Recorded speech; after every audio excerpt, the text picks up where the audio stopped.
Grand Rising, Grand Rising, Grand Rising. I know nobody's in here yet, but whatever. We don't care. That's not important. Um, I know it's like early, it's like 10, so I don't know what kind of time schedule y'all are on. I know my hair is up. We just woke up about an hour and a half, maybe ago. But I wanted to talk about the things that I've been doing and how I've been losing weight. Yes, of course, it's going to require consistency from you, okay? But we need to get this PCOS weight off because it's not it's not a life sentence. And I've told you guys this before. It's not a life sentence, but also like we can do it. We just have to be consistent with the things we're doing and catching up. I will be doing a new supplements video for you guys to go through everything, but I will talk about this video again sometime, but I just wanted to give it now because it's been working for me and it's something that's very intuitive. So, number one, okay, this is number one. I'm going to tell you guys consistency. Okay. Yes, I've been working out. Okay. And I know, but I'll talk about my workouts and they're not that intense. It's not that much. Okay. It's very doable. So yeah, there's that. I've been drinking hella water. That's one thing. And I've also been incorporating coconut water. And I mentioned this before, but when you drink both of them, not like, oh, like this, but like, let's say I drink like a good, like 4 of these. Okay. And then I drink a coconut water. Okay. That's going to help you keep your hydration level up because we need to be hydrated in order for our body to operate properly. Right. Okay. So that's that. The workouts that I've been doing is called compound workouts. Okay. So a lot of people don't know about like compound workouts. What is that? Compound workouts are essentially when you're working out more than one muscle part in your body. Okay. So you're doing different things. So I'll probably do a full video on exactly what I do. But I'm going to give you guys tell you guys kind of. So like I do chest presses. So I'll lay down, okay, arch my back with weights, okay? And that's doing you see this? Okay, that's a compound workout. I'm working more muscles. Okay, I do side squats, working more muscles. So essentially I do upper body compound workout, I do lower body compound workout, another upper body, then I'm doing just legs, okay? And then after that, I incorporate either a Chloe Ting or a Lily Sebra workout. Lately, I've been doing a lot of Lily Sebra. So, little 8-minute, she has like 8-minute workouts, super quick right after. And I'm like drenching in sweat, right? Because the compound workouts work you out more than the cardio. Okay, more than running, more than all of that, more than the walking. The compound workouts are really going to help you drop that weight because you're essentially burning double what you would if you were running. Is that making sense? Okay. And you want to incorporate different reps. You want to incorporate things like that. So right now I'm working on I'm doing 5-pound weights and I'm doing 3 reps of 15. Sorry, y'all, the neighbors, they had a little baby. So yeah, but I'm doing 3 reps of 15. So, and then I take a break, of course. So look up compound workouts. That's going to help you. Okay. And it's like low impact on the body is what I've noticed. It's not anything super heavy. And when I wake up, I'm like, okay, I can do this. It's not like where your mental is like, oh my God, I don't want to do this, but yes, you're going to be sore. Okay. Get you some magnesium flakes, get you some magnesium droplets. I like this brand. What is it? Edon Ionic Minerals. This is something I'm going to talk about as well, this zinc. But yeah, this is the brand that I use in magnesium and it's pink. I just don't have it here with me. So you could take that. You also can take valerian right here. And I'm not going to lie, I have valerian tea in this. It smells like cheese in a foot. It stinks. Like I'm not going to lie to you. It really smells like I'm not going to even open it because I just already smell it. It does smell, but it's going to give you what you need. Okay. It's going to help those sore muscles so you can walk, you can move, you can do everything. Okay. So yeah, there's that. So working out has to be a part of your healing journey when it comes to hormonal imbalances, when it comes to PCOS, things of that sort. You need to work out. It's going to be very imperative to you. And I highly, highly, highly suggest doing ab workouts.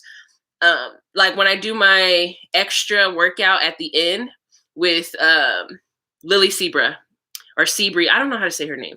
But when I do my workouts with her, she's YouTube for you guys who don't know. When I'm doing my workouts with her, I'm really focusing on the abs. So I do stomach, abs, whatever she has. And the reason why I'm telling you this is because we have so much waste stuck in our stomach. We need to get it out.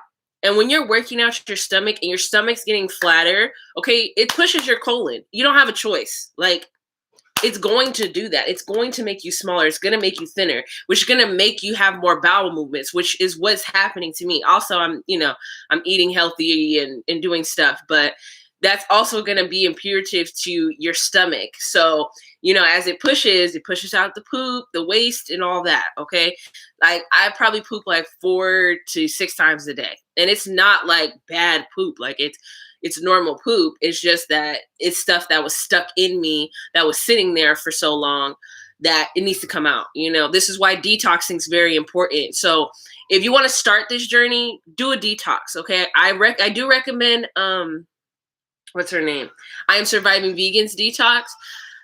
She has a couple different ones. She has a grapefruit detox that's free. You guys can DM her and ask her about that. I did that grapefruit detox before. Also, there's like another one that you could pay for that she has and stuff like that. So I definitely recommend her detox. It's a great detox.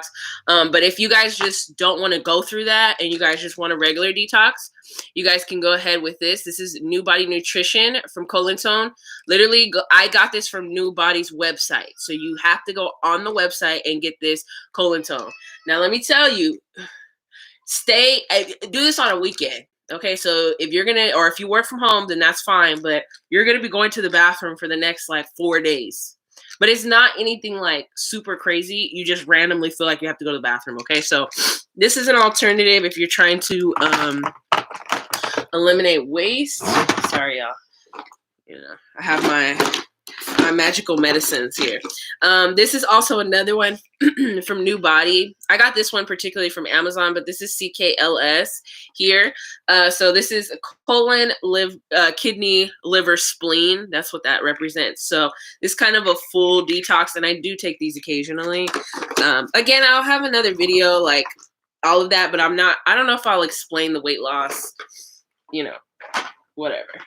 But as far as lately, so I've been doing that. I have been eating out. I'm not going to lie. But I've cut off my eating time. Okay. So I leave at least 4 hours between the time of me being awake to me going to sleep. I will not go to sleep if I've eaten within that time, because your body needs to kind of regenerate itself. Okay. It needs to, I don't want to say, yeah, I guess so. It needs to regenerate itself. It needs to work on itself. And it can't work on itself if it's digesting food, because that's all it's going to do while you're sleeping, So, and I know it's hard because it's comforting to eat, but we really have to get over that mental habit of sitting here and just being like, I need to eat. I need to eat. You don't need to eat before bed just to feel comfort, just to try and sleep. You don't need to do that. That's a mental game and a whole mental thing. You think you need that. You need to learn to comfort yourself. So that's where your shadow work and your internal work comes from, is doing that. Okay. Zinc. Let's talk about zinc. So I've been taking this not as consistently as I should. I've probably been taking this like I probably say like 3 times a week. I take this zinc, and zinc's actually known to help hormonal imbalance. If you guys look it up, it'll actually tell you that zinc is incorporated, like when you're low on zinc, which usually happens from birth control or things of that sort, then that creates a hormonal imbalance in your body. So adding zinc to your ritual, whatever, is really going to help you. This one, you just add 30 drops in water. But like I said, I don't take it as much as I should, and I know I should, but I take it like 3 to 4 times a week. So there's that. That's been helping me as well with my hormonal imbalance. If you guys can see my face, like, do we not remember what my face looked like a couple weeks ago? Especially my forehead. Like, you could see the glossiness on it. Okay, everything is coming together. Praise God. Okay. So I want to talk about my water and what's in here. This is something I've never heard anybody say. This is something I've never researched. I didn't know. Hey, no. Oh shit. The cats is fighting on my shit. Okay. No wonder why the other one was trying to go outside.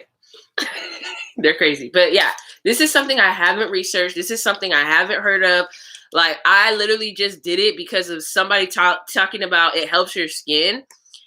And then I'm like, I'm losing hella weight. Like, okay, quickly. So what's in here is just regular water. Like, you guys probably can't even see in there because it's so dark. Let me show you guys so you guys can see, because it is a little odd. Damn, I'm trying to help y'all. Y'all probably can't see it. Okay, you guys kind of can. Do you see how I have the stuff in there? Right there. So what is that? Is fenugreek seeds. Okay, somebody mentioned that fenugreek helps with your skin. And so I was like, okay, let me get some fenugreek. Like, there's no harm in putting it in my water and drinking it. What's the harm in that? Just help my skin. And literally, it's been helping me lose weight, like, quickly. And I did a Google search, and actually fenugreek is known for aiding in weight loss. So I suggest y'all go pick up some fenugreek seeds. Okay, I'm gonna talk about this in another video. I'll tell you guys exactly what I'm using, because I'm using like organic ingredients. We want top of the line stuff. We don't want bad things. But that's just one thing that I'm doing, and it's helping, of course. But you also need to drink the damn water. Like, you need to have it. And make sure you're hydrated, because if you're drinking under what you need to drink every day, you're not going to lose weight. That's just being honest. You're not going to lose weight if you're not doing what you're supposed to do. Okay, so I'm glad I made that clear. Okay, here's another thing. Okay, and I don't think that just the fenugreek is going to help you, because that, like, you have to do all this shit. Okay, so this is why I'm going through everything right now, because everything is playing a key role. Okay, so this is ashwagandha root. Okay, and we've talked about this before. Okay, I know that for a lot of us with hormonal imbalances and things of that sort, it's really hard for us to lose weight. Okay, and the reason why is because we have a lot of stressors, and stress throws off hormones like this. Like, it'd be like a little blink. Like, your hormones just automatically, any stress, it'd be like, oh my God, somebody almost crashed into me. And you're driving. Like, nothing that had to do with you. It's just that. This here is going to help with your stress support. Okay. So this is going to help keep your hormones in balance. And I've mentioned ashwagandha root before. This is the brand that I've recently been liking, but there's so many. There's another liquid brand. It's called Nature's Answer. Okay. And it comes in a bigger bottle. I'm not going to lie to you. Ashwagandha straight up, it is so nasty. It tastes like poison. Okay. Poison, bark, and dirt and ground, and just, it's bad. Okay. But it helps you. Okay. So we're here. It's going to help you. But I prefer to take it this way. These are little, and it's not, I know you guys might think that it's like expired, but they're black pills. So that's the way they come. It's not expired or anything. Just fair warning. But I like the liquid tablets because I feel like they work better. But you need a stress support. If you're having hormonal imbalance, you need a stress support. You need to invest in yourself. There's like, literally, you could probably just take the ashwagandha, work out, eat healthy, drink water, not even incorporate anything else, and you'll probably drop some weight. Like, I'm not even lying to you guys. Okay, hang on, let me grab this real quick. Okay, The next thing that I have been reincorporating, okay, again, this is going to be on like an updated supplements video, and I'm going to explain more. But I got back into the female complex. Do you guys remember this bottle from like a long time ago? So this has Dong Quai, red raspberry, which remember I told you guys red raspberry leaf tea, okay? This also has black cohosh, okay, and chastity tree fruit, which is Vitex, these are the supplements we've been known to take for hormonal imbalance. And I've only been taking one because I feel like I need something extra right now. Like the black cohosh is great. Okay. And I have changed up the type of black cohosh, but I'm dropping a video today and I'm not showing y'all that. So y'all got to watch it. Okay. More talking about my hormonal imbalances and what I've been taking and stuff like that. So there are some key points in the video I'm going to drop today. I just want that to be known. But I'm back taking this. This has been helping me. This has been getting me right and tight, okay? Helping my hormones balance, okay? Let me see. I'm trying to think. Oh, I'm taking a probiotic. Okay, our health starts in our gut. Like, to be honest, you know, your gut is very important. And if things aren't working in your gut, things aren't going to work in your body. So I need you guys to pick up a probiotic. Okay, make sure you get a vegan one because sometimes they put meat in like animal bone and like animal boiled skin. Like that's what they do to these supplements. That's why I get vegan stuff. Even before I was vegan, I was like, oh my God, that's disgusting. Like they do the same thing in candy. Like they're putting these boiled pig skin and it's just nasty. Sorry for these cats. Child, I don't know. You know how the neighborhood be. But anyway, you guys need to pick up a probiotic. I have Renewal Life, women's one. It's like a women's brand, whatever. And it's called Renewal Life. So that's the probiotic I take. You guys need to take a probiotic that's going to help your stomach, help your gut. This is what's going to help you poop as well. Okay, because we need to poop. I'm going to preach that to the day. Today I'm not on here no more. Poop, poop, poop, poop, poop. Okay. Very important. Okay. And then lastly, I switched my CMOS. Okay. Now I'm gonna do a video on this. Okay, because y'all need to understand why I switched my CMOS. And let me tell you, me switching the CMOS, this quality is way better than the one that I've been preaching. Okay. If you guys remember this Nature of Love, Cellforce, CMOS, and Bladderwhack. Now this other CMOS, it doesn't have Bladderwhack, right? No, it doesn't. But it's been working more than the other one has. Okay, so I've been taking this one. Okay, and you do have to get it overseas. Okay, but I do trust the source. Okay, I've been following her for a long time. She actually goes in the damn ocean, takes this out.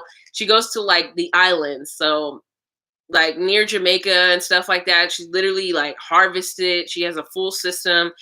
These are very potent. They smell potent. Is this okay?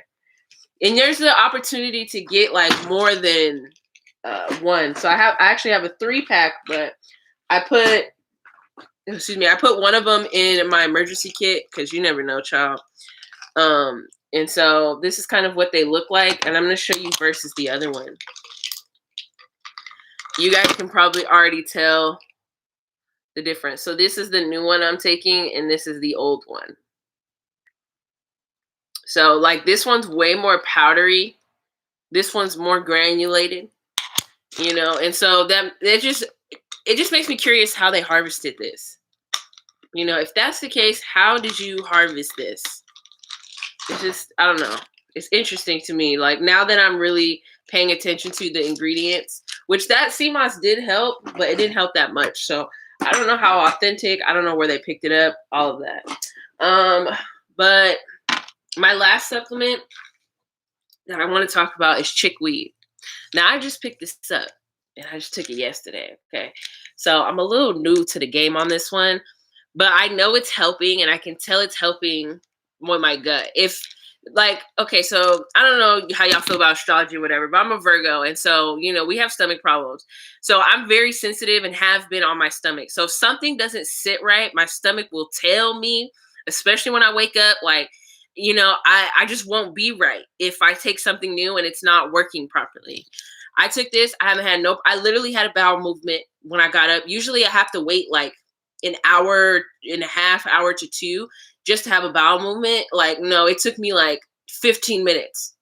Boom, bowel movement. So this, when they say this helps you lose weight, it really does. You guys can Google this as well. I mean, I always suggest you guys do your research on everything that I suggest. Of course, there are other supplements. Yes, there are other things that I've been doing. And yes, I will have a video. I'm going to drop a video today actually talking about black cohosh and like my hormonal solution that like has boosted me. It's like it's sitting right here and I want to talk about it, but I filmed the video and I took the time, so I can't tell y'all. But literally switching that has, I'm so much more alert. I'm awake. There's like little to no fatigue now. Like that's one thing that was bothering me with my hormone imbalance was the fatigue. Like I was just like, I don't want to do this. I'm waking up with energy. I'm feeling great. I'm feeling good. And this is the key indicator because I didn't switch. Like, I switch my supplements slowly. Like I slowly incorporate them so then I can figure out what is the solution to what problem. So then I know like, oh, okay, it's this, So this has been helping. And again, I'm dropping a video on that today. If you guys are vegan, make sure you guys are taking your B complex. Okay, please take your B complex. You will find that you can eventually switch this out for your coffee and caffeine. Okay, because we don't do caffeine. Okay, and I know coffee's good, and sometimes I do indulge. Okay, but it's not good for you. It's not good for your system. It dehydrates you. Okay, and it also messes with your hormones. Okay, do we want the summer body? Because Taurus season is creeping up on us. And pretty much when Taurus season comes, summer is right after Taurus season. Okay, and I'm trying to look summertime fine, baby. That's why we're dropping weight, okay? I'll show you guys what I look like because I'm sure you guys are like, did you take that today? Yes, I did. Oh, that's right. I have a bra on today. I usually don't. But my stomach has gotten really flat. Like if you guys can see, this is starting to get more defined here. And then like here is starting to like I'm losing weight here as well. My arms have gotten smaller. We still have a little wiggle, but it's not like what it was. Okay, so hey bitch. Okay. I'm crazy.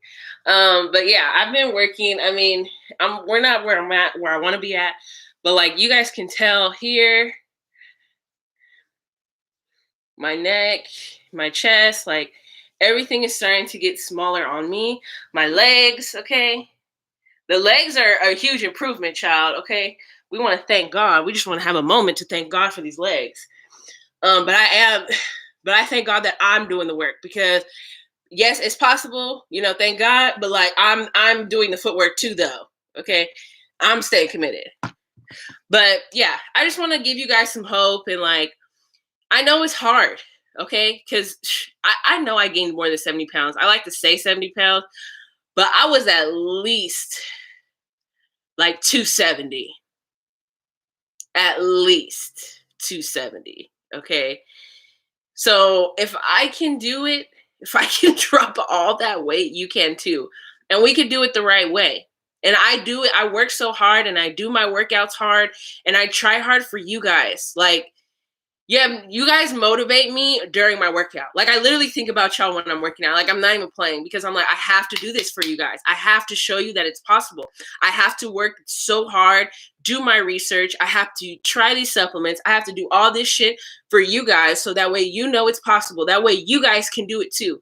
That way, what has worked for me, you guys can try and incorporate. It may not be the same thing, you know, you guys may not be doing the exact same thing, but as long as it's something helping somebody, because I want you guys to know this is not a death sentence. You're not tied to hormonal imbalance. You're not tied to dis-ease, okay? You're not tied to this shit. It's all here. If you want to heal, you can. And I had to learn that the hard way. And it's hard during your first like few years transitioning because these doctors keep giving you medicine and throwing these pills at you, right? And then you're like, but this isn't not working. You know, I want to create an avenue for you guys and have a structure to help you. Okay. I'm also working on some nutritional things for you guys to help you change the way you're eating because we've been told a lot of myths on how to eat and how to incorporate our food that is completely fucking wrong.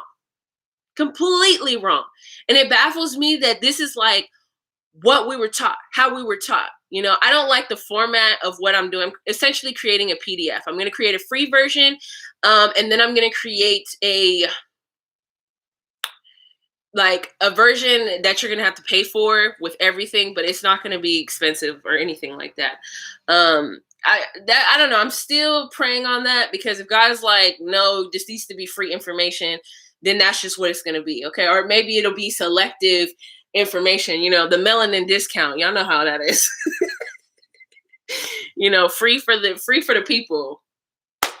You know, because the white people trying to charge us too damn much. Let me drink some water on that one. Okay. I need my reparations. So, yeah. Anyway. Yeah, I'm working on that because I don't know if you guys saw the video I posted when I was saying like you're eating your fruit wrong. And it's true, we are all eating our fruit wrong. We're eating like how we eat our meals is wrong. And I'm not saying like I am diehard by it, like every day I stick to it because I don't. But when I do stick to it, the weight is just like, oh, let me come off, you know. We're just eating too many foods together and we're not eating the right foods together. You know, does that make sense to you guys? And that's the issue. We're not eating everything together. My cats are getting on my nerves, child. All this running, jumping, skipping, hopping, jumping. Shit on my cat. Get off the window! Hey, Leo. I am not. Get down. Don't jump on my window. Are you going to clean it? Are you going to clean it, though? Yeah, I didn't think so. Don't do that. Child, the way these cats are. But anyway, yeah, so like for example, grapes are a sweet category. You can't eat that with pineapple. Pineapples are acidic, I believe, or subacidic, and they all have different digestive times. Your sweet fruits like raisins, grapes, you know, things that I think cranberries are associated in that category. I'm not 100% sure. I don't have the list in front of me. But essentially, that takes an hour to digest. Why would you eat that with, let's just say, a melon, and a melon takes 10 minutes to digest? And now you're confusing your stomach, your gut, your body, and your body is having bloating. That's where the bloating comes from when we incorporate different, when you incorporate different items with your food. It shouldn't be like that. So we got to learn this shit. And I will, again, like the fruits, I feel like I'm going to just drop for free. It's free knowledge, free information with a couple other little things that you guys can incorporate. And then I'll talk about other foods like legumes I don't know how you say that word, child. Y'all know what I'm saying. Grains, you know, dark leafy lettuce, like all of these things are different categories, you know. And the reason why I was going to charge for another version is because I've done so many hours of research that it's like, sis, how can you not charge? You know, I've worked on it for, I probably say like a week worth of hours that I've put in it, and I'm still working on it now. Not as consistent as I should, but I'm trying to figure out what I can do and what I can get going. But yeah, I think that's it. I'm gonna work out today, do my little compound workout. If you guys are interested, comment, put something in the comments that you guys want, like my exact workout routine. I will give you guys that. Again, it's very low impact. It's not that long. I work out maybe 20 minutes a day. Like, but it's intense workout, like you're sweating, but it's not like no P90X. You know what I'm saying? So yeah, I just don't want us to be stuck to this disease, not losing weight, sympathy, oh my God, complaining ass fucking mindset. It's annoying. Nobody wants to hear you complain. People are tired of hearing, oh, you can't lose weight, oh, this, oh, that, and so I'm trying to offer solutions so you don't have to stay in that mindset, because it's possible. If other people are doing it, and other people are getting healed from PCOS, if other people are healing their fibroids, if other people, if you see it, then it's possible. Okay, so don't sit up here and be like, oh well, I don't think I can lose the weight. I'm not losing. No, that's the failure mindset that you have been taught to have. Say, I'm gonna lose this weight. I can lose this weight. I'm gonna get skinny. I'm getting skinny. I'm losing weight. And you'll notice when you start speaking like that, you'll be a little more health conscious about what you eat. Because remember, it starts in the mind. Well, it starts in the gut, but it truly starts in the mind. So we just have to be more on ourselves, not talking down on ourselves. Stop stepping on the scale every fucking day. Okay. And I'm talking to me. Okay. Stop stepping on the scale every day. Stop feeling like you have to do the most just to do anything, because you really don't. Got you. Why was you on my window? Tell them you was on the window. Tell them. No, tell them. Tell your aunties and uncles why you was on the window. Because no, because they want to know. Why was you on the window? With your little paws. Now I'm have paw prints on my windows, aren't I? He's nervous because he feel like he about to get in trouble. He's like, no. This is my little road dog. Honestly, we've been sleeping a lot together. And that's another thing that I've noticed is like, I've been getting a lot more rest and I'm feeling less restless when I wake up. You guys definitely need to incorporate rest. You guys need to sleep. Stop trying to overwork yourself. Stop trying to overdo everything. Stop trying to overcompensate. We need to sleep. If you're feeling fatigued, okay, because I know this happened to me in early PCOS journey. If you're feeling fatigued and you feel like you need to take 2 naps, take 2 fucking naps. Okay? If you can do it, take a nap, sleep, get your rest in. Because that's your body's way of trying to heal itself. Okay? And as you start incorporating healthier eating and the things that I recommend, and drinking more water and taking B supplements, taking your D vitamins, getting sun, you'll start to notice that you're not as tired, and it takes a while, but rest. Okay. I'm not going to be one of those people, hustle. Oh, I didn't get no sleep. It's really not worth it. Like, if you're abundant and you're wealthy, then what is the point? Like, I know I'm wealthy. I know resources and things are going to come to me whenever I need it. So if I need to sleep, I'm going to sleep. We have to take care of our body. Like, all the millionaires out there, billionaires, they take care of their body first. They don't care. They don't like, that's most important. All the people who get rich, they start taking care of themselves. Because how the fuck are you going to get money if you're not taking care of your body? Because you're going to die. You're not going to have the time to be awake to do anything. Money doesn't like make the world go around. Like, it's not a solution. I just want you guys, like, money is not the key solution. It's not anything you should be striving for. It's there. It's there to help us, but just know it comes to you. Like, I just know that things are going to get taken care of and things will come to me, and they always do in an abundant fashion. Okay, tell your aunties and uncles bye. Tell them bye. Right here, look. Right here. Tell them bye.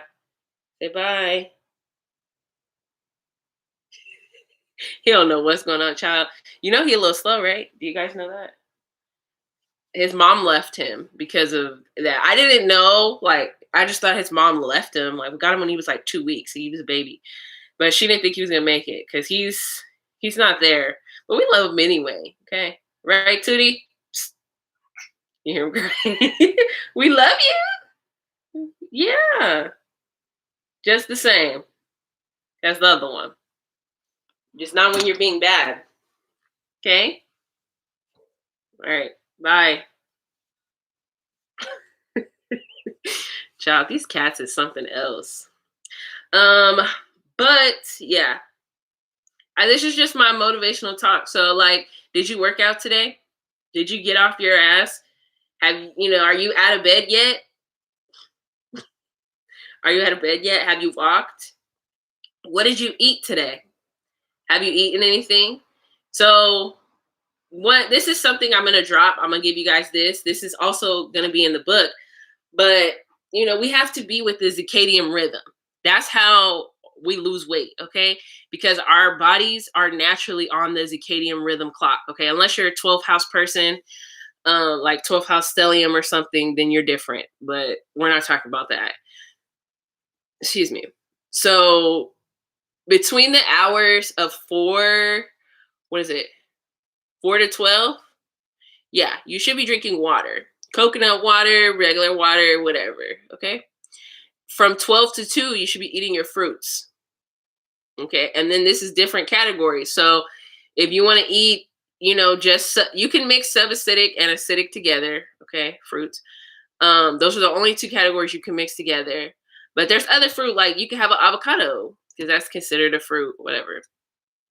You can eat that and just have some avocados, but don't put it on toast because it's not supposed to be mixed with the grains, So you could have that, put a little seasoning on it, and eat that from 12 to 2. Eat a couple of avocados. You can have your melons first, I guess.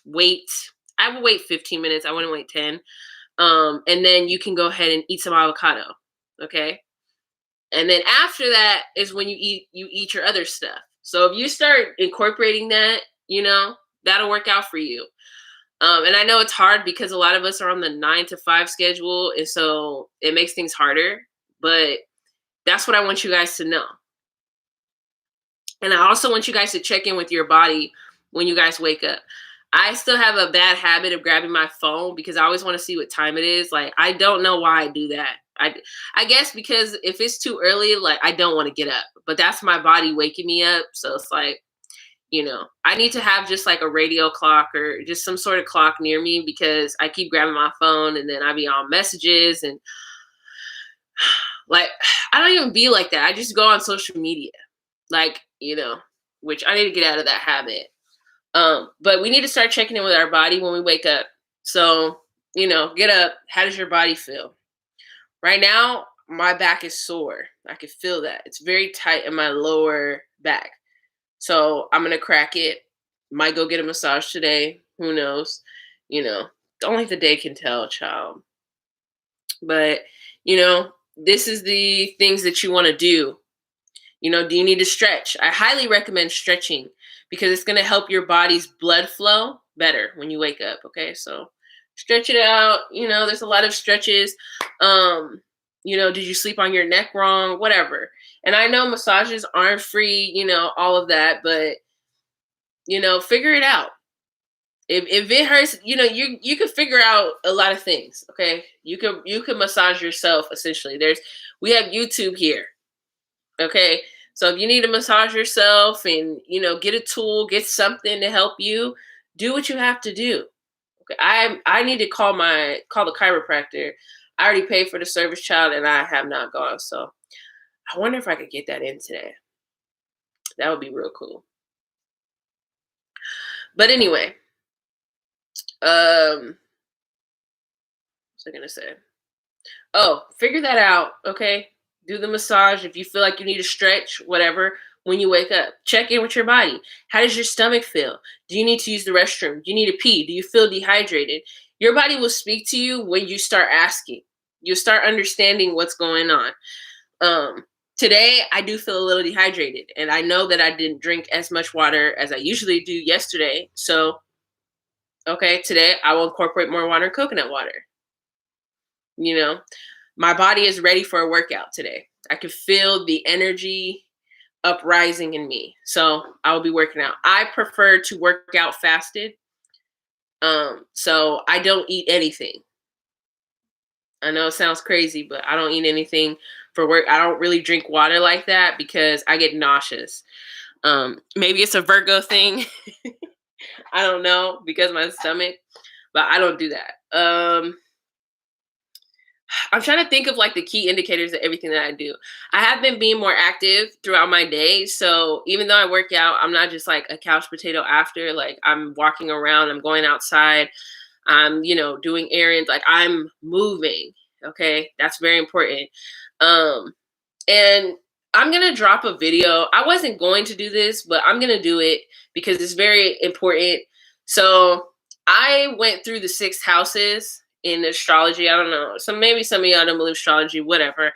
You will in a minute.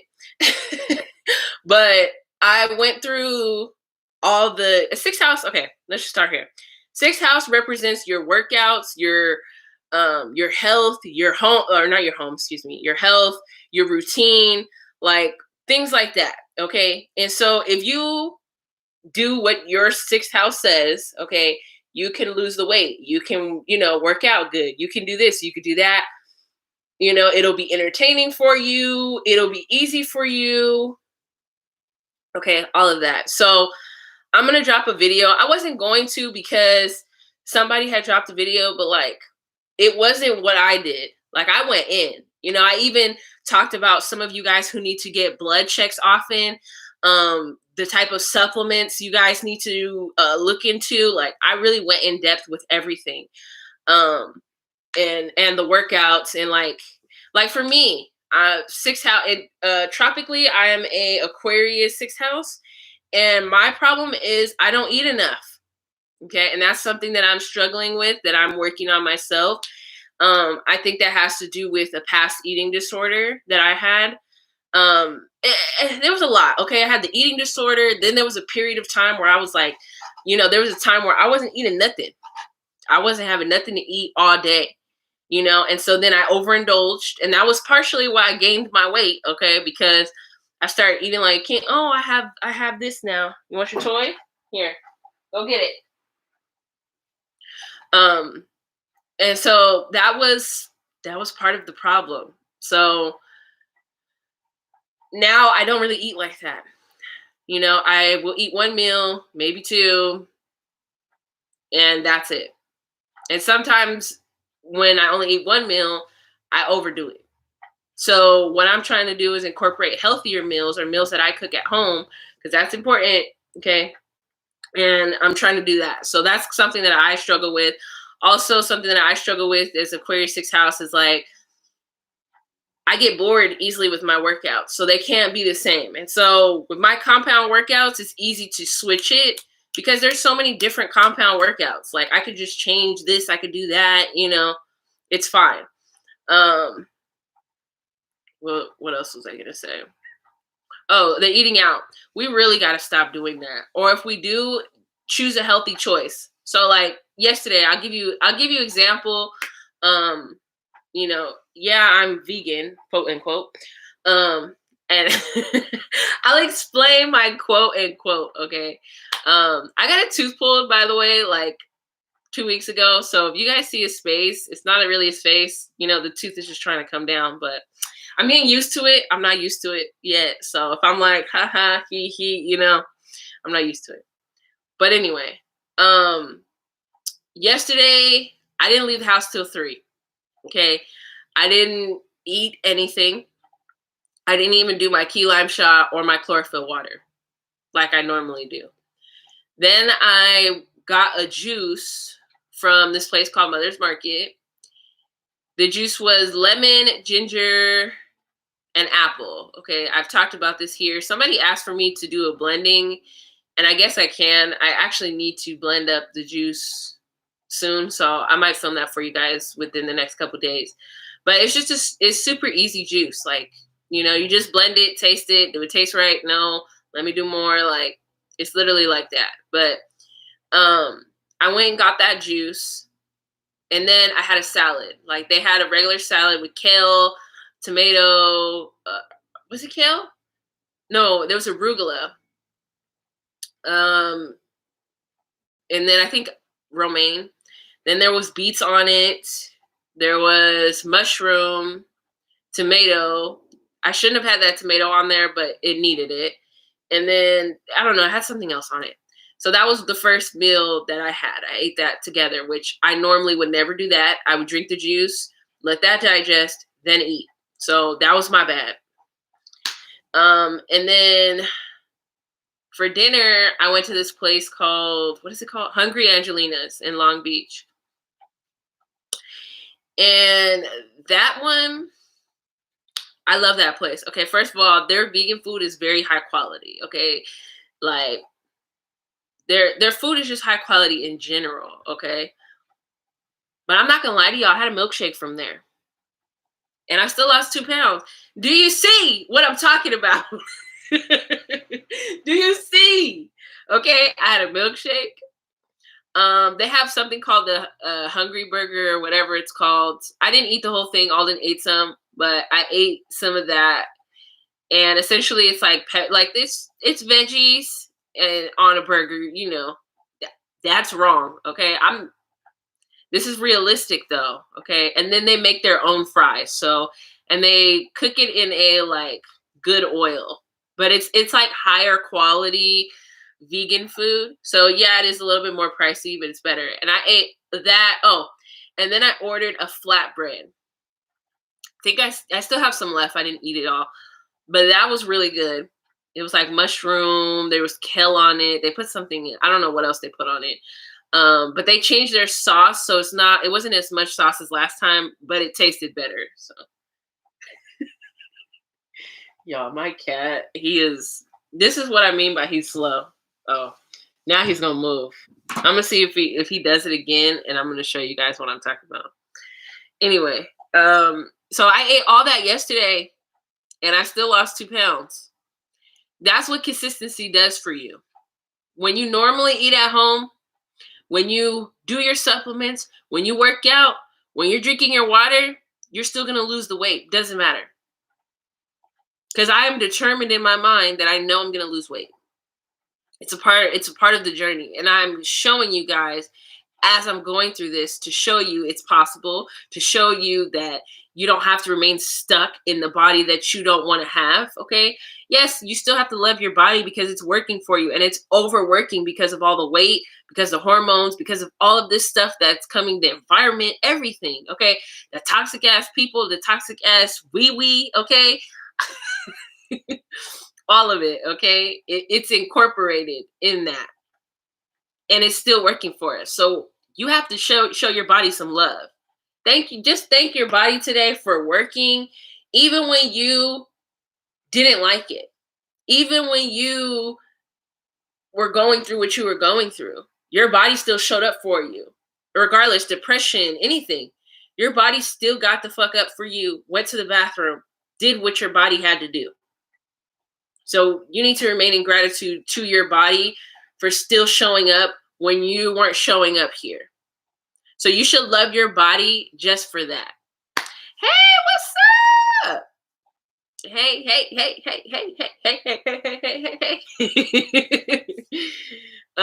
But yeah, love your body for showing up for you. Like, I just have to appreciate my body because there were times I was cursing my body so much for making me hella fatigued, or I thought it, but that was my body warning me.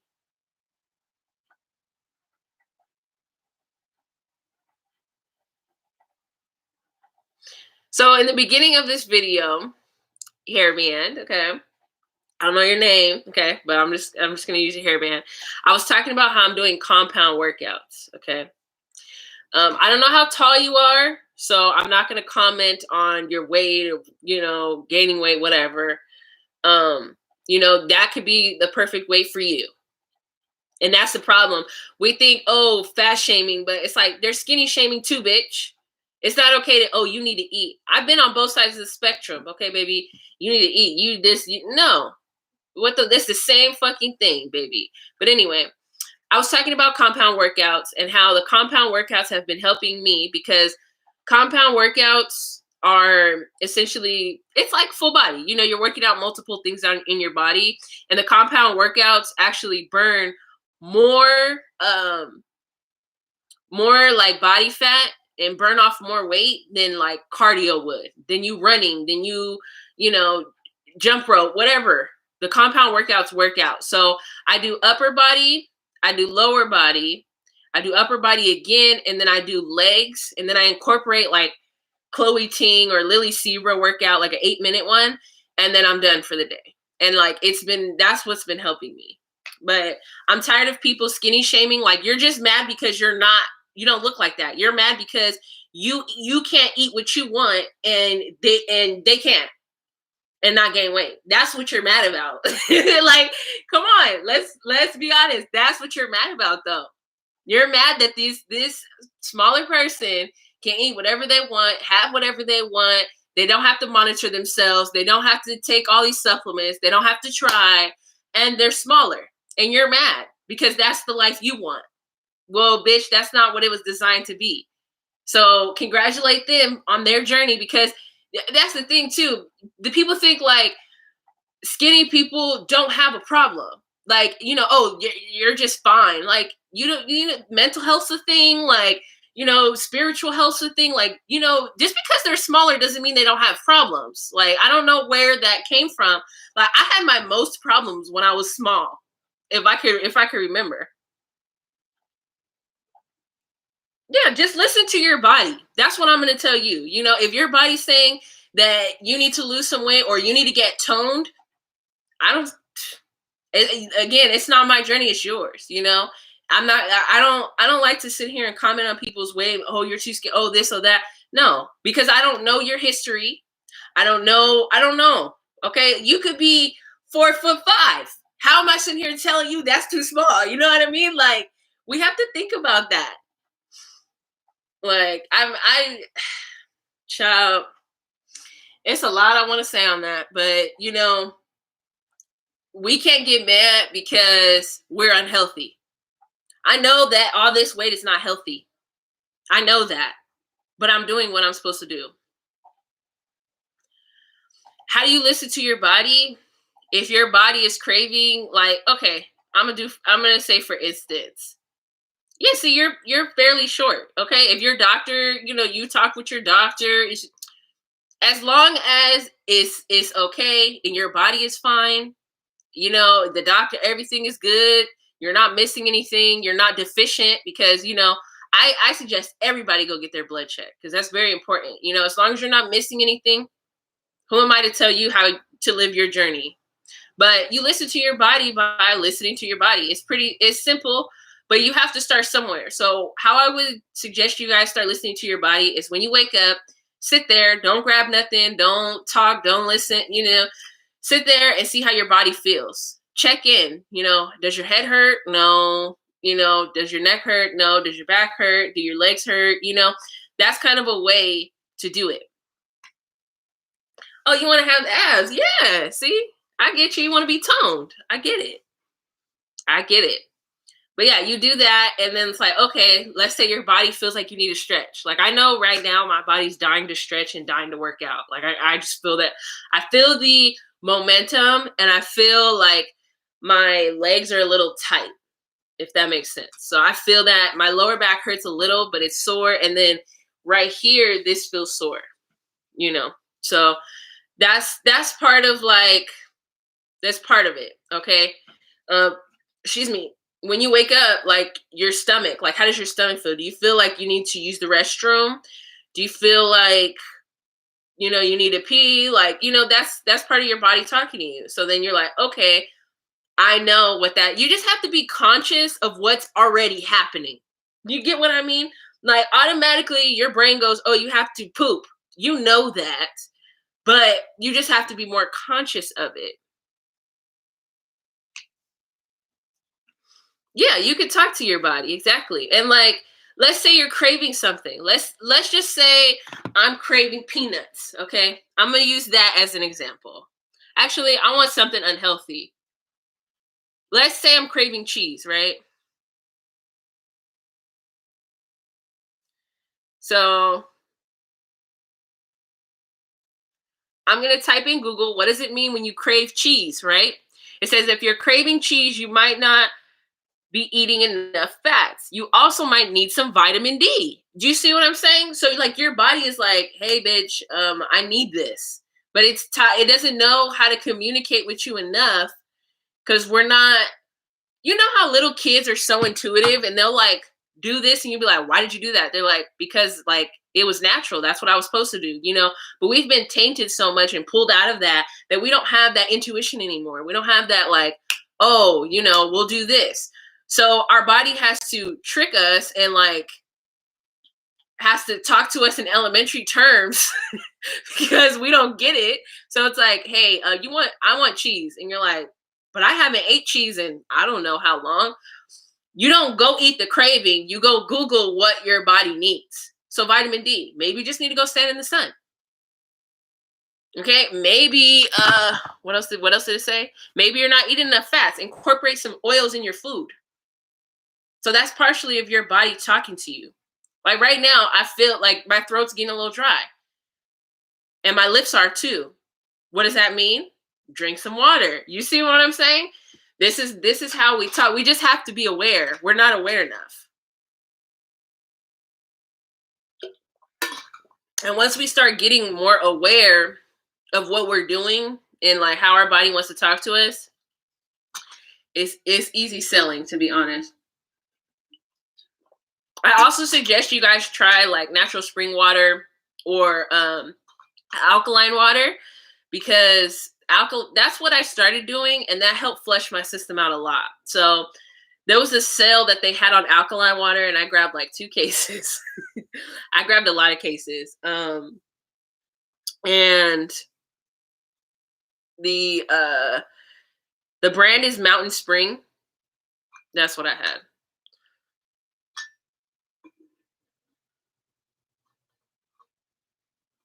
Yeah, see, we have to be more active. And even if you have to start walking, don't let anybody shame you for just walking. Don't let anybody shame you for just doing a Chloe Ting workout. You know, if you want to do the compound workouts that I had explained, you know, in the beginning of the video, you know, you just want to do 2 or 3 and you're starting off like that, there's nothing wrong with that. But hold yourself accountable. Okay, hold the discipline. Yeah, I do home workouts. 20 minutes, boom, losing weight like that. Like, and the workout's over before you know it. Truly. Like, it's really over before you know it. But you got to listen to music, okay? You got to have the music going and just in the zone. And then, like, before you know it, you're good. The workout's over. Your body's popping, okay? It is what it is.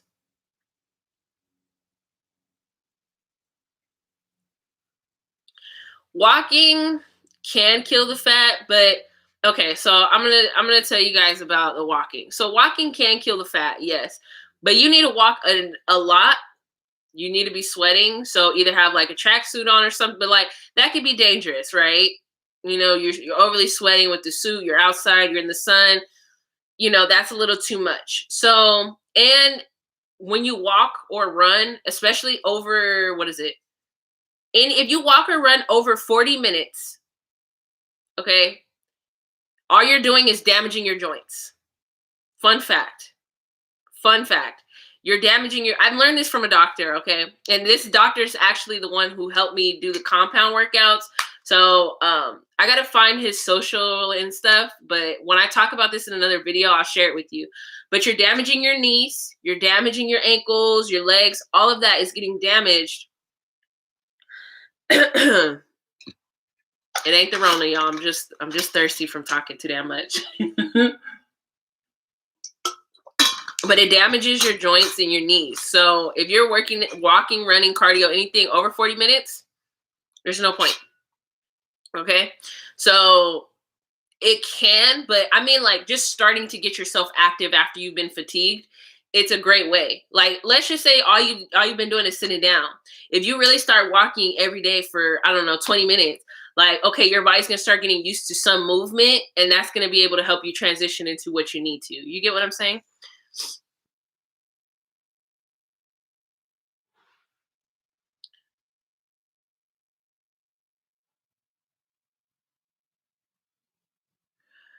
yes, your heart beats high, but like the way, okay, let me grab this. I'm gonna grab these for you guys so you guys can have a physical version. Ugh. Okay. So, yeah, this is a weight. This is a 8 pound. I don't work out with these. Okay, I work out with the 5s, but I'm gonna just show you guys what I'm talking about. So, if you're walking with ankle weights or weights on your arms, or you're holding this, or you're going like this, you're gonna sweat. Excuse me, you're gonna sweat, and your heart rate's gonna raise. That's why I recommend working out with the weights, because it just intensifies your workout anyway. It doesn't have to be anything crazy. If I'm doing this workout super controlled, like, you see how slow I'm going, it's going to affect you. I don't care if you're used to bench pressing 100 pounds. Like, just that, I'm like, oh, okay, hang on a minute. Okay. So you can incorporate that walking like that, if that's what you mean.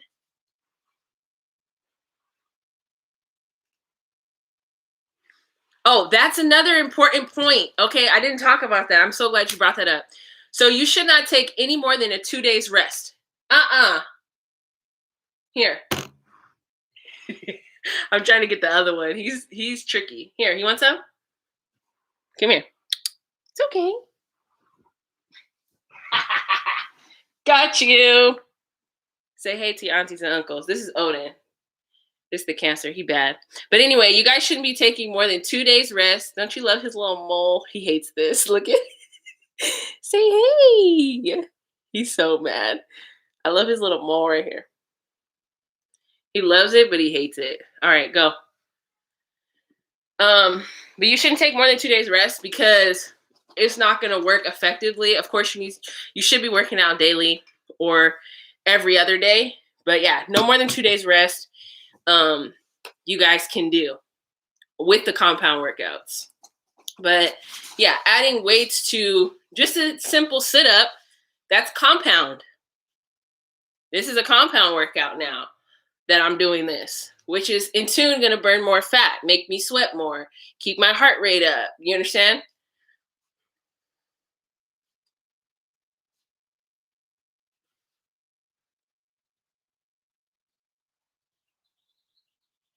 Yeah. You can't, that's what it does. Like, honestly, the weight training is what helps with like losing weight and also hormonal imbalance. My hormones were never like as imbalanced now as they were before I started doing weights. Like, so like a little bit more of my history, because maybe everybody hasn't seen all my videos, but um after I gained back the weight, like, or while I was gaining the weight, because I felt it, okay, and I saw it, I started eating healthy. I was working out a lot, still gaining the weight, okay. It was the birth control. I had it in my arm. You guys can see the scar right here. But anyway, I was still gaining weight and all of that. And I was working out and all that, and nothing was working. I got to my heaviest size, and then my friends at work were telling me about workouts that I can do. And they're talking about like the weights at the gym and everything. And so I was unsure about the weights at first. So I just joined the gym and I was just doing cardio, and nothing was working. I wasn't losing weight or anything. Leo, I'm trying to talk. I'm trying to talk. Anyway, sorry. The cat, he's just playing in his little tunnel. Here, let's play with your toy. Go get it. And then I started incorporating the weights, and the weights started falling off. So, and it wasn't like super falling off, because my hormones were still unbalanced, but I was noticing more of a difference. And then my knee got hurt, and then I stopped going to the gym. Still working on the knee, but actually, like, I wasn't able to do this like a week ago. You guys can kind of see how tight it is still right here, but like it's mostly bent there. So it's the physical therapy wasn't helping. This is helping me more.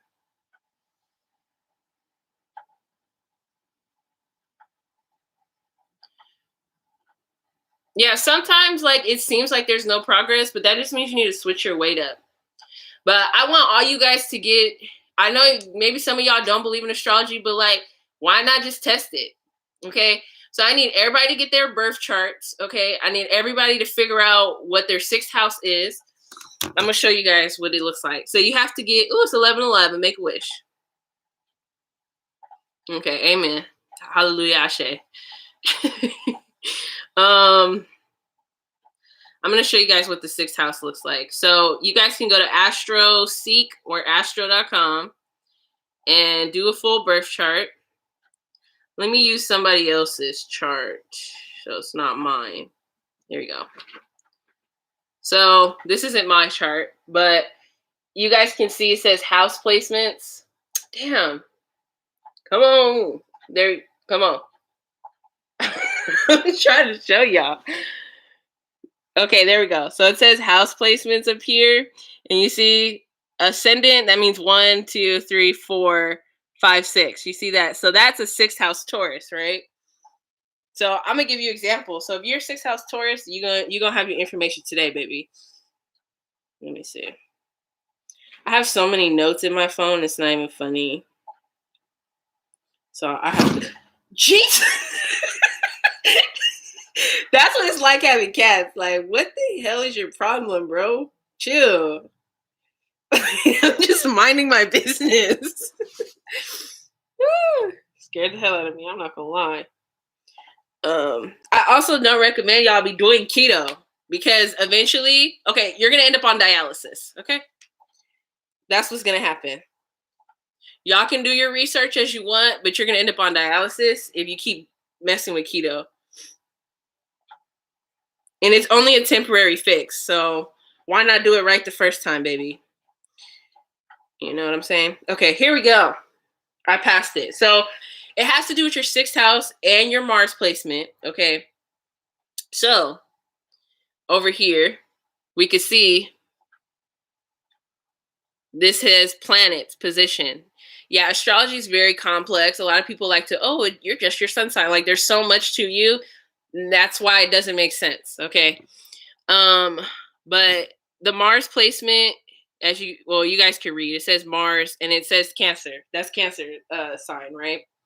So the sixth house Taurus and Mars Cancer. So Taurus and Mars or Cancer will get read today. So it says Taurus. You can do bull riding. Okay, it makes sense.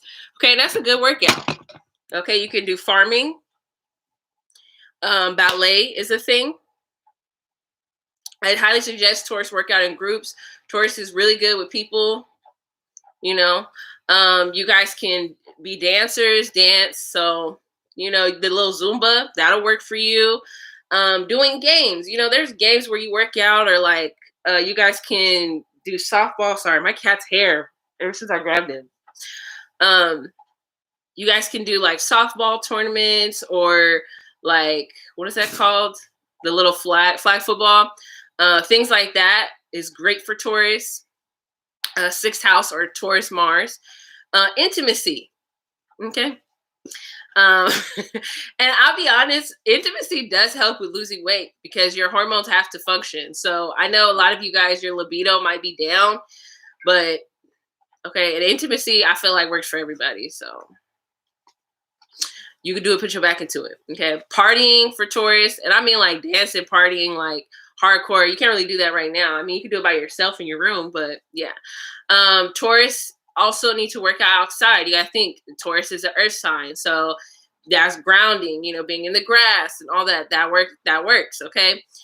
Shopping is Taurus's exercise. And I'm not telling you to go spin your bag, but you know, window shopping. As you're walking through the thing, you know, you're in the stores with that hot ass air. Like, it's a thing, okay?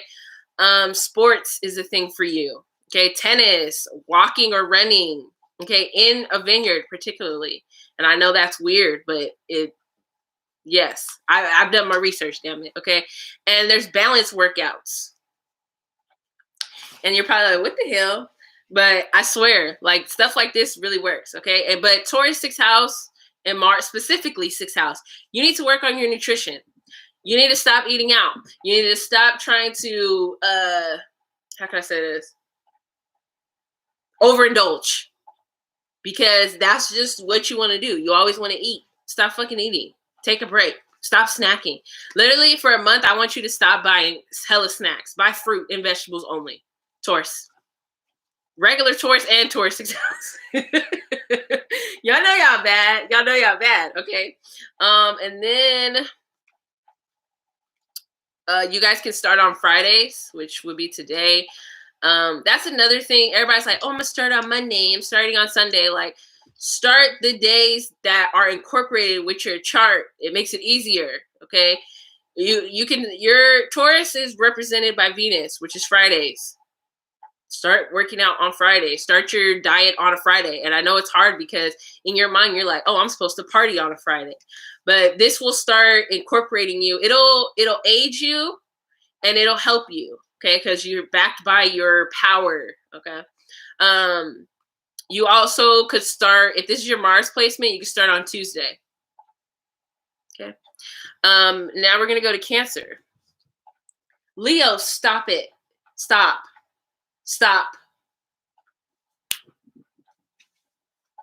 He's being crazy on my beanbag, like he's about to scratch it up.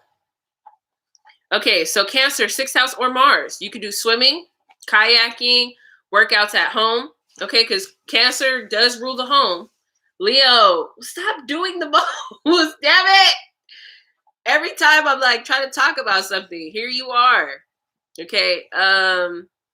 We have ab workouts because Cancers do rule the stomach. But I know I said that Virgos rule the stomach. Virgos rule like the internal, like intestines, okay? Cancers are more about the actual stomach, okay? You guys can do water biking because Cancer's water sign. Okay, so water workouts, running, walking, jogging near water. Hey, how you doing? You could work out with your partner or your family because Cancer is ruled by family. Yes, I am using astrology to lose weight. Okay, because you can. You could do yoga for Cancer, and you could start. Cancers can start on Monday. Okay, and the reason why Cancers can start on Monday is because they're ruled by the moon, and Mondays are Moon Day. So there you go. Again, if this is your Mars placement and it's not your 6th house placement, then you guys can start on Tuesday as well. So Cancers is really the only ones who should be doing this, 6th house or Mars, okay? You focus on diet as well because you're in the stomach. You're in the stomach region. And then stop drinking, Cancer. Stop drinking. Cancer, Sun, Mars, and 6th house. Yeah, it's based on Mars in your 6th house placement, okay? And then we have nighttime workouts for Cancer because you're ruled by the moon. So nighttime, you understand? The reason why I'm saying this, it makes it easier for you. You get it? Okay, so what is your guys' 6th house in Mars? Because I'm feeling very generous, okay? Before I do the full video, so y'all put y'all 6th house in Mars. I told y'all where to go. And I'll give you guys tips on personal, like how you guys can work out and what'll help you. Okay. Virgo and Leo. Okay, got you. All right, so y'all asked me, sorry, my cat's going 8, you know what? Y'all asked me a lot of questions about, okay, I'll let me address this and then, yeah. So you guys asked me a lot of questions about things I don't know. So I don't know green tea and apple cider vinegar. I stopped taking apple cider vinegar a long time ago. I only cook with it if I need to, but I try not to use vinegar or anything like that because ultimately it's not really good for you. So it's like if I want vegan pancakes, then I might use it, but I don't really use apple cider vinegar. And I do occasionally drink it's called Skinny Blend from Buddha Tea, and I believe that has green tea, but I don't drink that all the time. So, I mean, if you guys, when I save this, I'm going to save this, and I'm going to leave it up for you guys. You guys can go back to the beginning of this because I tell you guys everything that I'm doing. So what I'm doing right now, that's the energy. Everybody's starting to get like on our stuff, being healthy. But what I'm doing right now is telling you guys how, based on your astrology, your sixth house placement, and your Mars placement, and how you can lose weight based using those key indicators. Yes, I gave you the keys that I do, but we're different. You have your own vibe, you have your own energies, you're a different person than me. So I can't tell you, like, what always works for me may not always work for you. Okay. My cat. Oh, child, this long hair. See what I'm saying? I need to take him to the groomer, but he gets so panicked. I feel so bad for him. I might just have to bathe him myself. Okay, so we have Cancer. Oh no, I'm sorry. We have Virgo and Mars. So we go, or Leo. Virgo and Leo. Okay. So for Leo, that's a fire energy. We have to remember the roots and the origin. So it's like, Sagittarius, fire, you know what I mean? Virgo's earth. So if we're taking it back to the root of Leo with the fire sign, you need something quick. You need something to, you know. So kickboxing, that's something that's, high intensity, engaging, very fun. Okay. You could do sports as well, dancing. You could do something like Zumba. You guys can do games as well, like Cancer, or I don't think it was Cancer. I don't remember who it was. Oh, it's Taurus. Like games like Taurus as well. So like flag football or things like that. Yeah. See, the astrology really works. Like there's the proof right there. Okay. You guys. Oh, you guys can do playroom. So like, you have to remember Leo represents the child, okay? Like represents fun. So those playrooms where they have like the trampolines or things like that, or playgrounds where they have stuff. So if you're around kids, or like your family has kids or anything like that, that's fun. Yeah, see, if it's not fast paced, see, that's that Leo right there. But that's something you guys can get into. Okay. So playing with like kids, like tag or things like that, racing. Oh, I could beat you. Like things like that are really gonna help you. Okay. Um am I hitting some points here? Okay, and you guys can do workout clubs. Yeah, see, you're a teacher, so that's perfect. Like, I'm not trying to say use your kids, but like, I don't know if you're doing virtual learning right now, but like, have the little PE twice a week with them. That's a workout for you, okay? And you're having fun. The kids are having fun. They get to move. Like, it's healthy that you're teaching them like good stuff, So that'll work. There's workout clubs on here, so like, if you're joining like a cycling class or something like that, like you could do something like that. It may get boring, so I wouldn't say do something long term for like a year for you, but something like every now and then. Okay. You could work out at a park. Okay. Outside, that'll definitely help you. Stadium workouts help you as well. Power yoga or like hot yoga, you could even do. I don't have hot yoga on the list, but I just feel like that would be good.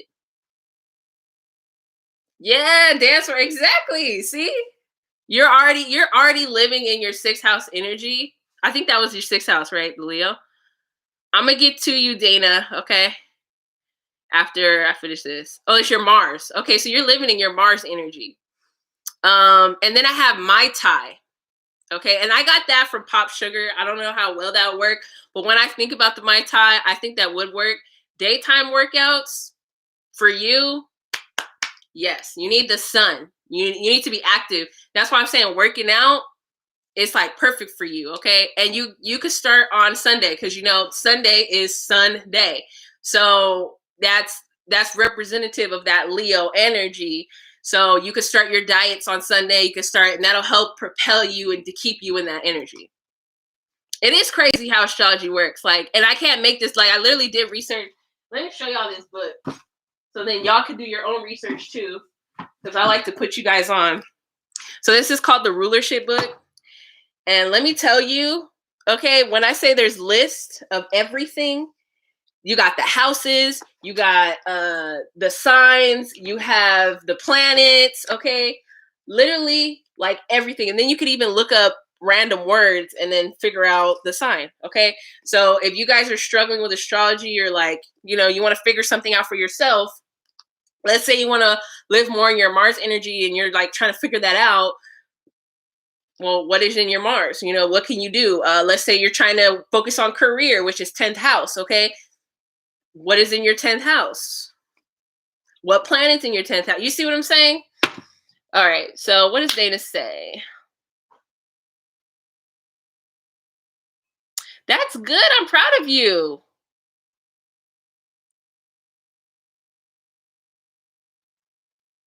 What is IF? Is that like the surgery?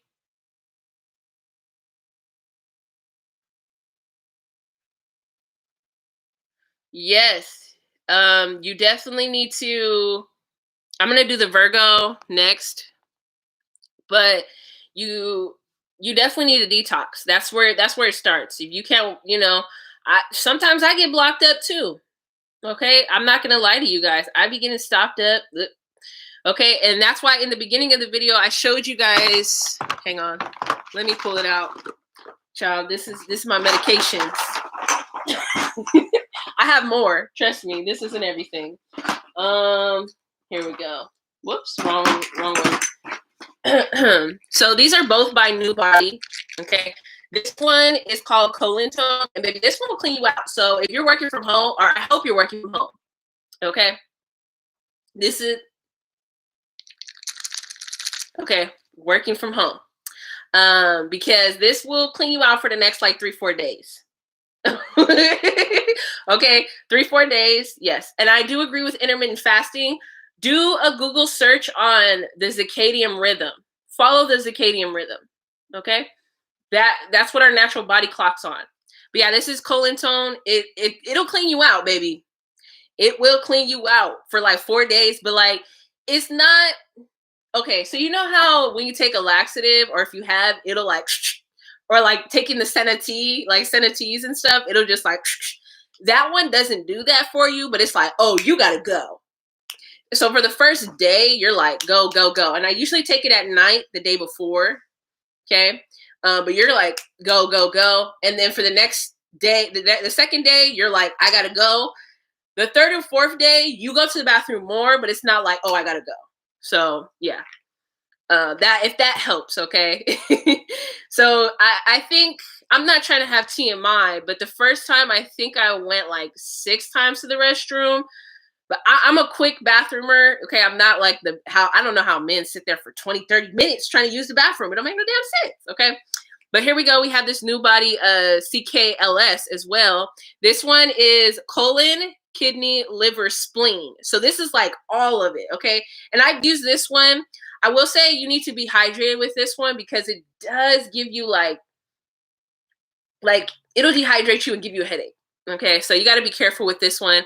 I got this one particularly from Amazon, but you can order from the New Body website. That's where I go, because that Virgo 6th house. That's why you get backed up, girl. I'm a Virgo sun, so okay. And I'm gonna talk about the Virgo because, child, I went through it.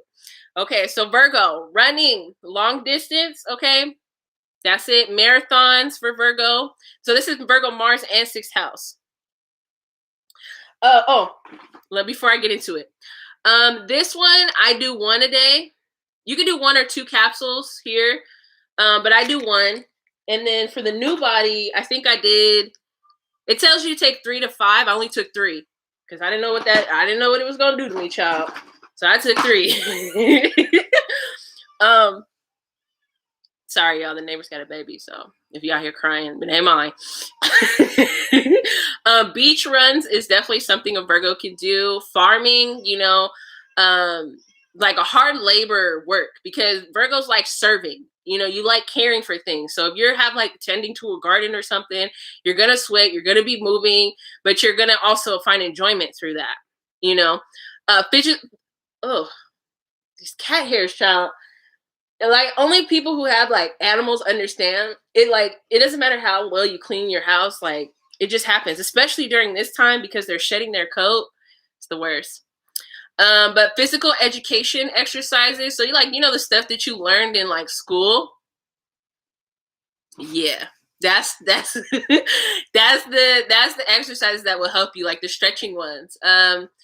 Runs or walks with animals. Okay. I mean, of course, you could run or walk in general, but with animals, it's definitely like easy because, again, we like to care for things, we like to nurture things. So you're helping your animal, but also helping you, and you're engaged in it. You're not going to get tired of doing that.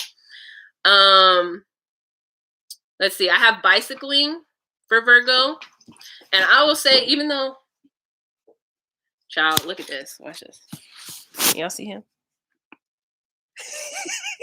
See, every time I put the camera on him, he stops. Every time I get a box, I let him have it for like 48 hours, and then I'm like, okay, it's got to go. Because I don't know if y'all saw the living room, but it's a mess, child, because of them. But bicycling as a Virgo, regular Virgo, yeah, that's what I like. Okay. Your sixth house is Cancer. Okay, so I don't know if you heard, but I did Cancer. But I'm gonna just keep going through Virgo. Maybe somebody need to hear this. Okay. So we have the bicycling. Then we have jujitsu. The reason why I say jujitsu is because like Virgo's like technicality. You like to think, and in jujitsu you have no choice but to think while you're working out. So that's definitely something that's good for you. Hot yoga, I definitely recommend. Pilates is definitely like Pilates is like on one of the top tiers. Okay, and we have drills. Okay. Y'all get it. Okay. We have reflex training as well. I have roller skating here for Virgos. It's funny. I mean, I'm not a sixth house Virgo. I'm a Virgo sun, but I can't skate for don't ask me to roller skate, rollerblade. Nope. I don't know. And then we have tennis. Okay.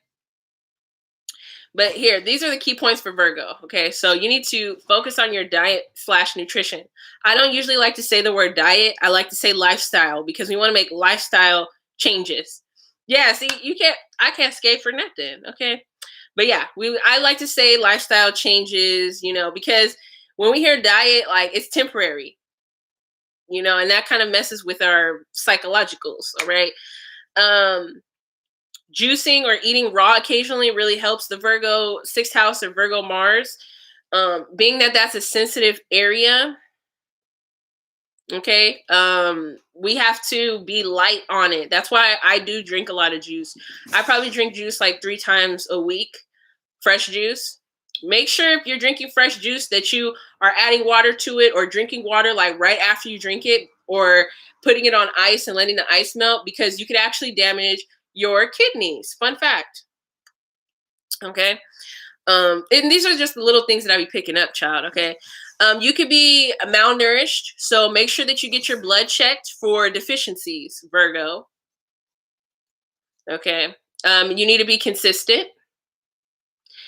And you could start on a Wednesday because that's Mercury Day. So yeah. Here, let me go back in the comments. I feel like I missed some.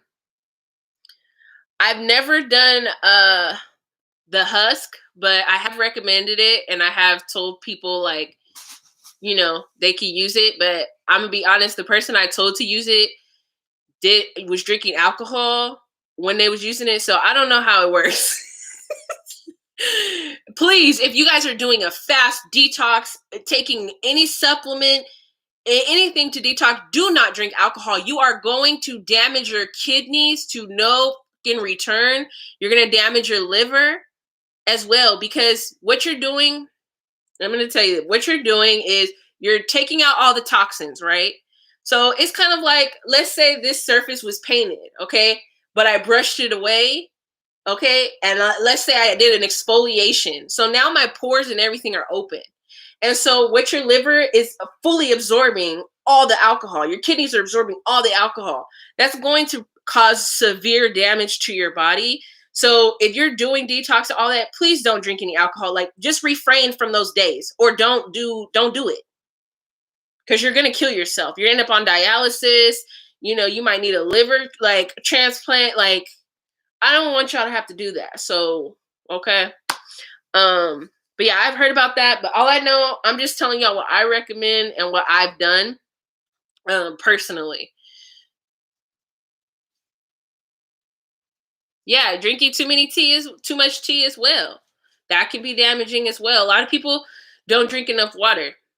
Hey, what's up, girl? Y'all live. It's only 11:35 over here. Anybody else need their sixth house or more? Oh, you said that the sixth house is what? Cancer. Okay, you said you heard me. Yeah. Anybody else got sixth house placement or Mars placement y'all want me to read to give you the tea on your personalized workouts, okay, diet, all of that? Yeah, I drink tea occasionally. Like usually I do drink tea in the rising, but I don't drink it as often as I like. I probably say I drink my teas like 4 to 3 times a week. Oh, you heard part of it? I'll go over it again. Okay, so cancer is swimming, kayaking, workouts at home, weightlifting, water sports, ab workouts, water bikes, running, walking, and jogging near water, working out with friends, okay, gardening, landscaping, gyms, working out with your partner or family, okay, and yoga. And you can start on a Monday, okay, because that's Moon Day. Focus on diet because you are ruler of the stomach as well. You know, I was saying Virgo is like the intestines, the inner side. You're more kind of the outer side, okay? And I said Cancer, you need to stop drinking. And I said nighttime workouts are best for you because the moon day, but don't be doing shit outside being crazy. The thing with the teas is if it has caffeine, you need to get rid of it. So any tea that has caffeine, that's not gonna work. Oh, so what I'm doing right now, Chan, is I'm going through the sixth house and Mars in astrology. So I don't know how far you're into astrology but I'm talking about like sixth house and Mars placements because those are the key indicators for like how to lose weight and all of that. So if you know your sixth house and your Mars, I could tell you that this is not going to work for your sun sign. So if you think like the diet portion might help you, like the little, focus on nutrition might help you if that's your sun sign, but the actual workout is not going to benefit you. Okay. But yeah, caffeine teas are no good. If you're doing fresh herb teas, that's fine.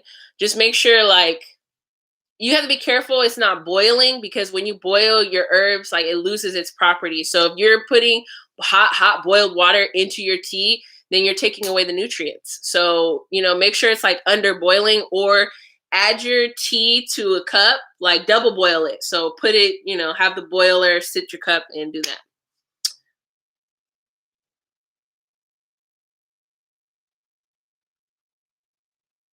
Oh, that sounds good.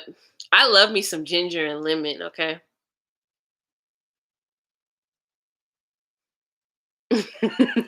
Yeah, see, you can do a tea bag. Let's take y'all in the kitchen. Okay. Sorry, y'all. We got a lot going on. I got some new stuff. I gotta take care of that today. I really don't want to, but oh, child. Okay. So I have Buddha tea. Okay, I have a lot of it, child. This is like one of my favorites. So this is the skinny blend, and I'm pretty sure this one has green tea. It's organic, organic ginger root, organic hibiscus flower, chickweed, which I already told y'all about the chickweed, baby. Okay, I didn't even know this had chickweed in it. You see the alignment, okay? Organic lemongrass, and so Buddha teas are natural, so I take that for weight loss. I also do corn silk. Corn silk tea helps a lot with weight loss. Okay. I also have all the chakra Buddha teas. Like when I mean all of them, I have all of them.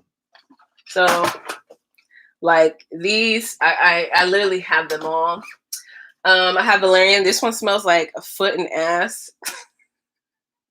I'm not gonna lie. It stink. It stink. It stink. It stink. But you know, the little Virgo in me did all of that. So now, whenever I need something with a T, I just look. This is for psychological stress, anxiety, insomnia, sleeping disorders, headaches, digestive problems, menopause symptoms, post-exercise muscle and fatigue, which I already told y'all about in the beginning. Okay, here's another one we have: red clover tea. Cancer prevention, indigestion, high cholesterol, whooping cough, asthma, bronchitis, STDs, menopause, hot flashes, breast pain and tenderness, PMS. Oh, look, see the alignment right here, PMS. See what I'm saying? Hang on, because there's another one I have in here for that. Okay. Red raspberry leaf will help with your PMS as well. This one strengthens the uterus, promotes labor, quick postpartum.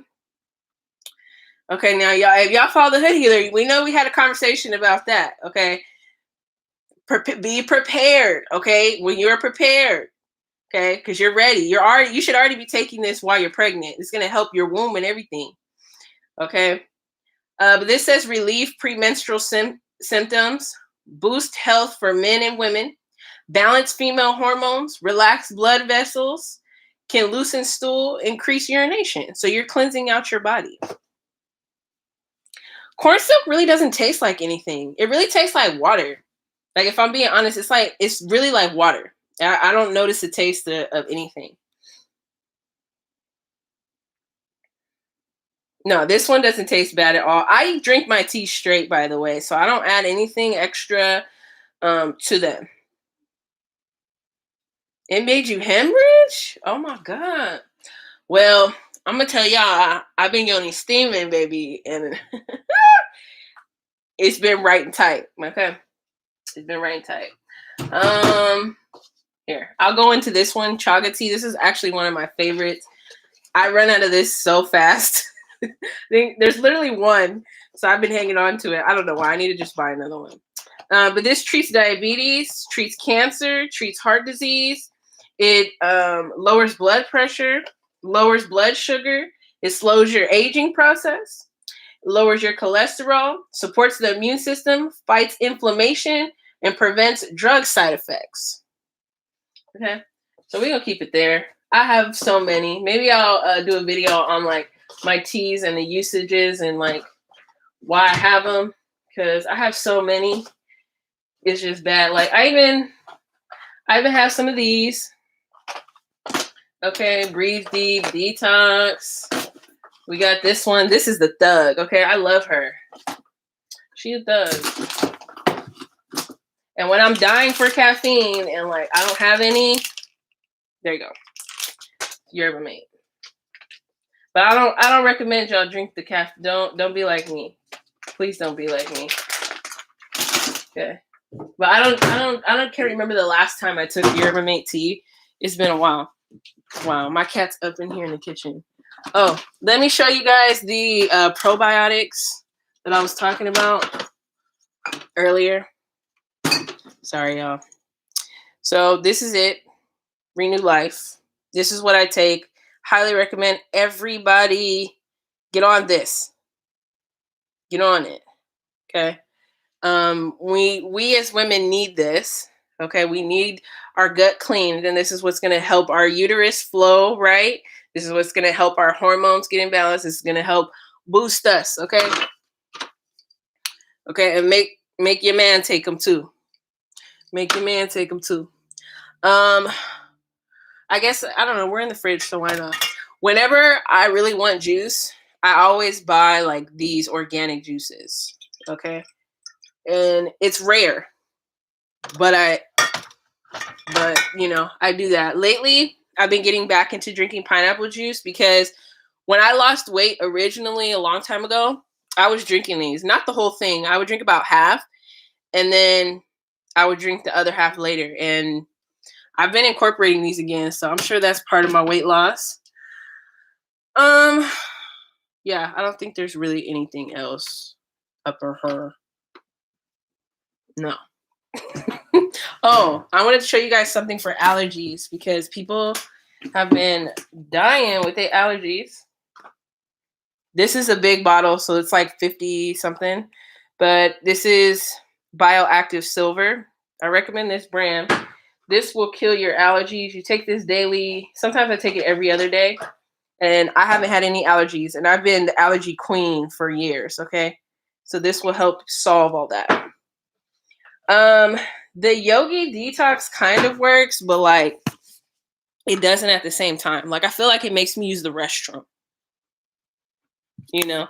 Like, and I don't mean pooping, I just mean like peeing.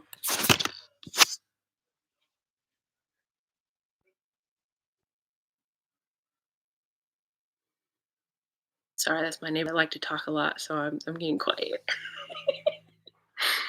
I might have to close the door real quick because I ain't got time today. I don't feel like it. Oh, it's throat coat. I know it's funny, but like, child, it works. It works. And I mean, I have had an instance where my throat got sore after, and I took it, and I was fine.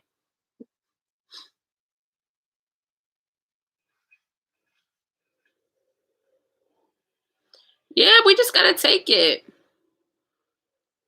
Yeah, this one works so well. The Renew Life. Oh my gosh. Of course, they want to start this shit right now. They always do that. Excuse me, kitty. But oh, I almost stepped on a cat. But yeah, the Renew Life, that brand works so good for detoxes. Like they even have like a liver detox and some other detoxes. Um, oh, that's I have the lemon one in there too. I have the mango, the lemon. I've had strawberry lemonade. You know, I do take it because there's supplement. Remember, I was telling you guys how the ashwagandha is nasty in this. So, like, if I take something like that, I'm like, I have to have juice. And then sometimes you just want to have some juice. And I know that's the sugar demon talking, but you know, I have to be realistic with y'all. I'm not gonna lie and be like, I don't have this. I could tell y'all not to do it, but I'm gonna just show y'all what I'm doing anyway. Um, I had juice not yesterday. I had juice the day before yesterday, a little bit, but I drank a sufficient amount of water, and I had a little bit. Okay, so I have a hair mat. Like I'm doing this hair thing, so I'm doing the Chubby Powder Challenge, right, in my hair. And so one of the ingredients is neem. I don't know if y'all know about neem. Okay, we got baby right here, but I have it in a powder form, and it like I was moving my stuff and like maneuvering it, and I guess the bag was open and I didn't know, and I accidentally kind of went like this, and it just all in my lungs, my throat, my nose. I was drinking juice like to try and clear that taste because it was so nasty. I had allergies all day from that. It was funny, but I learned my lesson, child. I'll never be that close again. I will never be that close again. But good thing, like I have my neti pot, and I just used my neti pot the day before, so like my nose and everything was already clear for the most part. So we are good. But it happens. It happens. Like my nose and my throat were trying to get rid of that so bad. That was like, what the hell is this? And it tastes disgusting. Like it's weird because like when I have neem like this, it's not bad. Or the neem oil doesn't smell that bad. But that powder, oh my god, it stinks. Don't worry, child. When I put it on my hair, I be using like fragrance oil because I'd be damned if I'm gonna sit here and smell like soil while I'm trying to go to sleep. It's not gonna work. Yeah, okay, so that yogi detox, that's okay. So that's not just me thinking that. Because that thing makes me just like pee, which is good. You should clean out, you know, your bladder and stuff. I know as me, this is another thing that I want to do for astrology because there's this book that I found, and the book is like it tells you sorry, my cats are fighting, whatever. But it tells you about all your placements and like the effects you have. And one of mine is like bladder. Like I don't have a strong bladder, and it's so true. Like I'm constantly peeing. I always have to go to the bathroom. Like that's why I always have to pee before I leave. And I never understood because when I used to be younger, they'd be like, "Did you pee before you leave?" And I'll get so mad, like, especially my god family, like they would just bother me with that. And I'm like, why are they asking me this all the time? And now that I'm older, I'm like, yeah, I see why. So my bladders can be weak. So, I be doing my Kegels and all that, making sure my pelvic floor is good. Um, you know, this is what I mean. Like using astrology, it really will help you. That tea does taste good.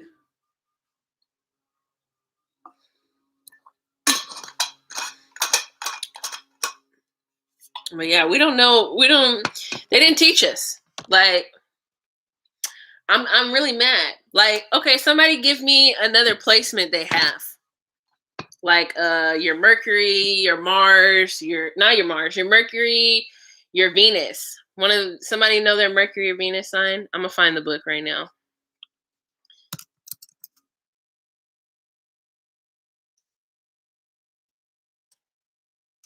Because I know I have it. I should have got my glasses for this child. And I can't see. Is this the book? This is the book. Let me see. Yeah, that I feel the same thing. My bladder gets weak. Like I can't even jump rope anymore. I was jump roping working out the other day and I was like, oh shit. Can I be real? Because nobody talks about this. Nobody talks about this. Like I had a little dribble and I was like, wait a fucking minute. What's going on?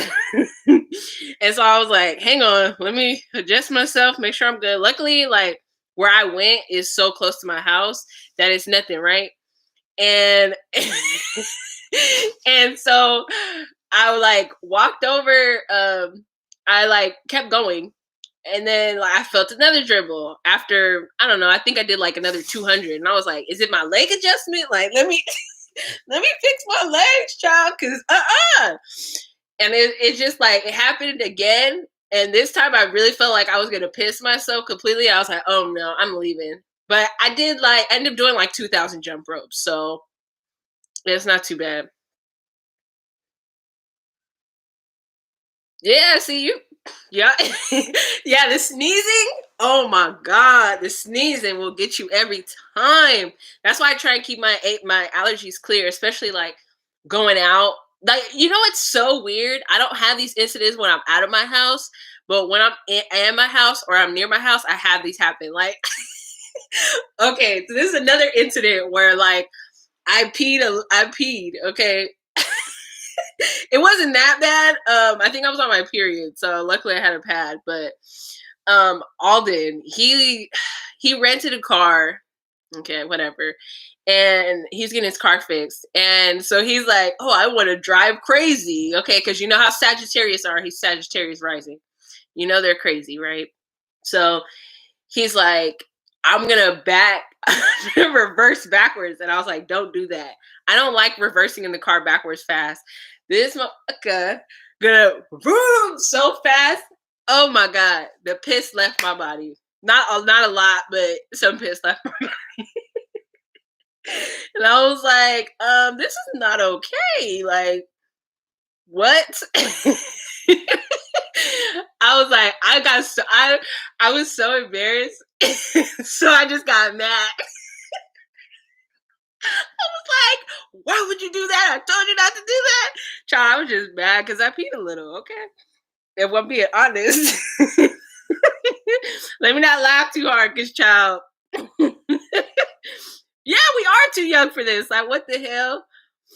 But I'm working on strengthening my pelvic floor, the exercises I'm doing, the things that I'm trying to do, because I can't be like this, child. I, it's so funny how I was embarrassed and I was like, you made me pee a little. Da, da, da. I want to go home. Child, just doing the most.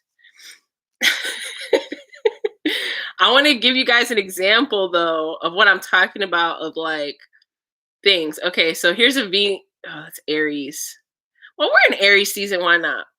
So It says people with a Mars in Aries, this placement may produce violent pains in the head, rupture of blood vessels in the brain, stroke, extreme restlessness, blows, I don't know what that is, cuts and wounds or surgery to the head and face, or several, why can't I say it right?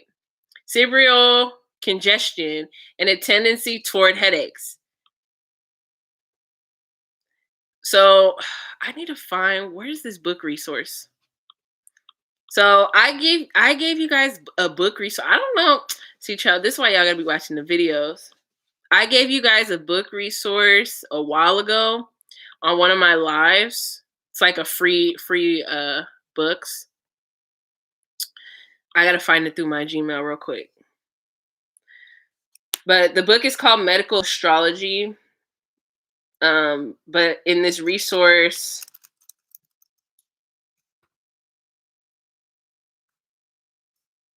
and the resources that I give you, you guys can look up and download free PDFs, while we can, child.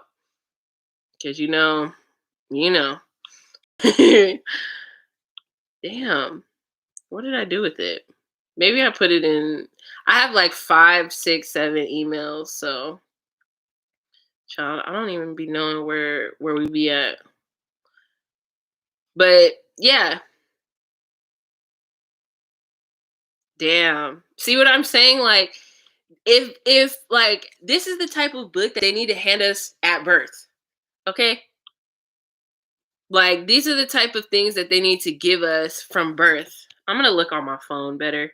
That way I don't have to like exit out of here.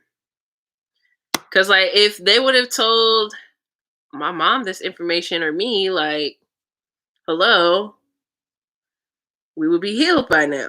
Okay. There would be no hormonal disorders, child. Well, maybe there might be because, that might be part of the process.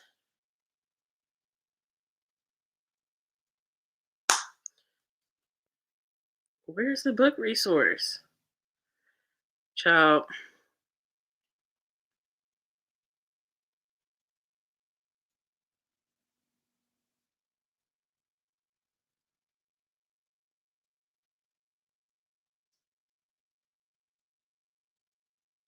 Okay, we're gonna have to figure this out another day. I know I have it. I just can't remember where. Oh, that's right. It's on my Twitter. Child, they was coming at me on Twitter yesterday. Black women just talking shit to me.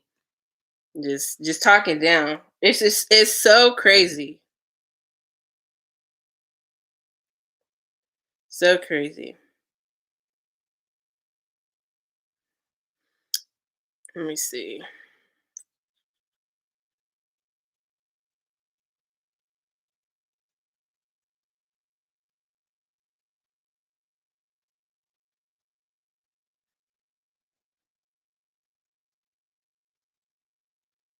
Oh, here we go. Found it. Why? Okay. So I'll explain why and what happened. Um, I think it was ridiculous. That's one of them. And then that's the other. And then this book is called Medical Astrology.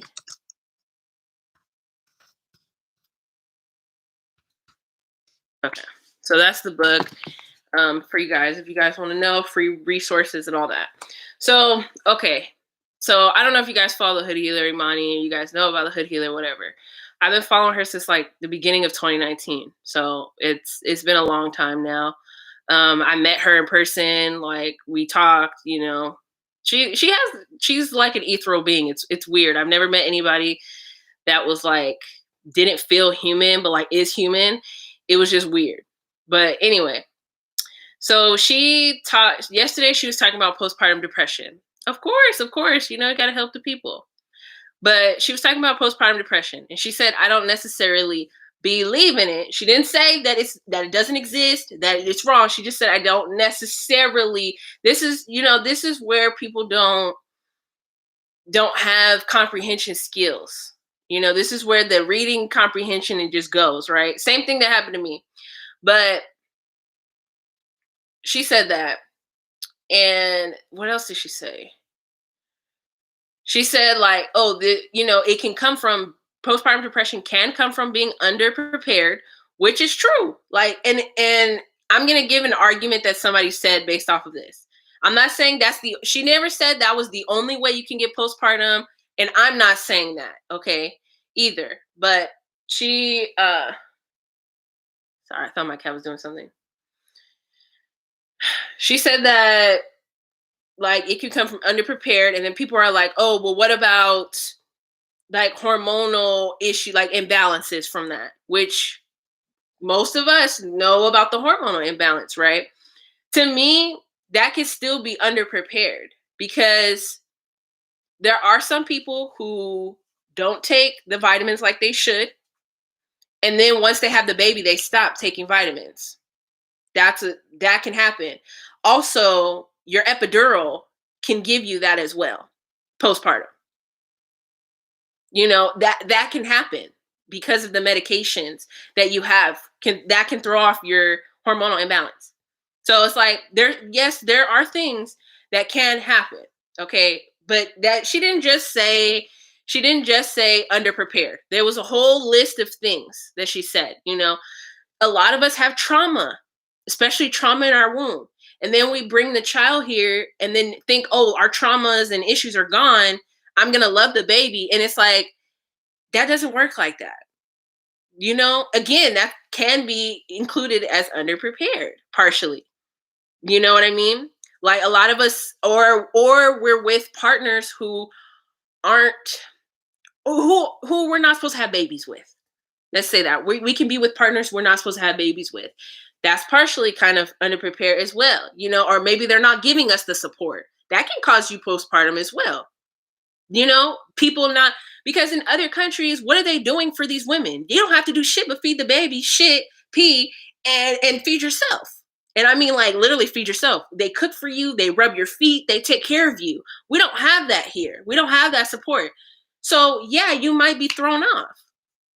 And she never said anything. And essentially, all I said was, she's not far off, okay? And I was saying, I do have 2 degrees, one of them being psychology, and I'm getting a third in psychology, okay? Apparently people couldn't understand and comprehend the way that I worded it.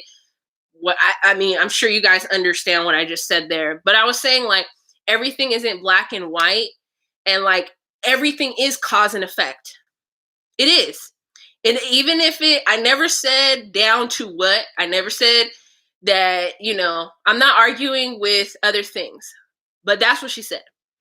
And that's what I said. And people were bashing me. People were talking about how I'm undereducated. Somebody said how Black women, what did they say? They said being Black and a doctor isn't enough. By the way, I could sue all these people. Like, and I can have a lawyer today. Like, it's not a problem. But they said that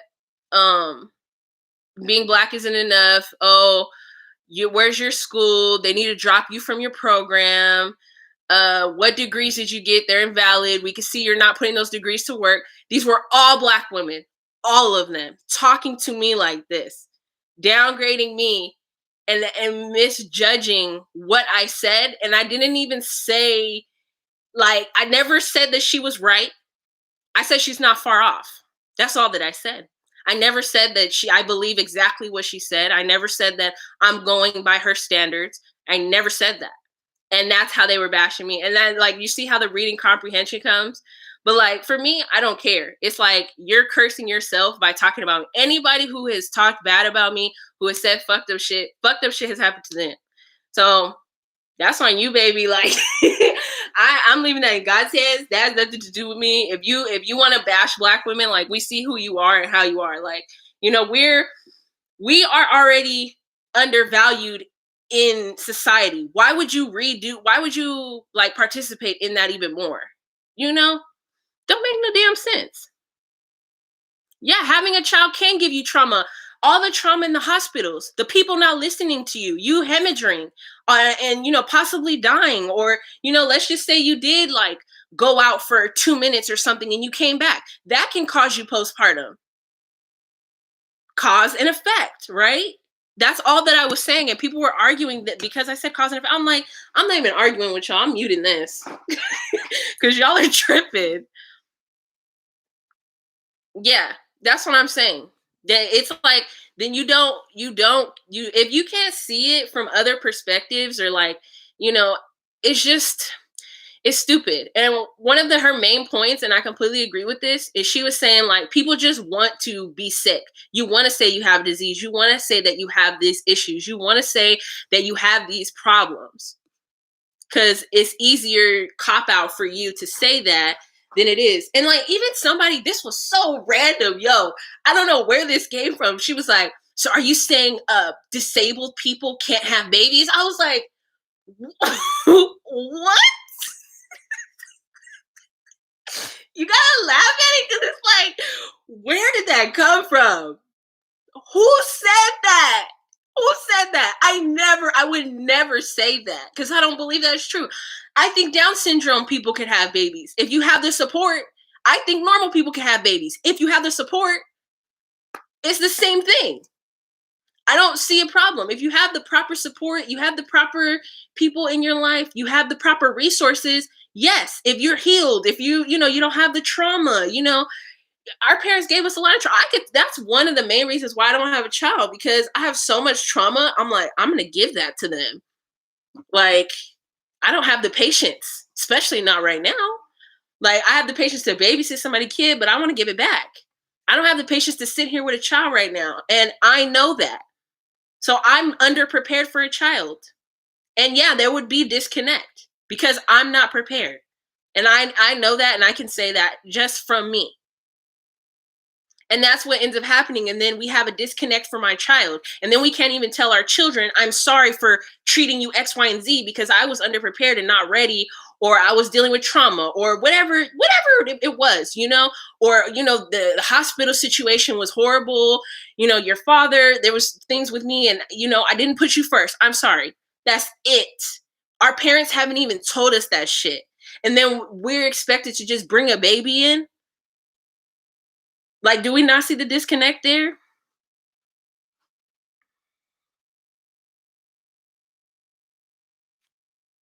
Yeah, people just want to be sick. That's you just say that. Just say you want to be sick. Just say yes. You gave me the chills right now. These conversations are important because we need to have it. Why are we not getting the support? Why do people feel like they have to, you have this postpartum? Why are the doctors not preparing you with iron supplements before and after the baby's born?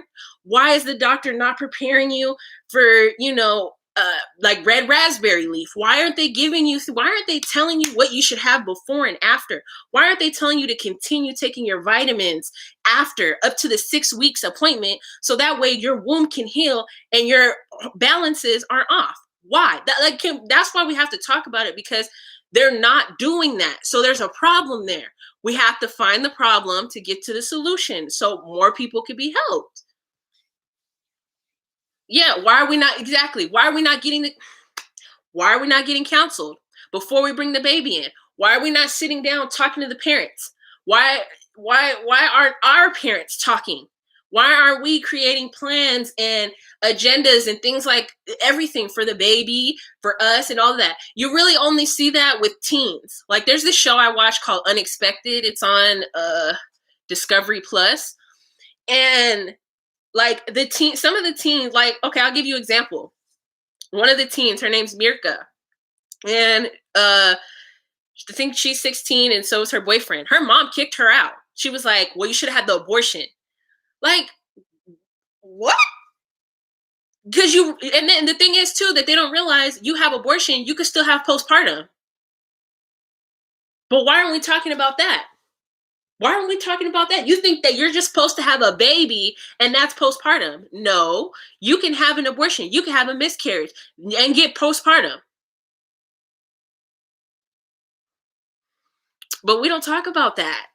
But anyway, the girl Mirka, her mom kicked her out, told her, oh, the only way you can stay here is if you have an abortion. She was like, I'm not doing that. So she had to go move in with her boyfriend's family, and they're so supportive. They made a plan. They're oh, we're gonna support you. We're gonna do this. They're like doing this, and you could see her stress level as the show goes. It's easier. As her baby came, she was comforted, even because she did it in COVID times, and she was like comforted. She was fine.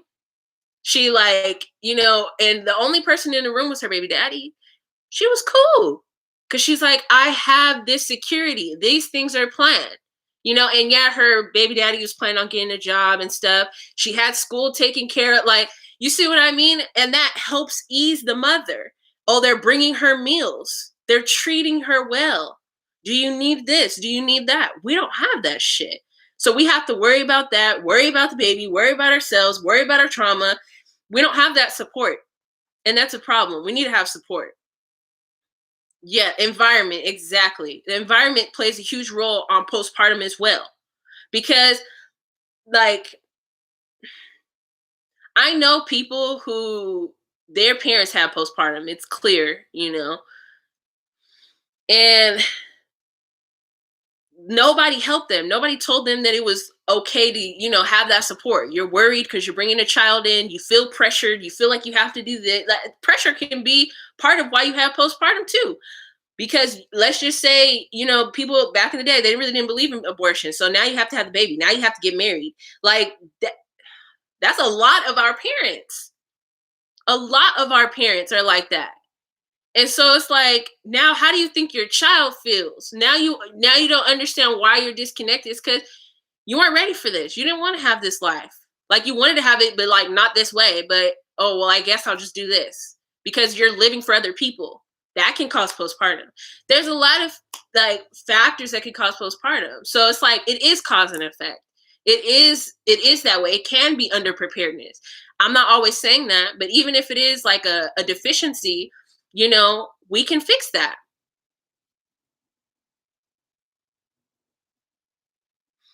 Mm-hmm.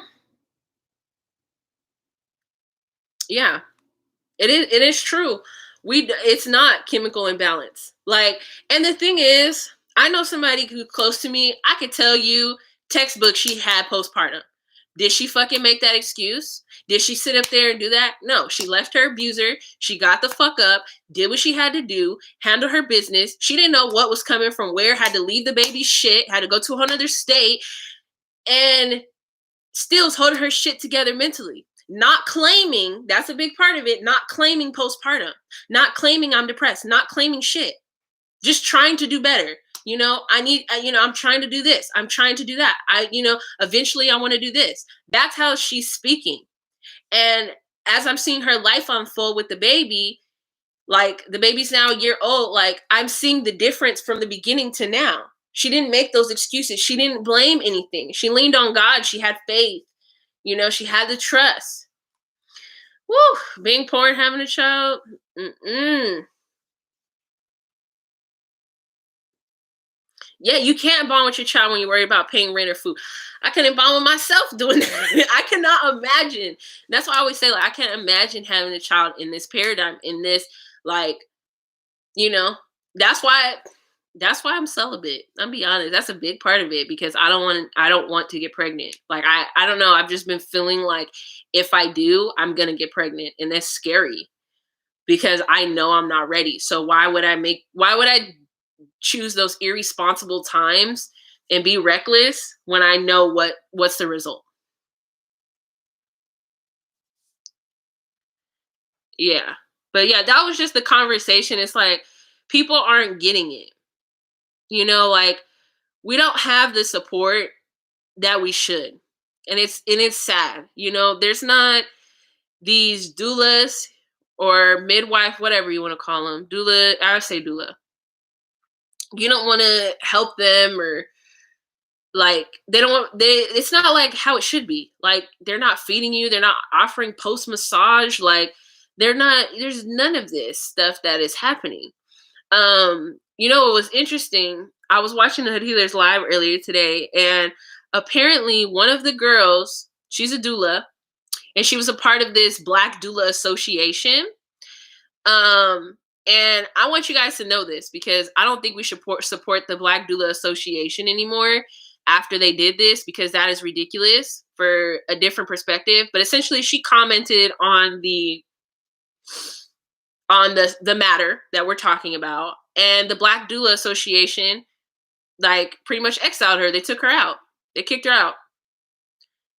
And I'm like, so other Black doulas can't have a opinion? They can't have a choice of the matter? We have to remember, like, a lot of this stuff is spiritual too.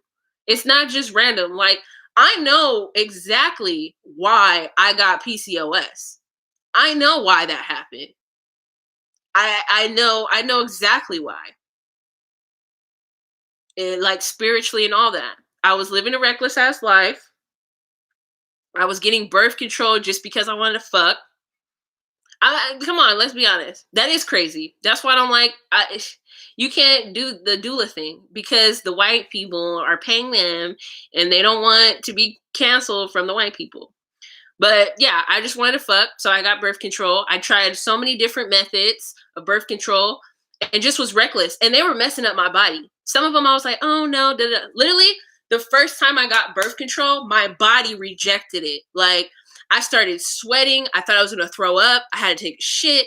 Like, my body was like, no. That was the one that they attached. I think that's the coil, the copper one. My body was like, hell no. And so I had to come back. And I was like, I don't want to come back because then I can't fuck. That was my mind. Oh, I can't do this. So then a little while later, I came back, and then I tried the Depo shot. Excuse me. Literally the day after I got that Depo shot, I didn't have a period. Like, I wasn't on it. It ended already. I had black blood coming out. Black blood. That was another sign. I was like, okay, well, I'm not going to take this. But it lasts for 3 months, so whoop-de-doo. And then I was like, I know I'm not going to remember the pill, child. I had enough time trying to remember my supplements. Then after that, I still kept trying. Even though my body was like, hey. And I knew it. I was like, I shouldn't be doing this. But I want to do this. I want to live a reckless life. I want to do whatever I want. I don't want to be held accountable for my actions. That was me. Oh, they didn't tell me shit about shit or nothing that could happen. Just the only thing was when that thing rejected the first time, the doctor was like, no, we need to take this out. Your body is not handling this. Like, no, this needs to go, but you could come back and try something else. I'd have been like, your body is not liking birth control. I'm sorry, sweetie, but you're going to have to figure something else out. But anyway, then I did the Implanon in my arm after that. And I was like, oh, this is cool. It's going to stay here, blah, blah, blah. I'll have to I'll have to get it out in 5 years. That's not too bad. I can live my life. And here I go, living my reckless life. And what happened to me? Woo! Child, I was broken and broke. Couldn't afford my bills. Couldn't afford to eat. Like, nothing. Then I met Alden. And the only time I was eating was when I was with him. I'm going to be honest. Because that was just it. Like, so we would work out and be like, And I like slowly but surely started gaining weight. Because before that, I was working out. I was being healthy. I lost a lot of weight. I was fit. I looked good. I mean, I showed you guys those pictures before. And then I met Alden, and it's like the only times I would eat is when we would go on dates. But I wouldn't say anything because I didn't want him to be like, "Oh, you're using me," like, you know what I mean. But he's like, "Oh, you hungry?" And I'm not gonna lie. I'm like, "Yeah." I want to be like, "I'm starving." But he was like, "Oh, are you hungry?" or whatever. And so we would like eat, but we wouldn't eat good. Like, we would eat bad stuff. And that's not normally what I would eat, but I'm like, he's paying. He said this is where he wanted to go. Like, who am I to sit here and like say anything? Which was dumb. Child, dumb as hell. And so then after, how long were we dating? I think after about 2 months. No. I say like 6 months to a year is when I started gaining the weight. And I couldn't figure out what was wrong. And I was trying to work out, eat healthy, do everything I was supposed to do. Nothing was working. Then I found out, like my friend was like, it's probably the birth control. So by that time, it was too late. It was too damn late. And I wish somebody would have told me, hey, you should leave the birth control alone. But it's because I wanted to live recklessly, because I lost my faith. I'm not going to lie to you. I lost my spiritual faith, which is weird because like when my mom died, I got super spiritual at like 16. But after that, like when that moment came and I couldn't pay anything and I couldn't do this, I lost my faith. God was testing me and I lost my faith and I didn't care. And I put my faith into like humans and men and stuff like that. And I got disappointed every time. And I just got trauma because I was attracting men with issues. Okay. There was this one man who said he killed his wife. What? What? I was just attracting. That's what I was attracting because that's what I was. And I lost my faith. I lost my faith and I did not trust. And I was just doing everything recklessly. And this is my spiritual consequence.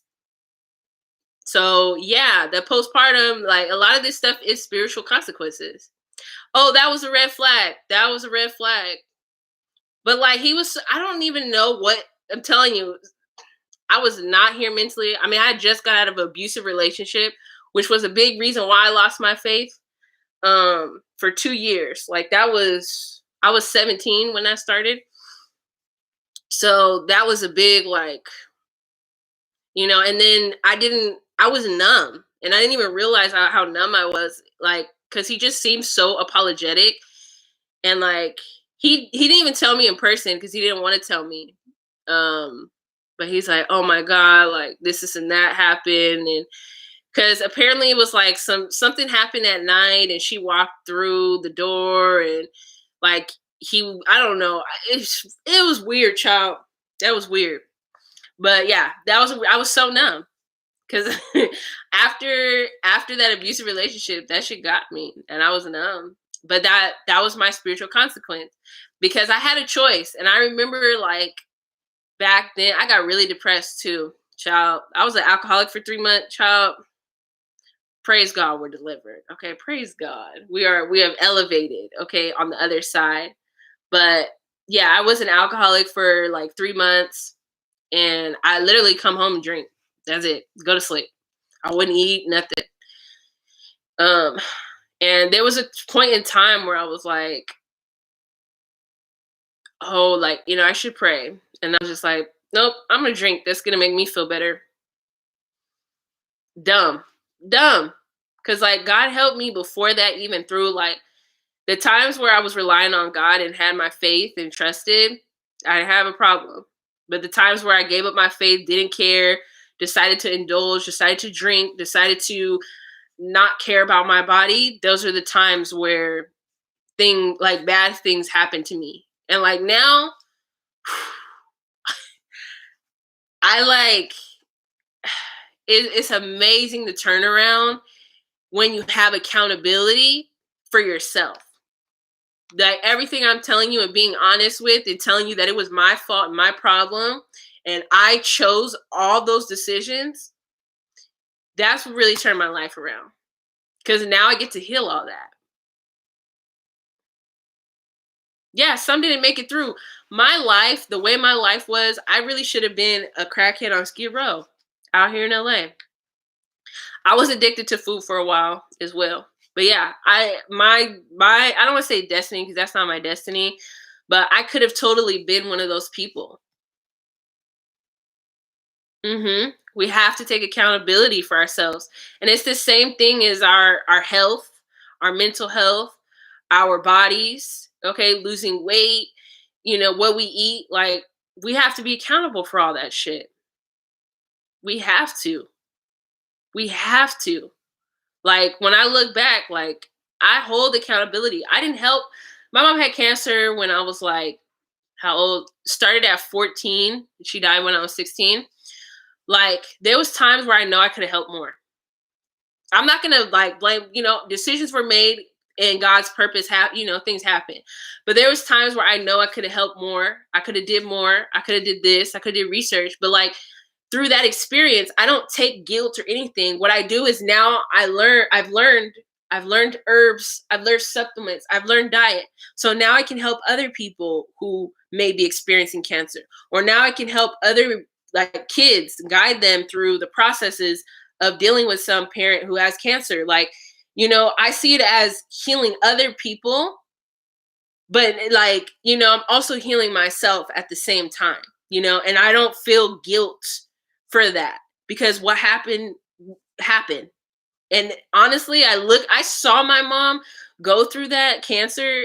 That was her spiritual consequence. Why? She's a Scorpio. She was constantly holding guilt and resentment. Like the resentment was so bad. It was just all over her. Literally, you like walking through her, and I saw the resentment. I saw the guilt. And I didn't understand what my mom's friend meant, but like I remember my mom was in a comatosis for like a long time, right? I think it was like 2 weeks, something like that, or a week and a half. I don't know. It just seemed like it was a long time, at least to me, because I was a kid. And her friend was like, she's fighting something spiritually. And I was like, I didn't understand, but now I know she had to choose to let go of that resentment. If she didn't choose to let go of that, she was going to die. And that's exactly what happened. She chose her own destiny. She chose that path. That's what she chose. And I know people might be like, "Oh, you're crazy." I saw it. So you didn't see it. Okay? And she had that resentment towards my father. Or I should say dad, okay? And I understand why, but I let go of my resentment towards him because that's his battle and not mine. And I see him as a person. I don't see him as my dad. Yeah, we really have to let go of that resentment. I hope I'm touching people. I'm feeling a little chill, so it's a good message. I feel it. But there's a lot of messed up things. I'm just gonna say there's a lot of messed up things that happened to me when I was young, from the result of my father. Okay, I'm not gonna go into detail, but it's YouTube, so it's censored. But there's a lot of things that happen, and of course, denial from the other party always happens. And he's a schizophrenic. He's not here. He has his own trauma and demons to deal with because he's constantly running. He's constantly running. And I just see him as a person, not as my dad. And I see him, he had a really messed up childhood. My grandma, his mom, was so mean, was rude. My mom was like, she's like one of the most evil people that she ever met. And he was the only boy. So he had to be a dad to all of them. He had to take care of all of his siblings. I think there's 4, right? Or 3 child. I'm not close to I'm not close to the family like that on his side. But there's like 4 aunts or whatever, and he had to take care of all of them. He had to do their hair. He had to wipe their ass. He had to do it all. Okay, so he was a parent at the young tender age of like 8. Now, how is that going to mess up a child psychologically? You understand? Like, as somebody who studies psychology, like I could see how that would really mess you up because you're barely learning your own motor skills. You barely got your shit together. And now you have to wipe somebody's ass. You have to feed them. You have to do their hair. You have to clothe them. You got to make sure they go to school. You got to do all this shit. That's not fair for a child. You never got to experience childhood or have fun. So what are you going to be? You're going to be bitter and you're having a stick up your ass because you never got to experience life. Yeah, and my dad got overlooked as well. He was also mistreated. He got whooped for the shit his sisters did, constantly beating. How would that mess up a child where they're constantly getting whooped for things they didn't do? That's going to make them hypersensitive. They're going to feel like they have to monitor and analyze every little thing they do because they can't. They're, oh, I might do this or this might happen. And that also creates anxiety within the child because now they're stressed about what's going to possibly happen to me. That's why I don't believe in whipping, spanking your kid, none of that. Because you're creating anxiety for your child. So my dad had anxiety, what, in a tender age of 10, something like that. He got kicked out. I think he was like 16 or 17. I don't know.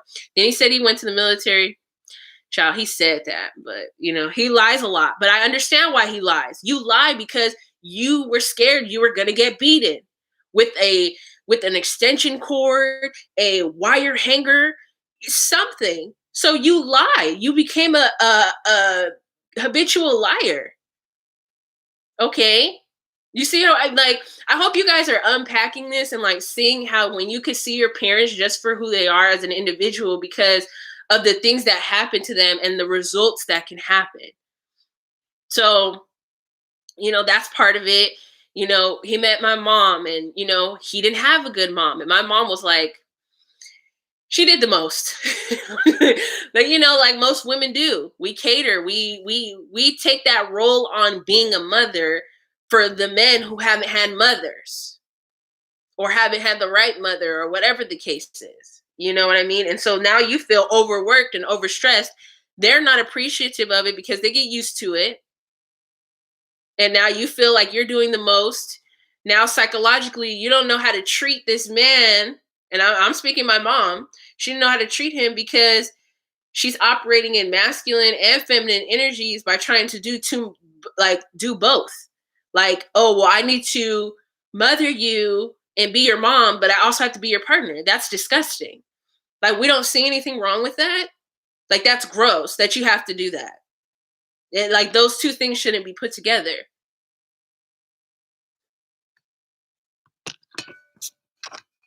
Yeah. And that's what I'm saying. I don't blame them. They were a product of the system. I don't know when my dad got schizophrenia. If I can guess, I'm trying to think of my age. It had to happen around the time he left the house. So he left when I was about 14. So around the age of between 13 and 14 to me is when he kind of started to develop that. Because he was alone, he didn't understand things, he had a lot of abandonment issues. His friends would do things that he didn't like, quote unquote, like messed up things would happen essentially. But it's like he didn't realize he was attracting that energy because he was being like that. He wasn't giving like that. He wasn't giving free light. All he wanted to do was have fun. Like I remember one day he just like my dad, he was trying to live in some Leo energy. I feel like Leo is his south node in astrology, but he randomly bought a boat. Like he would just do that. Randomly start buying shit, just bring it home. And you're like, what? Like where did this, and it confused me as a child. And so I don't like surprises because part of that was the whoopings, okay? Part of that was bringing things home my dad had, then my mom reacting to it, like, so now I'm brought up where I don't like surprises and random things because I don't know what's going to be the result of that. Because my dad just wanted to be impulsive and buy things because he wanted to have his fun. He never had that. He randomly bought a motorcycle, a boat. Like he just bought. Like I remember one day he showed me this dog, and was like, "Oh, do you like this dog? You think it's cute?" And I was like, "Yeah, I'm a child. I love dogs. Of course, I'm gonna say yes." And so I'm like, "Yeah, I love the dog." And then he literally brought me the dog. Like brought it home like a week or two later, and I was like, you didn't ask mom? Like, oh shit, and that there goes the anxiety, there goes the panic. Now y'all see why I don't like surprises. Yes, every problem is rooted. And so I see my dad as a person. He wants love because he hasn't had that. All his love has been conditional. Because even with his sisters, their love has been conditional because I mean now it's not, but it was before because he was taking care of them. So yeah, you're gonna love the person. You're gonna love the person that takes care of you. That's just what it is. There is no. You're gonna have like a I don't want to say lingering feeling, but you're just gonna have a feeling towards them. That's natural. So, he's left. He lives in Thailand. He's been there since my 5 months after my mom died. Mind you, I was 16 at that time, and he didn't tell me he was going to leave. And so that triggered my abandonment. But he's like, I just need to live my life. I need to be happy. And also with the schizophrenia background, like, how you can't even process the death of your ex-wife like properly, like, especially you feel like, oh, she died right after I left, so that's her death is on me, and now my daughters don't have a mother. I just ruin everything. Let me run, because when I'm not around, everything's better. You see, like, you get it. I really hope I'm healing and touching people's hearts. So I just see him as an individual who got messed up from the system and lost his faith. He lost his faith. He lost his backing. He lost, you know, his will for the most part. He got stuck. So I hope that this will take you guys to see your parents or whoever raised you or other people who like you have resentment towards, like just to see them through the eyes of just a person, and who the man or woman or whatever they are, non-binary, because I know now, like somebody will fucking kill me if I don't say that. But you have to see them as an individual and look at their life and look at how they got brought up. Look what happened to them. Look at everything and dissect that. You can't blame them for how they reacted.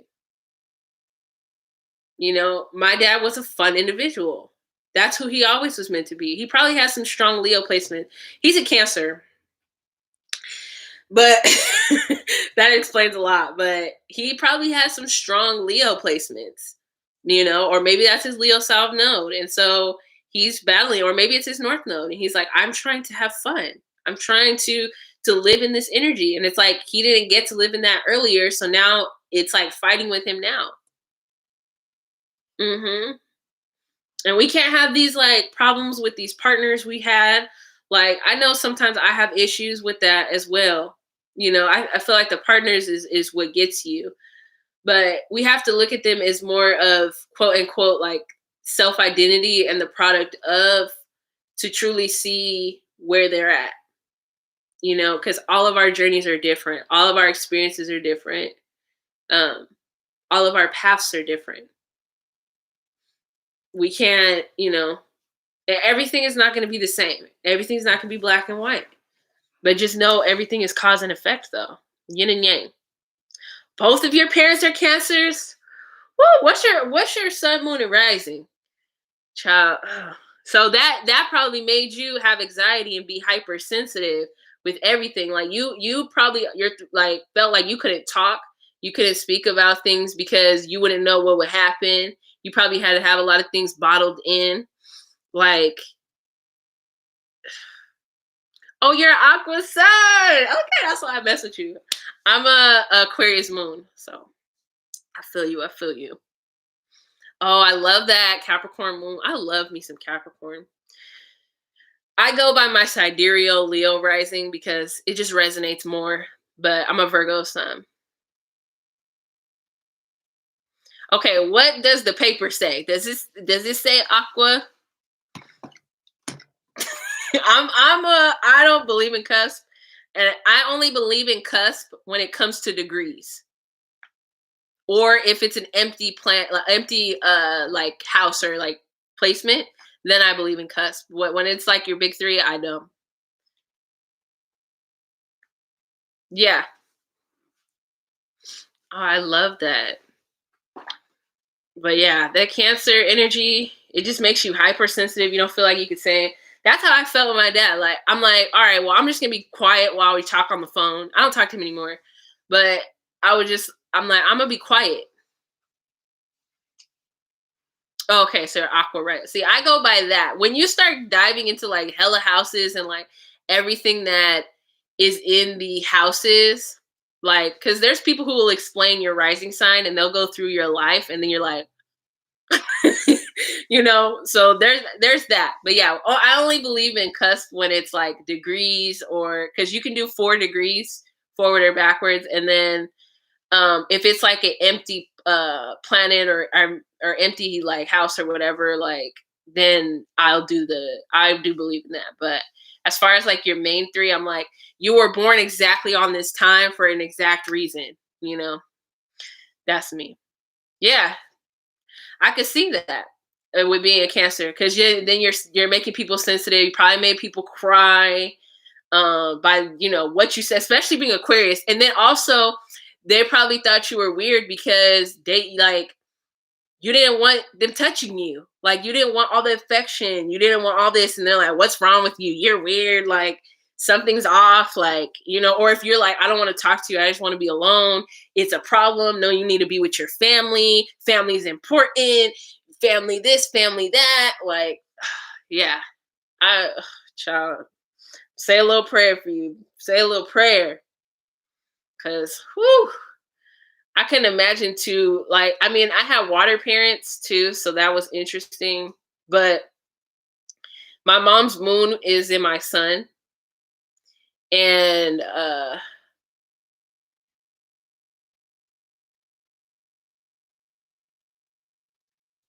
I could see that as a child, yeah, in Aquarius. I could definitely see that. I can see that. Mostly I was like that. Like when I was young, I wanted the affection, but as I got older, not really. But the thing that I like, excuse me, I like being cuddled when I go to bed or like fall asleep. Besides that, throughout the day, I'm good. If I feel like somebody needs a hug, I'll give them a hug.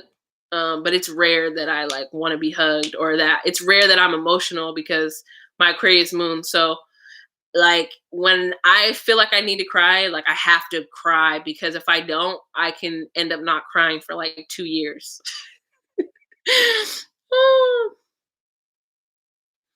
Venus is Sag. That's a very interesting placement. Very, very interesting placement. Trying to do my math here. I'm still learning astrology, so I'm not like super, super on it. But yeah, I get you with the feeling with touching. Sagittarius though are very, you get the bag. Let me just tell you that. Okay. You will always get the bag. You'll always be attracted to that. I'm sure you travel a lot and stuff like that. But you like, I guess it's interesting because it's like fire in an earth. So when what happens when you put fire and earth together? But it creates a lot of passion, because Venus, is ruled by Taurus, kind of Libra. So you kind of have the air as well. But Sagittarius get a misconstrued notion. I do believe that like in all astrology, yeah, I do believe in all astrology that like um there's an elevated sign and then there's a normal sign. Okay? So like you have the good, and then like you have the bad in every sign. So I don't know how far you've progressed with your Sagittarius, but to me it's like most Sagittarius want love. Like most of them want that passion. Like that's part of their drive. But it's interesting because when you're committed, like you're committed, but you want your space. So it's like let's go on a run together. You stay on this side of the street, I'm staying on this side. Like that's to me, that's like Venus Sag energy. Like I'm here with you, but I'm here with you. Okay. Like you need that space and that energy to kind of have your own accord, have your own energy, be your own entity in your own self. Like I feel bad for Aquarius or Sagittarius, like twins, because you need your own identity, you need your own space, you need your own expansion to be there for you.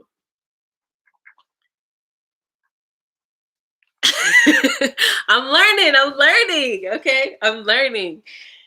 It's a lot. It's so much to read, but yeah, I retain a lot of this information uh for this stuff.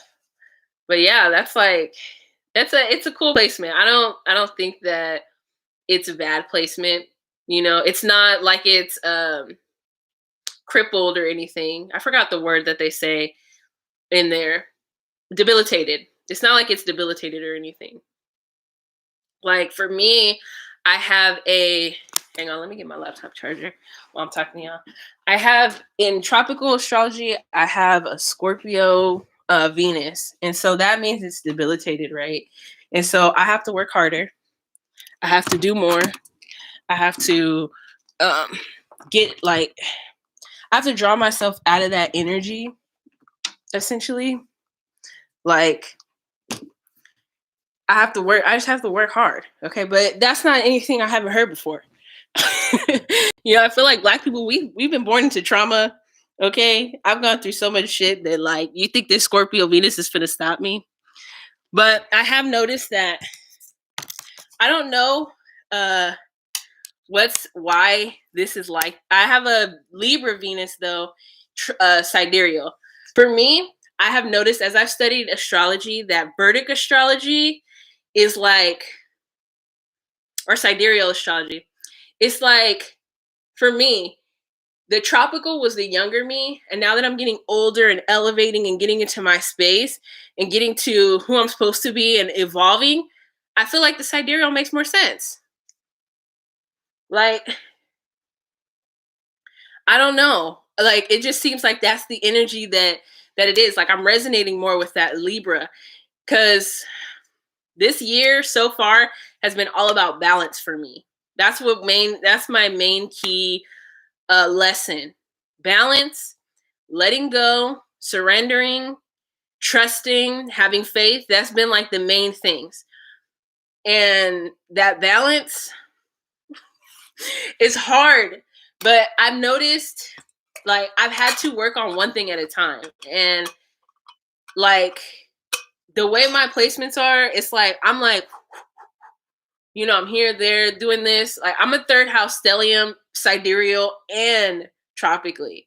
So that's Gemini Mercury energy. That's quick. That's like going. Not to mention I have Virgo sun. Like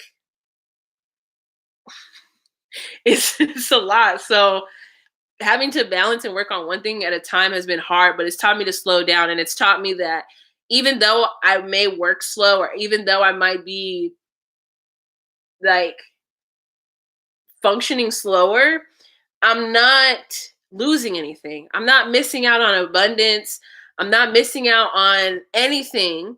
I'm still being prosperous. Like everything is still working and functioning, you know, and now I can incorporate. Like the working out was hard to balance because I'm like, oh, I got to balance this. I got to balance my diet. I got to balance work. I have to balance this. Like everything was like, I have to balance this. Yeah, exactly. And so it's been hard. Like to learn to balance one thing at a time. But I realized I didn't miss anything this entire time. I gained so much. So it's like it's okay to slow down and work on one thing or one area that you're struggling with, but just don't stop. You know, don't get lazy. I feel like a lot of people give Taurus crap for being lazy, but Libras are lazy as hell too. Can we be for real? Libras be lazy too. I'm about to pull up my chart right now. Uh, but yeah, I'm third house stellium. My moon is still in my sixth house. Like that's one thing that's weird to me. I'm like, how is that still in there? I don't get that. But yeah, the moon was definitely meant to be in the sixth house for sure. Which is Aquarius, which is hard because you know, having Aquarius in a Virgo house, child.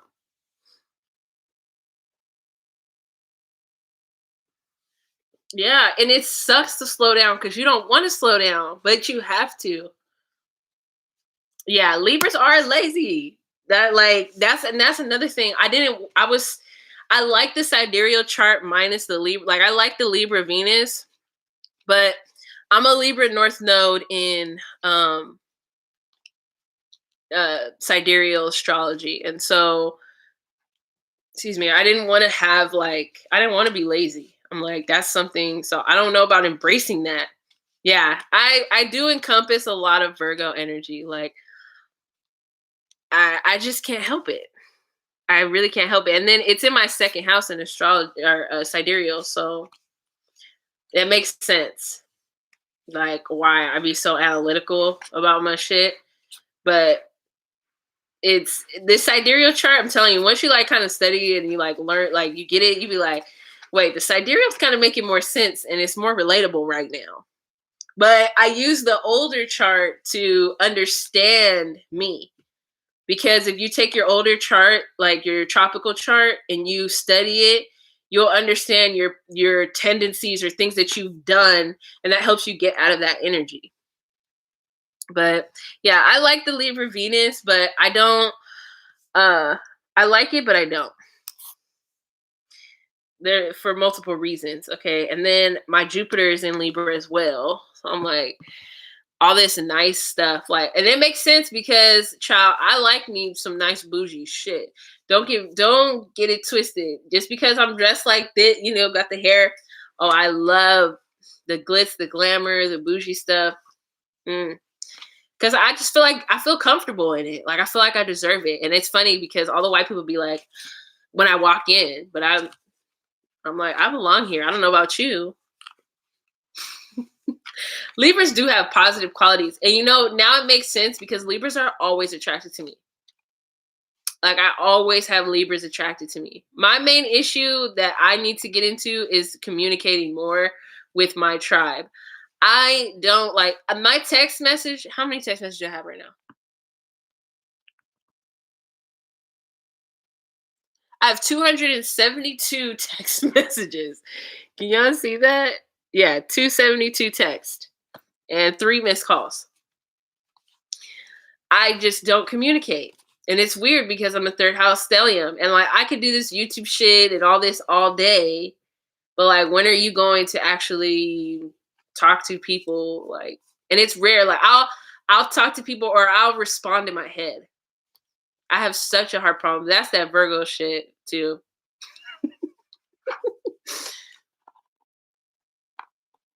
Yeah. We did the sugar daddy lifestyle. Thank God I've transpired through that. Cause I don't want to do that anymore. Oh, for you guys, here's a little astrology tip. Okay. If you guys are looking for a husband or a wife or whatever, so if you're looking for a husband, look to your Jupiter placement in astrology, study it. That's what your husband is going to encompass. And I definitely recommend you guys get the rulership book. Okay. Because this is going to you see this? See Aries, and it's just a list of stuff. And it even goes through the planets and everything. So you guys can see that and see what qualities. And so if you meet somebody and doesn't meet your qualities, you can be like, no. Okay. And then if you're looking for a wife, don't sneeze.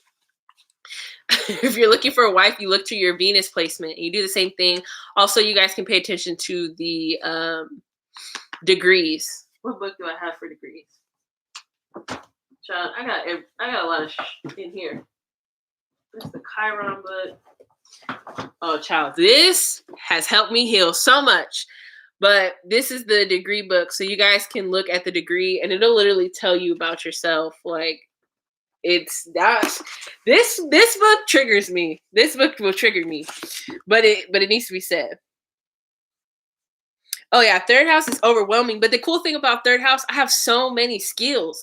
Like I know how to do so much shit. I know how to filter water. I know how to make charcoal from the earth. Like I know how to do CPR on a cat. I know this about astrology. I literally learned to crochet last night. I know about herbs. I know about, I know how to cook. I know how to, I know about how to heal cancer and healing AIDS and like all these things that are coming up, it's just like I don't like the third house is just like skills on skills on skills. I know how to do nails, I know how to do makeup, I can do hair, I can like I do it all. So it's just a lot. That's why that slowing down messed me up because I'm like, I can't slow down. Matter of fact, that reminds me, I need to do my hair like next week. Let me see. You do not need no sugar daddy, okay? You just need a good husband or wife, whatever you want to have, okay? That's all you need, baby. Yeah. So next week, because I'm supposed to start school uh in May, I think. So next week, I'm gonna have to do my hair. So then I don't even have to worry about doing my hair and I'll be done with this chubby challenge. It's helped. It's helped, but I'm over it. Oh, Libra's in the seventh house. Ricky! That's one of those placements. Ricky! Okay, so tropically, my seventh house has Pisces in it. So that yeah. So does my history make a little more sense to you? That the delusion, baby. The delusion and illusion. Just I'm so happy to be delivered. Okay, now I don't have to worry about that anymore because and now in sidereal, my my seventh house is Aquarius. So what's up? Which is true. You have to stimulate the hell out of me now. Like, it's not gonna work. Yeah, I got you on the books. Okay, so this is if you guys look in the chat and scroll up, I gave you guys a book resource for free books. This one isn't on there though. So yeah, this one is from Amazon. Degrees of the Zodiac. Then we have this Chiron book. Okay. Oh, by the way, again, this one will trigger you. It triggers me, but it's so spot on. It's scary. Okay. And then we have this Chiron book. This one will heal you because we got to remember Chiron is the wounded healer. So this is part of like our life's journey and how we're going to heal ourselves. And lucky me in sidereal and tropical, I'm a first house Chiron.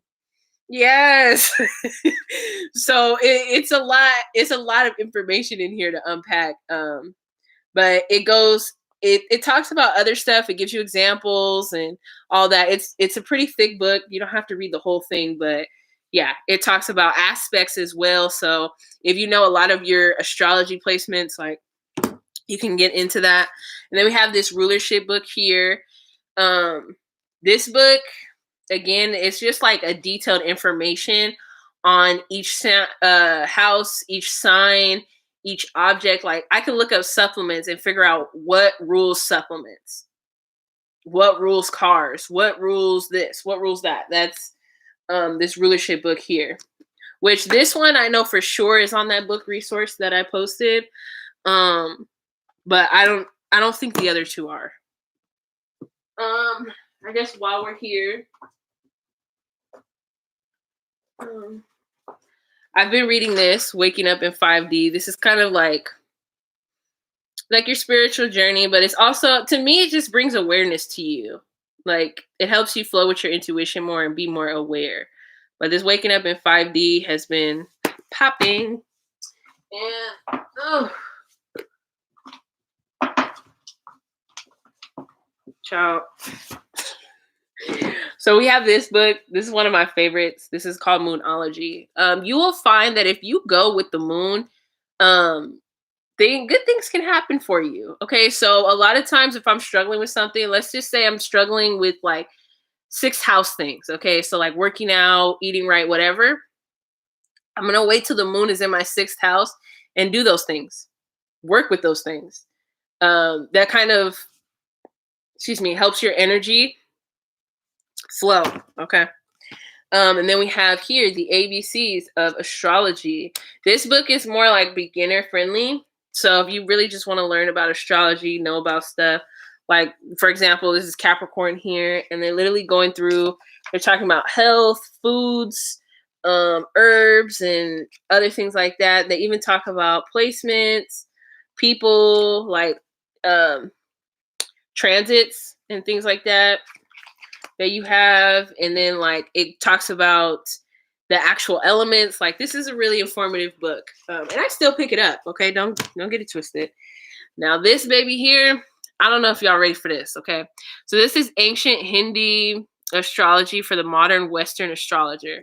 So they do. This is mostly based on like Vedic astrology, but I use it. Like I find that when I use it with my sidereal placements, it's really accurate. But yeah, it just goes with everything. So, Mars in the fourth house or whatever placement, Virgo, Venus, like all of that. And it's like, it's informative, but it's not like doing the most. Like you just find where your stuff is at, like your placements, and then there you go. But you have to remember that they only focus on inner planets. So it stops at Saturn and then they go into the north and the south node. So that's all up in my business. Look at his ass. All in my business. Don't be shocked now. You're on Candy Camera.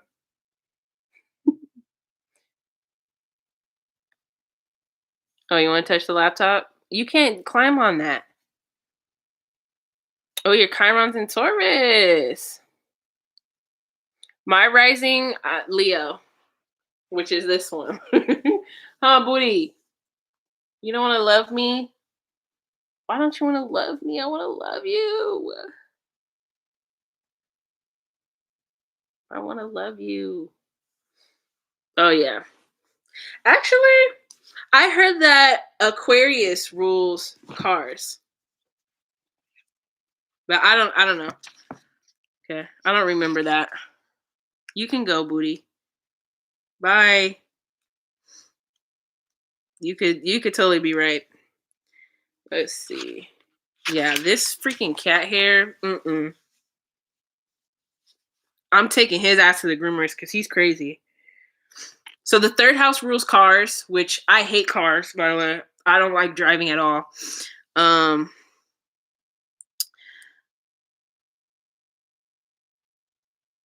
Oh, they said look up automobiles. I was like trying to read this. I'm like, what the hell? So the third house, which is Gemini, the ruler. So you look to Mercury, yeah, and then Uranus as well. So I'm not allergic. It's just that like because they're it's spring into summer, like they're all the winter coats coming off now. It just like sits. It's because I do skincare, and so it just like sits, like it makes it sticky all on my face, and it just bothers me. If I get cat hair in my nose, I will start sneezing. But no, I'm not allergic. I thought I was for a while because I had bad allergies, but it just turned out like I had to get my tonsils taken out. Yes, sis. Okay. Don't forget that medical astrology book too. Y'all need to download that and go through all your placements because I think it was my Venus that they said was part of my stuff. Girl, we've had a similar path. Okay, same rising. Let me see. I think it was my Venus sign. I'm gonna look right now because I'm gonna tell y'all what it said. Okay, so this is what remember I was telling you about the bladder. It says Venus and Scorpio, venereal diseases. Thank God okay, thank God I never had that problem. But I did get a what is it called? A UTI from one of my exes, the abusive cycle one. And now, like, if something happens, then I get it. Like, there was a video I posted on my main page, like my main channel page, and I was working out, and then somebody had put toilet paper on the sink, and I thought I didn't wipe with that side, but I guess I did, and I caught a UTI, and I hadn't had one in like 3 years. So it's like, that got me. But it says weakness of the bladder, womb disorders, and problems connected with the vaginal passage or ovaries may occur with Venus and Scorpio. Like, when I read that, I was like, what? Yeah, this book, you have to use tropical because it'll be accurate. Venus and Cancer, I'll read yours, sis. Yeah, those UTIs, man. But what one thing that I will say, if you guys have chronic UTIs or you get them often, yoni steaming definitely will help you.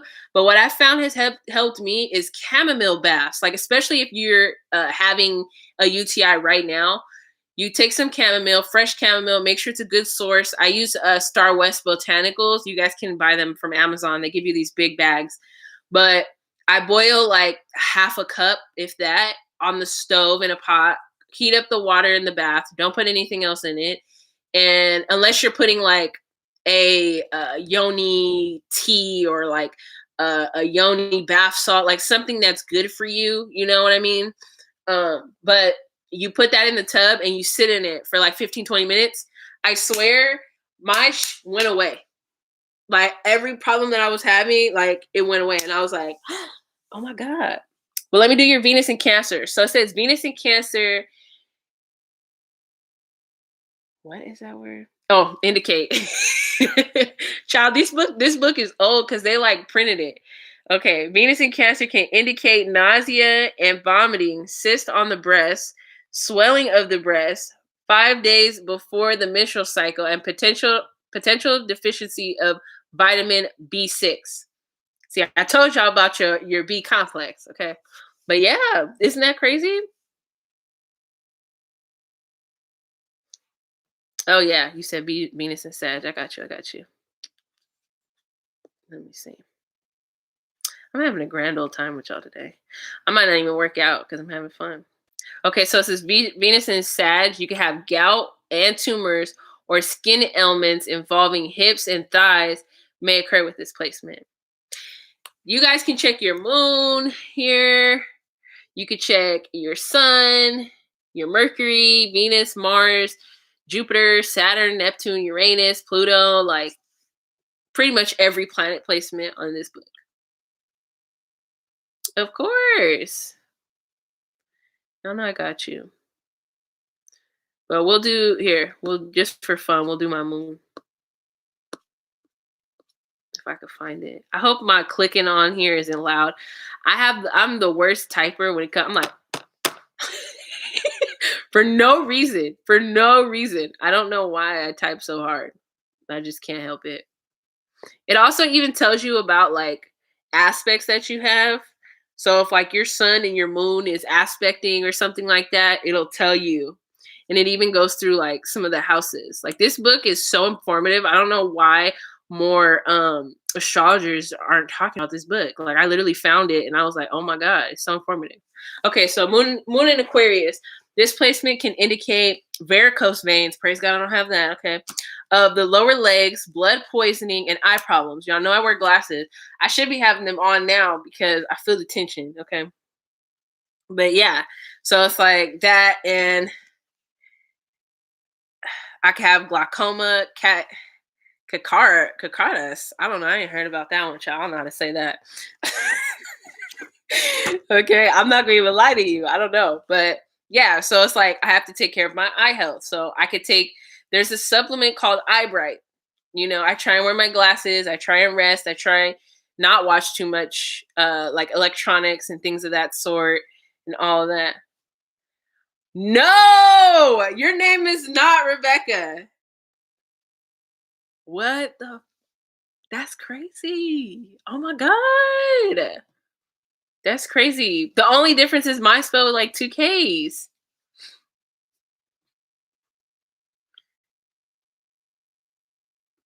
Your moon's in Aquarius? That's crazy. Are you a Virgo sun? Now if you say this, okay, I don't know what to say, baby. I don't know what to say. I don't know what to say. Eh, eh, Virgo sun, then that one right there is gonna get me. But I'm gonna do your Aquarius sun. So it says the sun in Aquarius can mean poor circulation, blood disorders connected with the colon, carbon monoxide poisoning, lumbar disorders, and lower leg cramping. See, so you know now you got to stretch. You know, use some chlorophyll. There you go. Oh, you're a Gemini sun, girl. It's the same Mercury. Okay. We got the Mercury right here. I love that. I love Gemini. Like I at first I did it, but I realized that there's elevated and non. And when you're an elevated one, it's crazy. Really? You really get them?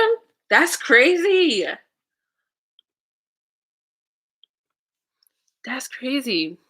That is so wild. I love it though. Like that's what's up.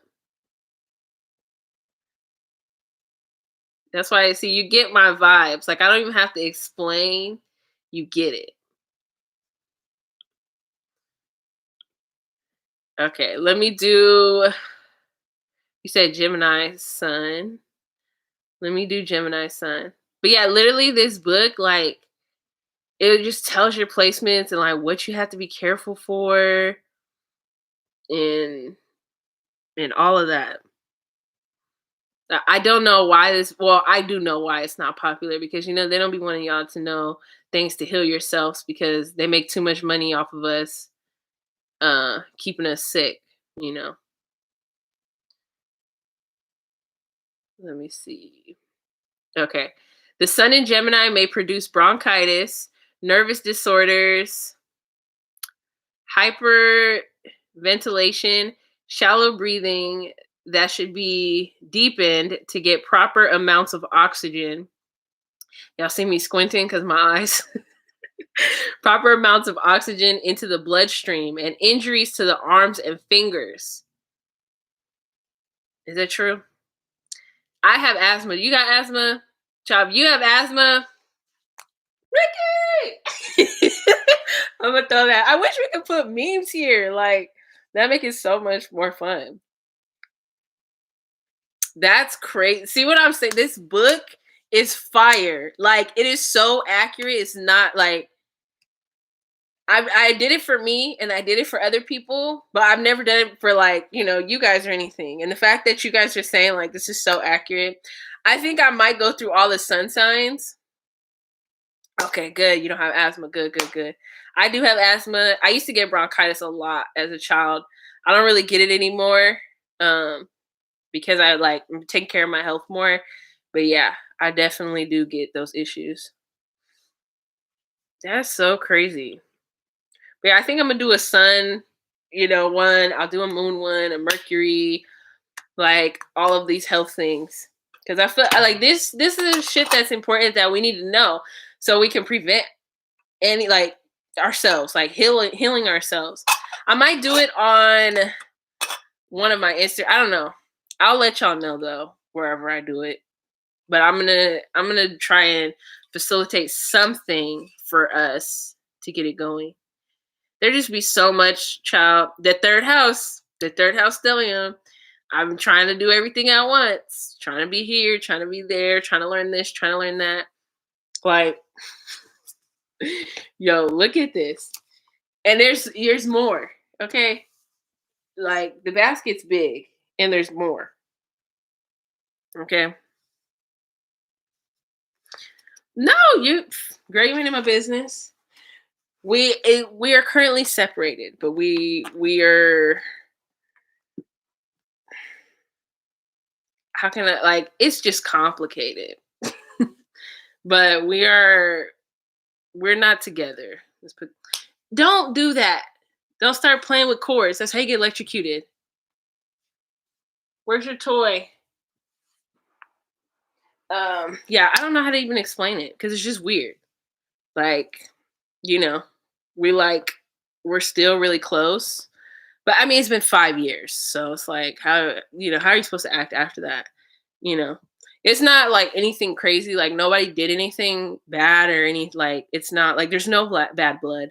It's just that like I know spiritually I myself had to split because the relationship was hindering me and preventing my growth from like what I was trying to do. Like it's preventing me from getting to the next level. Does that make sense? So we have to sacrifice and it sucks. It sucks. But like I'm not going backwards anymore. I have to go forwards. So because of that, this is just kind of the situation that we're at. And I mean, if later down the line we get together, cool. If we don't, we don't. Like I don't own anybody, you know? I don't own anybody. Nobody is tied to me. Like, you do what you want, I do what I want, but I'm not gonna hold you to stuff like that, you know? Yeah, I don't know. Like I there's no title, but I'm doing me. And that's not including anybody else because I'm not messing with nobody. But like, I just want to I want to become a better version of myself and like fully live in my purpose and do what I'm supposed to do. Sorry, I'm playing with the cat. Doing what I'm supposed to do and all of that. Yeah, maybe it's a break. I don't know.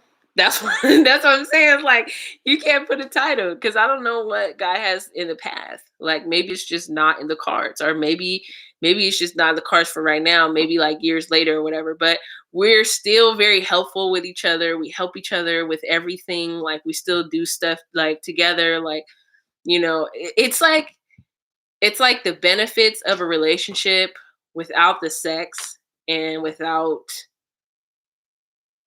the title.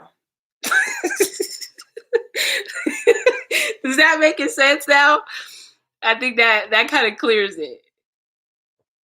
That clears it. But yeah, like we still care about each other and stuff. Like it's not like, oh, I hate you. You're the worst. I mean, I was a little bit bitter, but I'm like, bitch, it's your problem too. Like, you've gone through your shit too. You've dealt with your stuff too. Like, and don't just put it on everybody else. Like, you constantly do that. Want to put the blame on everybody else. That's that Aquarius stuff. Yeah, we're like friends. Good. We're like we were best friends in the beginning. So that's the thing. Like we were really like we built a friendship in the beginning.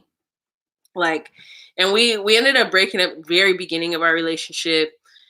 He misunderstood what I was trying to tell him, but yeah, we broke up like I think it was like 3 months in, and then we got back together like 2 weeks later. But at that point is when we realized what we needed. Like we realized like, oh, you're tripping. Like, we're too clingy. We need space. We got to do it this way. We got to build a foundation. Like we literally talked it all out and was like, okay, let's restart this. And so that was like great because I feel like if we didn't have that, like I don't think we would have this now. I don't even think we would have lasted this long because there was points like when his family started tripping, I was like, I don't want to do this anymore. I'm gone. Like I don't do this shit with white people. I'm done. But because we built that foundation, I was like, you know what? That we're in the relationship, you know. So yeah, that's just kind of what it is. Plus, like, I don't know. Like it's weird because he's been there through like a lot of my sickness. Okay, I'm not claiming it, like, whatever, but a lot of my stuff that I have went through when I found out I had PCOS, like he was there with my surgery. Like he was there for a lot. So he's been helping me with everything. Yeah, these honest conversations are needed, because I'm going through like I'm not one of those people like, oh, I'm not gonna tell my business. Like, who knows? Me talking might help somebody else. I'm just grateful it's not like toxic. You know what I mean? And we both have that boundary to keep it not toxic. We both agreed that because that's super important. This cat is bothering me. He just always want to play. But yeah, he's been there. So like it's hard for me not to like see him in a good light because like most partners, because we were 21. Sorry, y'all, my throat. Get some more. I might have to go pour some more. I'm almost out.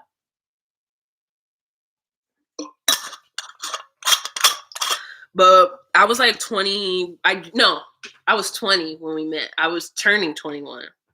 So from there, like, now I'm 26. It's like you've been there for a big part of my life. Like when I stopped talking to my dad, me going through that shit with my dad, like a lot of stuff. Yeah, that loyalty, and all of that. And I was there with him with his issues with his family and stuff like that. So we've just built that good bond. Like, I always was like, no, you should never talk to your ex. Why are you talking to your ex? Like, that's weird. You should be done with that. Like, there's no reason to talk to your ex. And now that I've experienced this, I might just be one of those people. But like, I don't know. It's hard for me to not be like that. Oh, for sure, for sure. Child, I always thought this was old, but then now I'm like, 26 is young, child. I still feel vibrant. Like, I still feel good. I was like, I used to think, oh, 25, be married. And it's funny, like, us, I'm glad that that didn't happen, but yeah, we can still be friends. And it's funny. I just thought that it would never happen. Like, I was like, no, we can't be friends. We can't. Mm-mm. Hell no. But now it's like, oh, I don't think I'll ever stop talking to him. Like, and like the next person's just gonna have to understand that. And he feels the same way. He's like, Did he? He was playing. He was like eating something, and he was like, this don't taste right. Like, my ex would have made it better. I'm like, don't say no shit like that, because then the girl gonna want to fight me. Okay.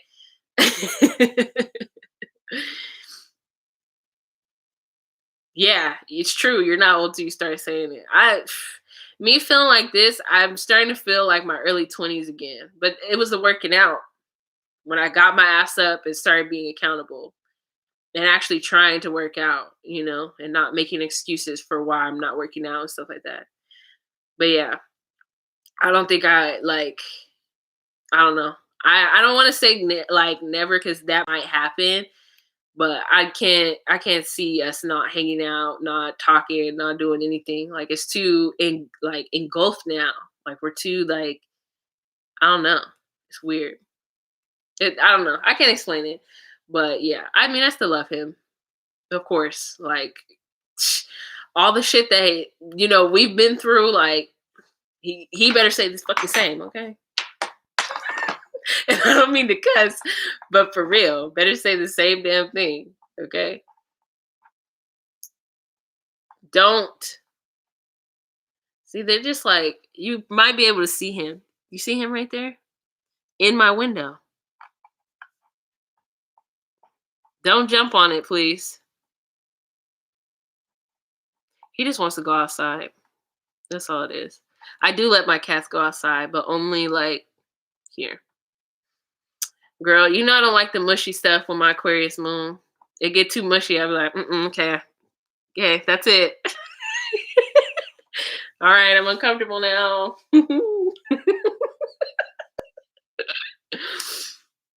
It is like that. It is like that.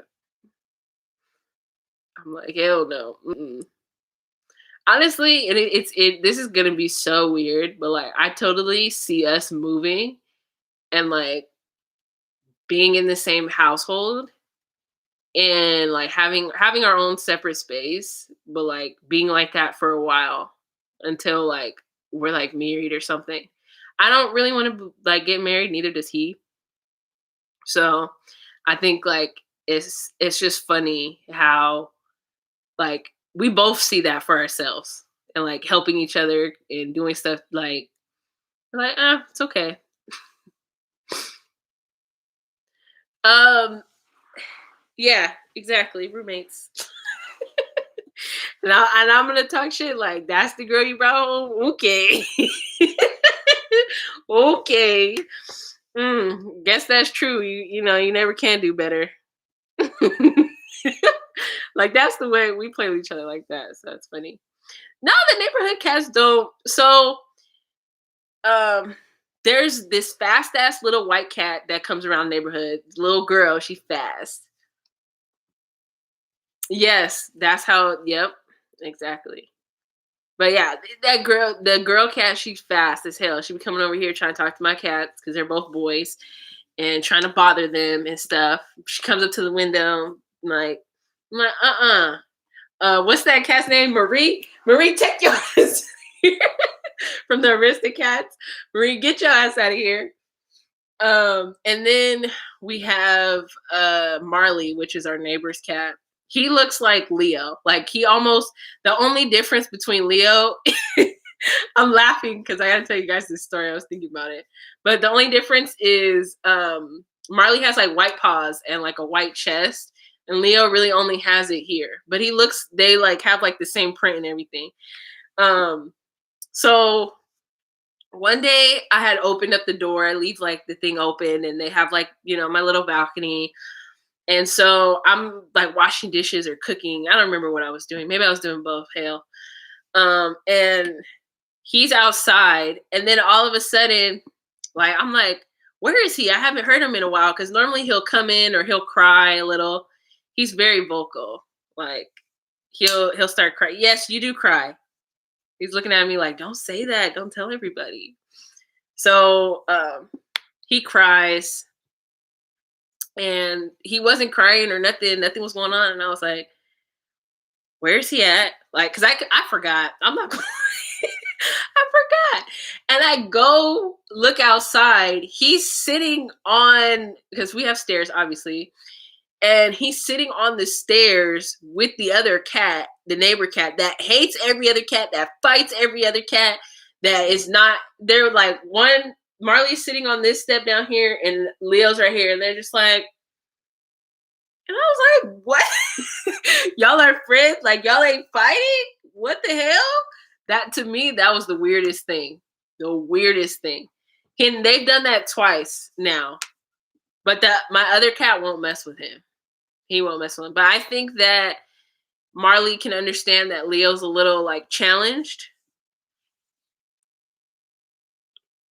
Like I think that's what it is. Marley, like he understands he's challenged a little bit. So I think that he doesn't like fight him like that, like he would every other cat.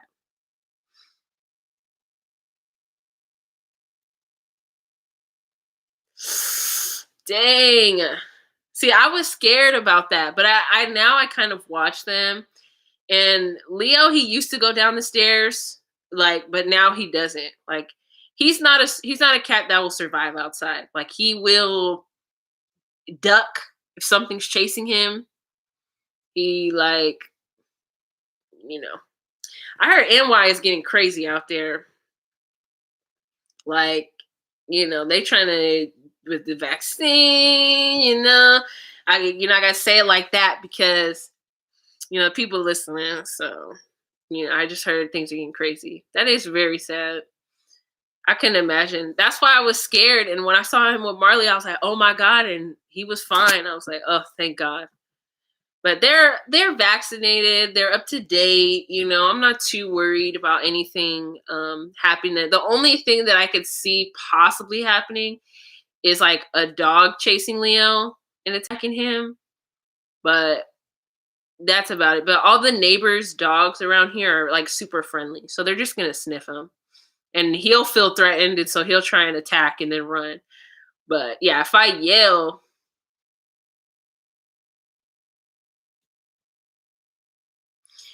yeah, that's what I'm hearing about NY. I'm Southern California. Where I'm at though, it's like it's Naziville. So y'all know what that means, okay? Yeah, I'm here. Everybody needs to get out of NY. I actually feel that. I also want to get out of California because I feel like the earthquakes are just going to be extreme. Not like right away, but I definitely feel like it's going to start getting worse as the years come by. Oh my God. See, the dogs in LA are vicious. Like I've had some incidents where I've been chased by dogs and it's just been a mess. It's been a journey. I will say that. Oh, you was out here. How was it? The weather here was so bipolar. I don't know what time you came, but it was like hot as hell for like a week and then it got cold. Like right earlier, just right now, a minute ago, I'd probably say like 2 hours ago, it was hot and now it's cooled down. And every time I look at the weather, it like says a temperature and then it says real feel is like 10 degrees higher. I'm like, how is that the real feel? Ooh, my body is craving a peanut butter and jelly. Why? See, I'm a Google.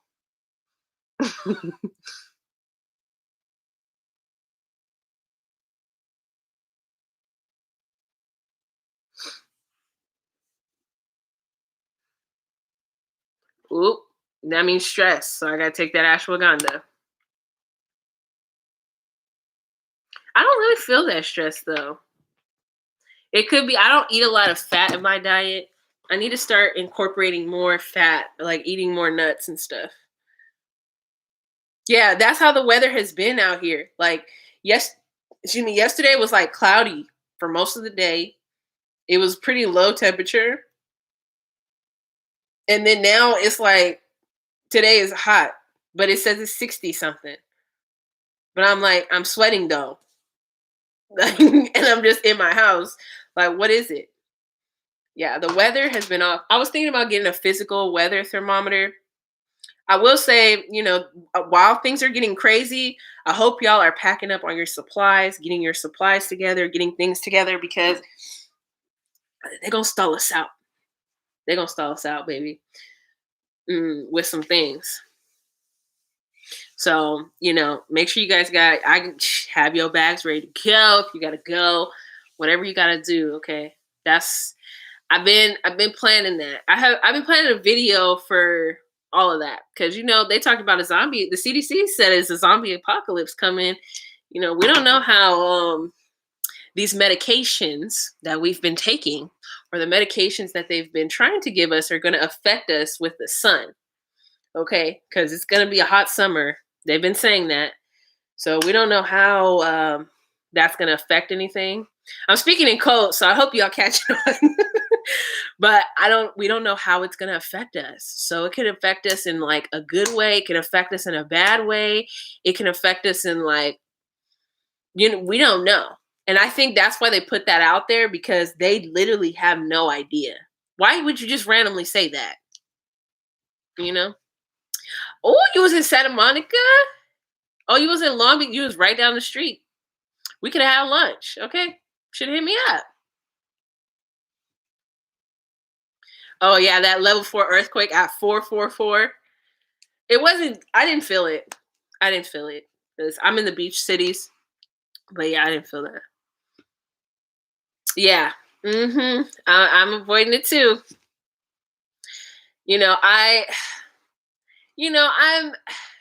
okay. So I am intuitive, okay? Like I'm a dreamer. I have dreams. I've always had dreams since I was young that were like spiritual, that were meaningful. Like I had a dream 3 days before my mom died that she was gonna die.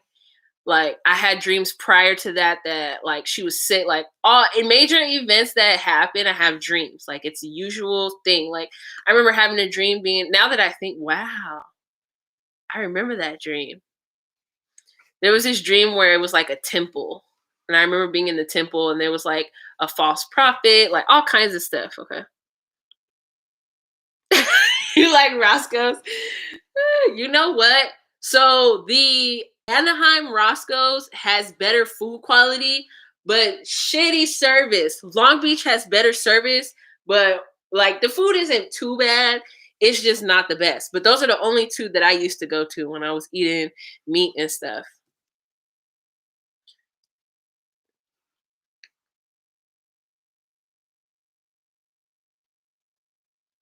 Okay.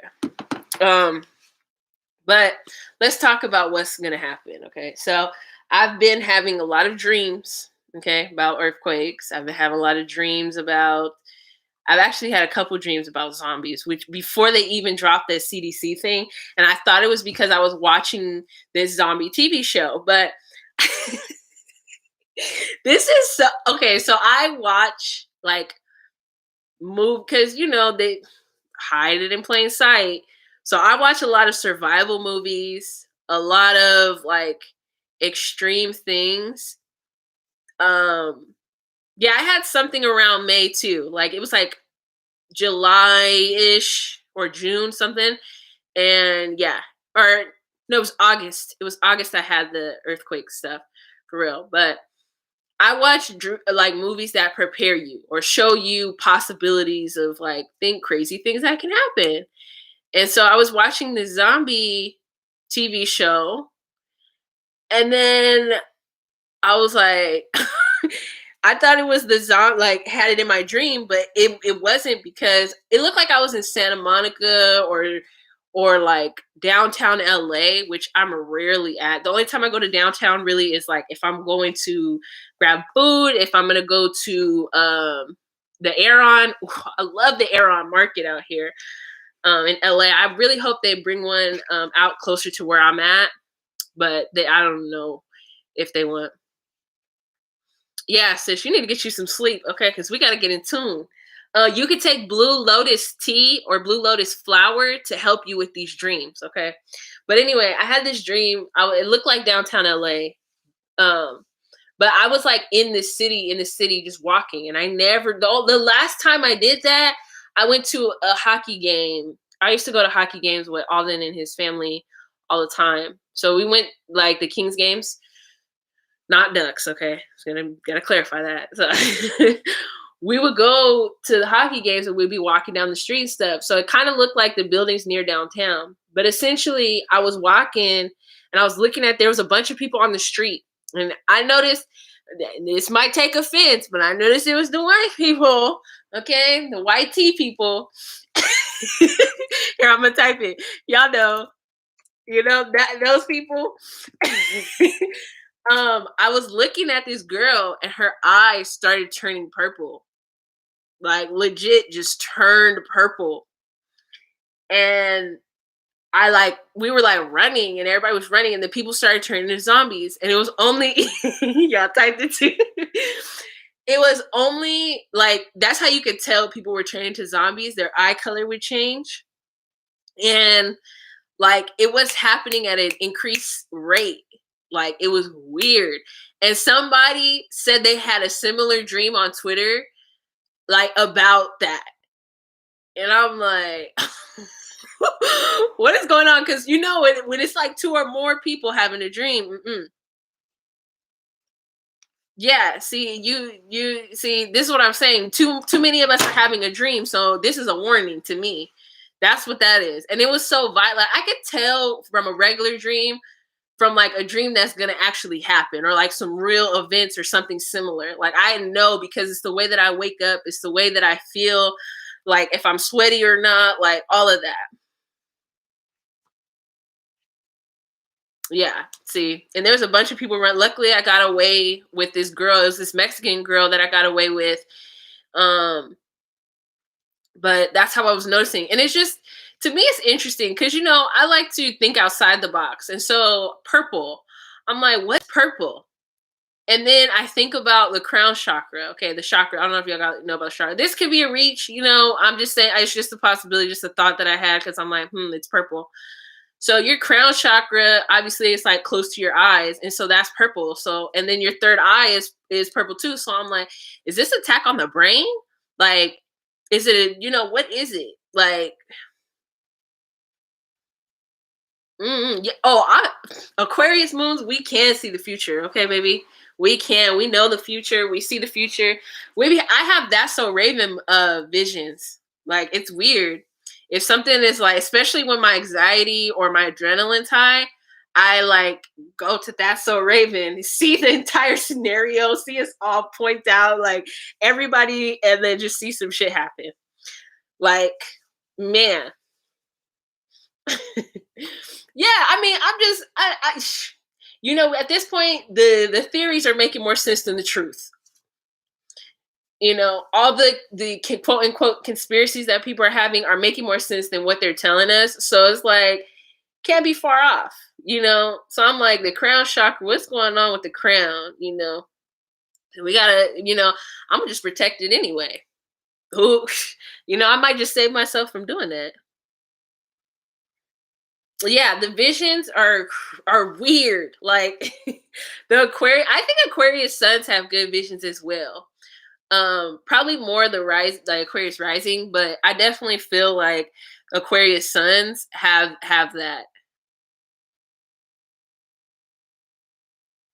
Oh my gosh. That is crazy.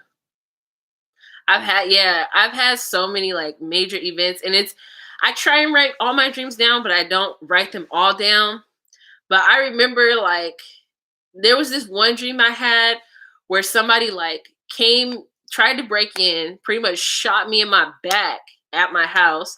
I had to go to the hospital and they were trying to give me weird stuff. The doctor sat on the bed and was like, "Oh, you have to do this, this and that."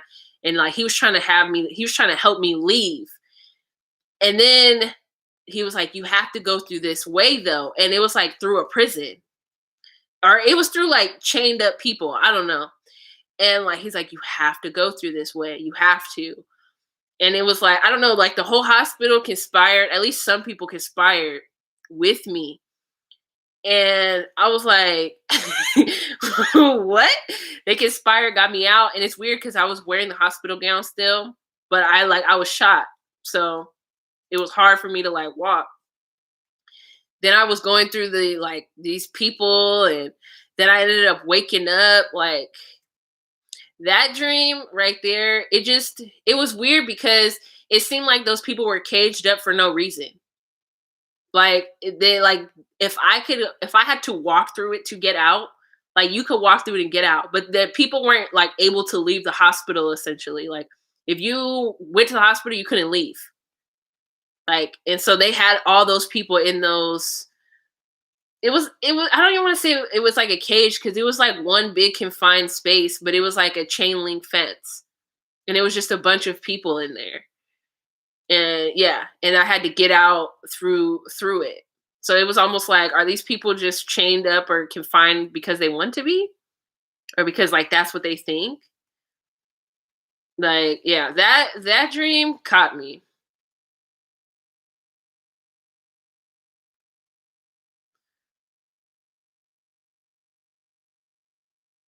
Oh my god. I had the bathtub. I've had the bathtub and the toilet dreams. That was scary. The toilet ones was the scary one. Oh my god, that sounds like some what's that? Handmaid's Tale. Now Handmaid's Tale, that ain't I don't feel like that's too far off. Because a lot of people there's been attack on the womb, you know. And it's in that is so crazy because I literally just watched this one movie on HBO. Let me see if I could find it. Because this movie, like I wasn't watching it, but it's super old. And um essentially the girl like they weren't allowed to reproduce and they were making babies on their own. They were like facilitating the babies, like they would make you pregnant, but they were making people like unattracted to each other. And then this one, I didn't get to finish it, but this one they were like roommate and then they were roommates. But there was like this roommate thing and there was this girl and this dude and then they started fucking. She said she was already pregnant though. And they here it is. I'm gonna type it. I'm gonna type it in here for us. But they said she was already pregnant, and um, they was fucking anyway. And then they like separated them, and then I like literally stopped watching. But this is what I mean. Like I be watching movies like that because I'm like I want to see these possibilities of things that could happen. The way like stuff's moving. That's the movie. But it's like from 1970 something. And it's so weird. This is what freaks me out is those type of movies have such a good quality, like video wise. Really? That's crazy. That would be interesting. I would love to see if that like would be a possibility. They might be trying to do that. I don't know. But like that Handmaid's Tale, I gotta start watching that again because okay, that's a big reason why I'm working out and getting fit and getting healthy because I'm like if something go down, I need to run. I need to run. I need to run. I need to go. I need to lift. I need to carry. I gotta move. So that's one of the main reasons why I'm like trying to get myself ready. And I don't think that that's going to be tomorrow. I'm not trying to put fear in anybody. And it's like when you're in tune, like you don't have to be an Aquarius moon to be in tune. Okay? You don't have to do that. You know your intuition, okay? Listen to yourself, listen to your body, have a strong relationship with God and you won't have to worry. Okay? You'll be prepared and ready to go. You'll be safe. Yeah, and just pay attention. Common sense, okay? And just pay attention. Just watch. But I'm not trying to put fear in anybody or like this is gonna happen tomorrow because a lot of people say that like my neighbor the other day was like, this is Auschwitz. I'm like, no, you're in Auschwitz. I'm not. That's you, baby.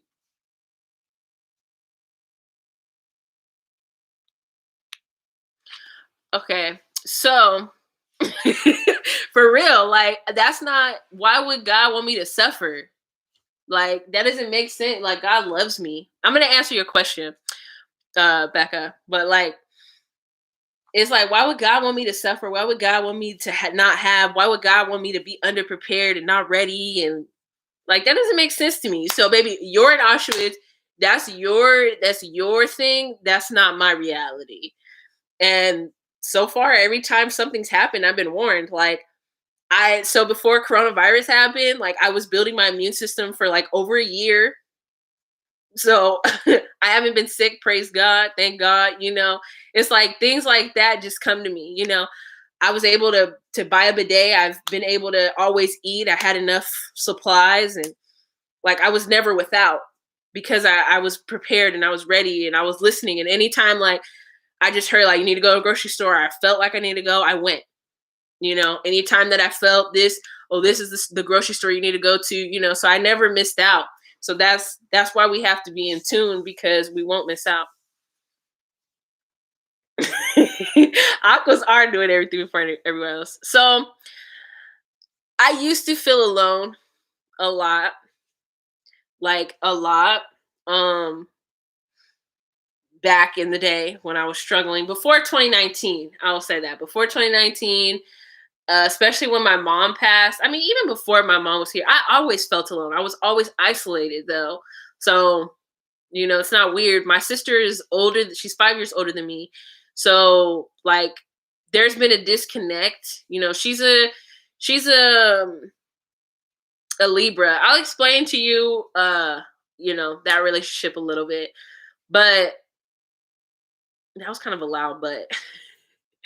I've always like played by myself for the most part. I've done things by myself. Like there was a couple of times where I would we would hang out. Like I remember one time we were in her room watching TV and like she was on her bed and I was on the floor, like leaned up against her bed. And like the lights were off. We were watching a movie. And this is when we used to live at our house. Because we had a house or whatever. And there was a mouse that ran in. Like there's like little shit like that. And I jumped on the bed. We both grabbed each other. Ah! My mom came in like, what are y'all screaming about? There's a mouse. And I was like, well, I'm out here. You can have your room. But it's like moments like that, we were together, because that's all we had.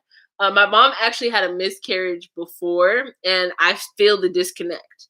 And this is like going back to this postpartum, like and talking about that I was talking about. It's like your children can experience your trauma from your womb too. Like I still to this day, it just feels like there's some like a sibling missing. Like I can feel him. I can feel his energy. I haven't tapped in, that far enough to meet him on the other side or whatever, dream, whatever. But like I felt that disconnect because she was 5 months pregnant. Essentially, she was doing too much, and her cord like detached from the baby. So then the baby passed because she said he was moving a lot. He was good, and then she said all of a sudden, the baby just wasn't moving, and so she went in and they told her. She didn't talk much about the trauma that happened or anything, but yeah, I could feel that energy from him. So that was a big part of it. And I always knew, and I had asked her, like, were we supposed to have another sibling? Like, I remember being a little kid, and she was like, "How did you know that?" I think 7 to like 8 years older than me, maybe more, like 7 to 10. My mom didn't talk. She's Scorpio, so you can only get a couple of questions asked. It's okay. It's meant to be happen because baby boy doing more for me on the other side than if he was here. I always felt that disconnect though, and I felt like, damn, if my brother was here, when my mom died, like things would have been different, been easier. What if it's like, but that's not it. So get over it. Like you always think somebody's supposed to save you, like save yourself. you know I didn't get that accountability until like later. Like honestly, really 2019 is when I really held my accountability for myself in the mirror and like nobody owes you shit. Like, and I hate to say that, like it's sad but it's true.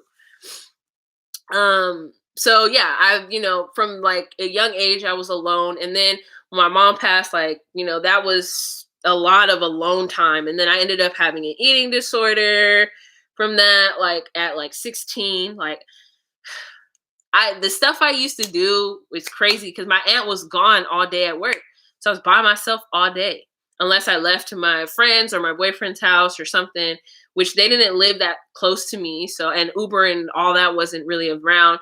They had taxis, but taxis, they run that up. So I was like, whatever, I'm just gonna stay there. And so that's how I got into a lot of bad habits and doing stuff like that. But I'm not really close with my sister. Like I'm trying to build a bond now because I have a nephew now, so it's like I want that bond there for him. But somebody had worded this properly because I don't know. I was just talking on Twitter about siblings, and then somebody had mentioned uh like, oh, what sign is she? And I'm like, she's a Libra. And then she was like, it's just like anything that inconveniences her, she's incapable of doing for you. Like she can't do that for you. Oh, I was going through the trauma earlier. I don't know if you caught on, but yeah, I was talking about all the trauma that triggered my PCOS and all of that. But a big part of it was a lack of faith in God and not trusting and just just just doing for no reason. That's a big part of it. But yeah, we're not close. Like I wish we were closer, but I just realized like that's just not the relationship we're meant to have. I feel like she wants that, but then she doesn't. Like there's been times we've tried to live together and like it just never nothing works out. Like I hated sharing a room with her because we had left our house that we were in to move into an apartment when I was 16. She's 10-10 and Alden is 10-20. So I am Libra's just this is what I mean. Libra's like, my first sibling was a Libra. What the hell? But it's just been a lot. Like,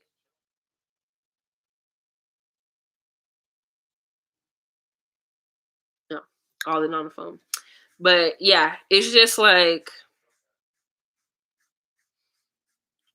the Libras, I don't know. It's just hard to like be cool with the Libras that are low vibrational. Okay, I'll say that.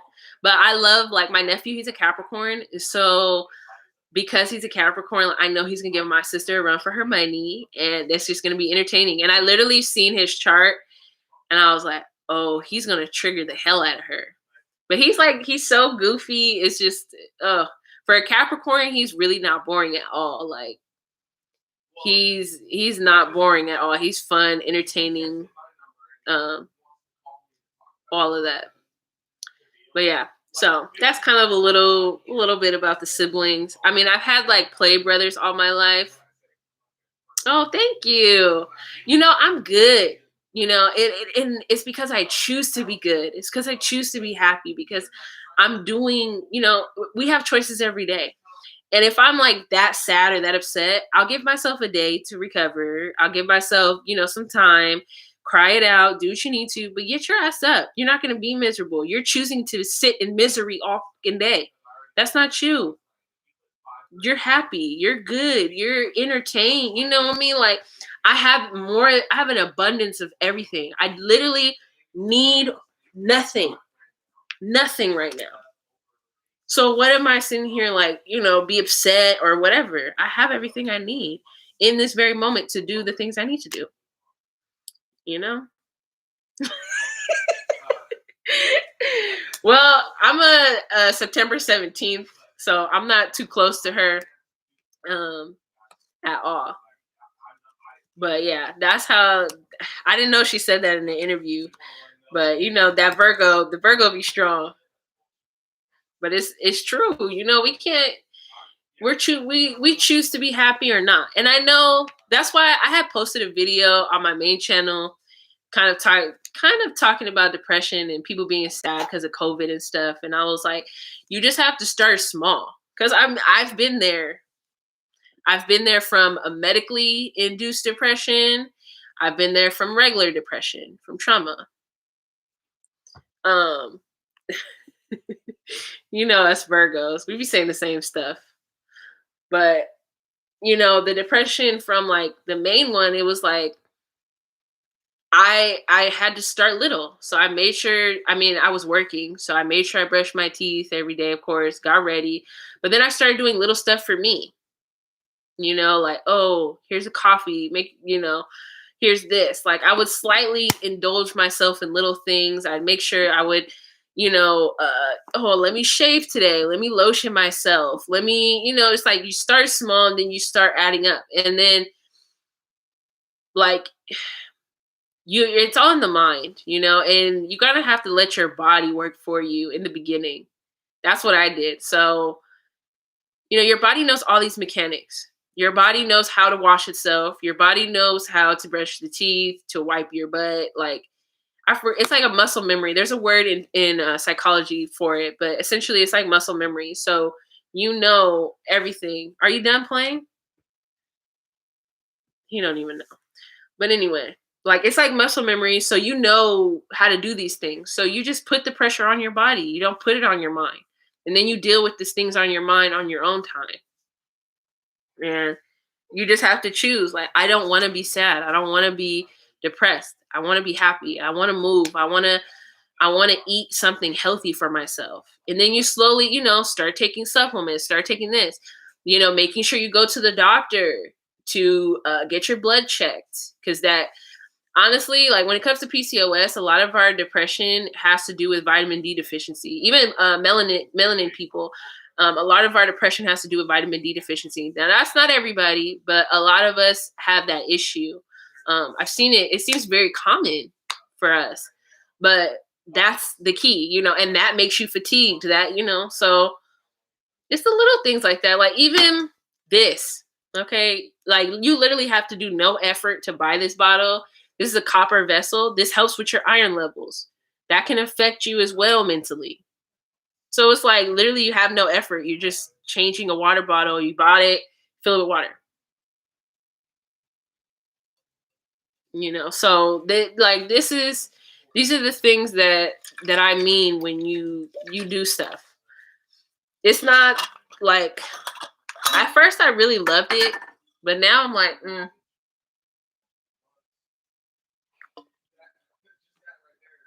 It works. Don't get me wrong. Like this bottle really works. It's effective, but I get tired of it. Like I like natural spring water too. So then I incorporate both. So you just do what works for you. But, we just have to start incorporating little things in our day. Go sit out in the sun. How much effort is it just to walk a little bit out your door and just stand there? You can do whatever, but your body's going to feel better after that. Sis, not the penny. You guys can take chlorophyll as well. That helps with your iron levels. And in one of my videos previously, I don't know if y'all was paying attention, I got this one. This was from my period supplements video. I always keep these are like key, but they're like blood builders because sometimes we overbleed, sometimes deficiencies and all that. This, excuse me, this helps and it's not like nasty, you know.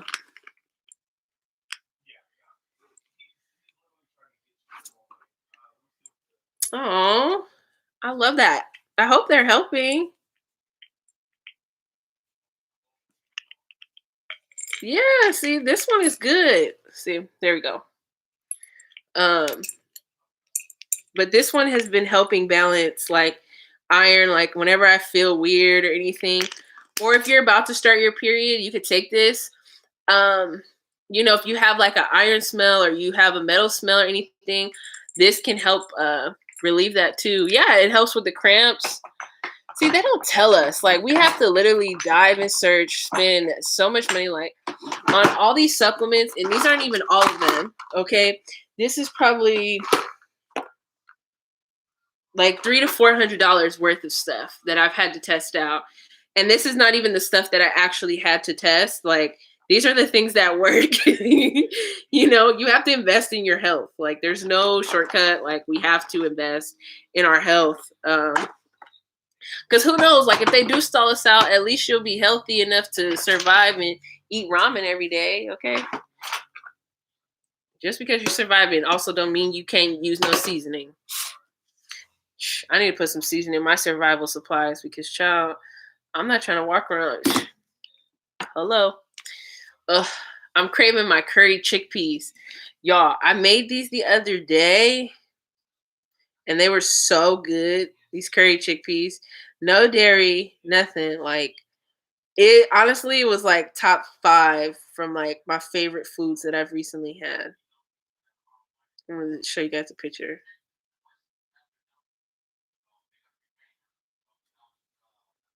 I hate the camera sometimes. You see that?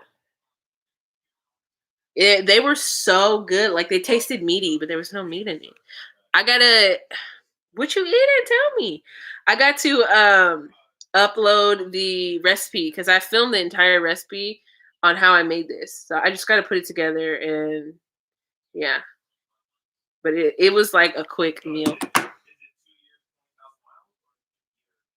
Yes, that chlorophyll, like, it really helps your womb. Mm, I've never had that, but just like that sounds so good. I've never had it with potatoes. That sounds so good.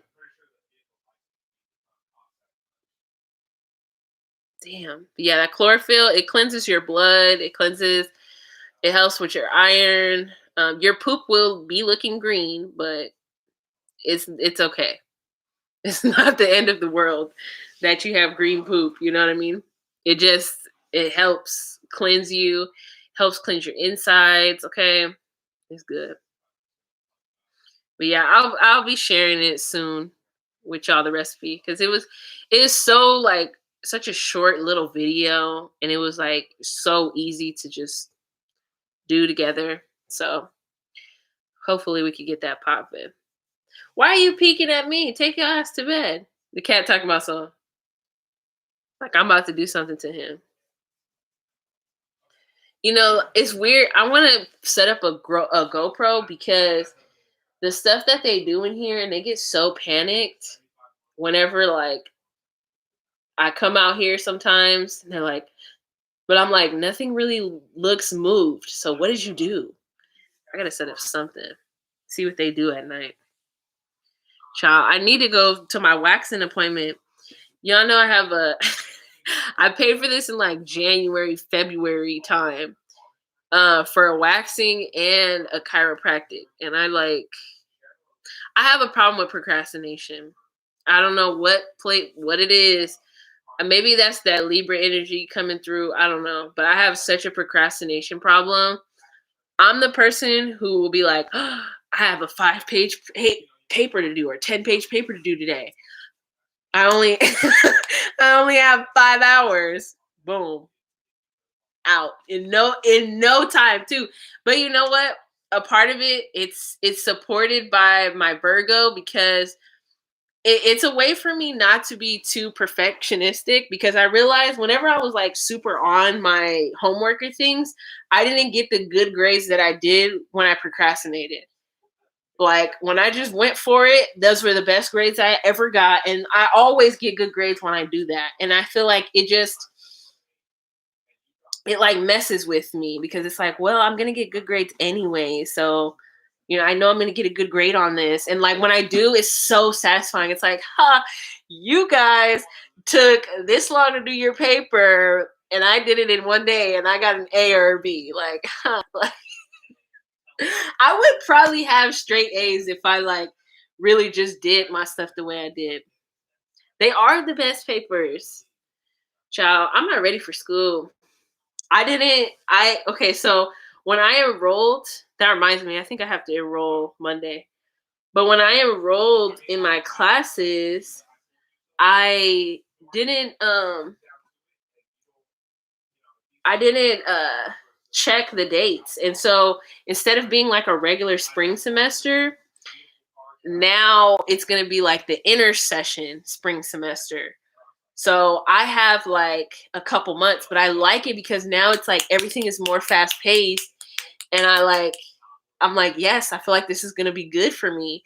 Like in a different experience where things are quicker and I have to pick up quicker, where test, exam, blah, blah, blah. And like, I can get it over with faster. If it really works, come a fall semester, I'm not going to do anything else. I'm going to do it like this.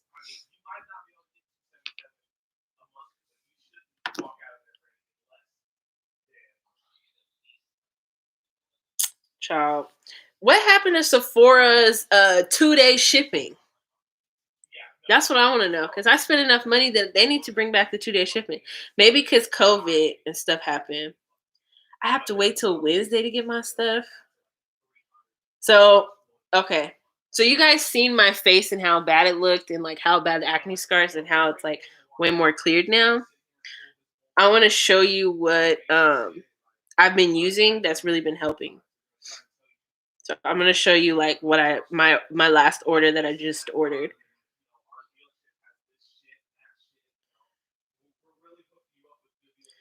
Come on, man. My phone.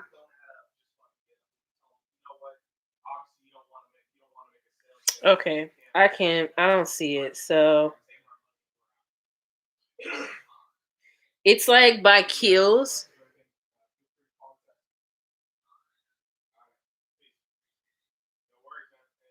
It's by Kiehl's. I don't know if you guys know about Kiehl's. So this, it's on sale. I'm probably gonna buy one. So you guys can't see it, but I'm gonna type it in the chat.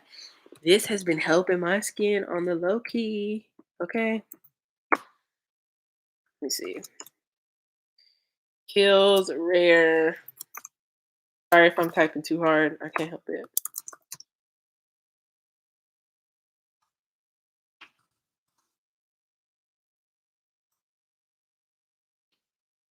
What you smiling for? What, I can't be happy? I'm sorry. Just kidding. You ready to work out today? Hell no. I fucking slept on my neck all weird. It's okay. If you work out, it'll stretch out the neck. See? I'm trying to look out for you. Good. You can look out for me another day. You ate out yesterday. My leg hurt too. Oh, excuses. Yeah. With your 6th house Taurus. I'm not bullshit doing it today. It's not happening. Okay, so that mask is fire. It works good. It's been like cleansing me. You know, like how you guys, obviously have mask acne, and I had it, and it was like clogged really bad here. That helped me but I steam first, and I put it on. Sometimes I steam like for a minute, and then I take it off. Don't be trying to hide. You must have did something bad. And then it's this clearly corrective dropper that I got from Kiehl's.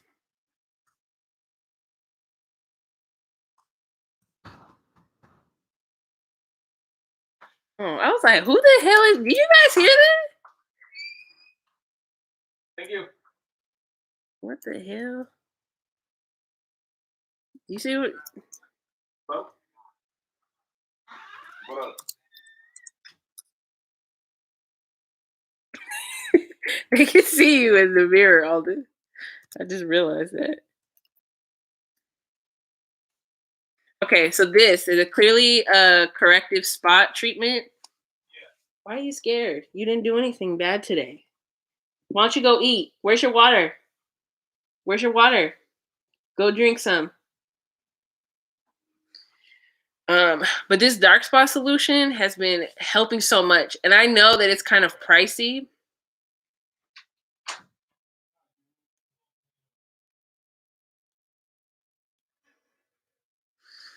Hmm. So how does that work? I think I know what you're talking about because I saw this girl on Twitter, but can you elaborate like a little bit? You don't have to like type it out, you know. You know the Aquarius, I got you. But I think I know what you're talking about. But yeah, there's this clearly corrective like spot treatment thing, and that's been helping with my scars because they were bad, like especially around here was bad. And now that's all gone, and now it's just kind of like light. Like you guys can kind of see the speckles. Like I have a breakout right here. This one's kind of here too. That's been helping. And then there's this polish choice thing. So the dark sunken ones from your mask. I'm gonna put y'all on this. Oh, yes. So I'm gonna build a meditation corner. That's why I don't know. In the beginning of the video, if you guys saw, I had. Oh, you have the sample for okay. Yeah, it works good. You just have to be continuous with it. Like honestly, it shows improvement after like 2 months of continuous use. Like it's almost like you wake up one day and you're like, like I don't know why it works like that, but that's what it does.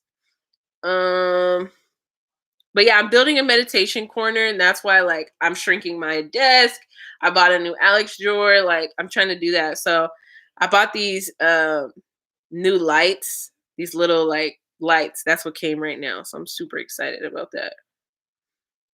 Cause I need a space. Like that's the problem. Cause you'll sit here and make excuses of why you can't. It's like, oh now I don't have an excuse. For this thing, this Polish Choice. I wish I had a picture of this. Yes.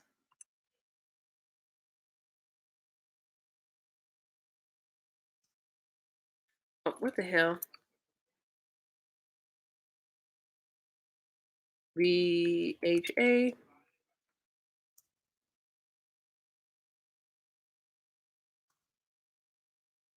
I will eventually when my skin is like super clear.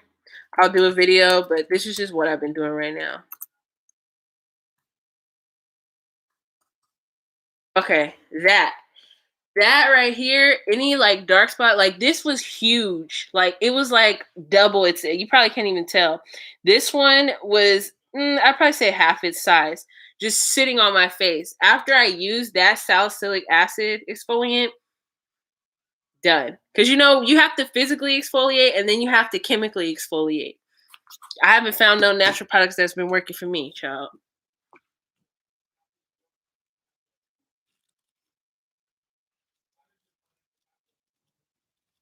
Oh wow. Thank you. I'm so glad you guys can see it. Okay, not the edges, child, because they a little dry. But yeah, I like my skin. Of course, working out has helped as well. Like the sweating, the detoxing. When I detox and things like that have helped. But we're not gonna open the door, Odin. The garbage truck's outside. Like, why do you want to smell that? Yeah, I mean, for me, I don't know because I have my own business. I don't talk about it on here, but if y'all want to give it a follow, I appreciate the support. That's all I ask. But 21 Royalties, okay, it's like hair growth, and I'm gonna tell y'all. So that's the name. But I've created a hair growth oil, kind of like a hair moisturizer. And then I created a breast cream. So I don't know if you guys know about the breast video that I have on here, but they still perky perk.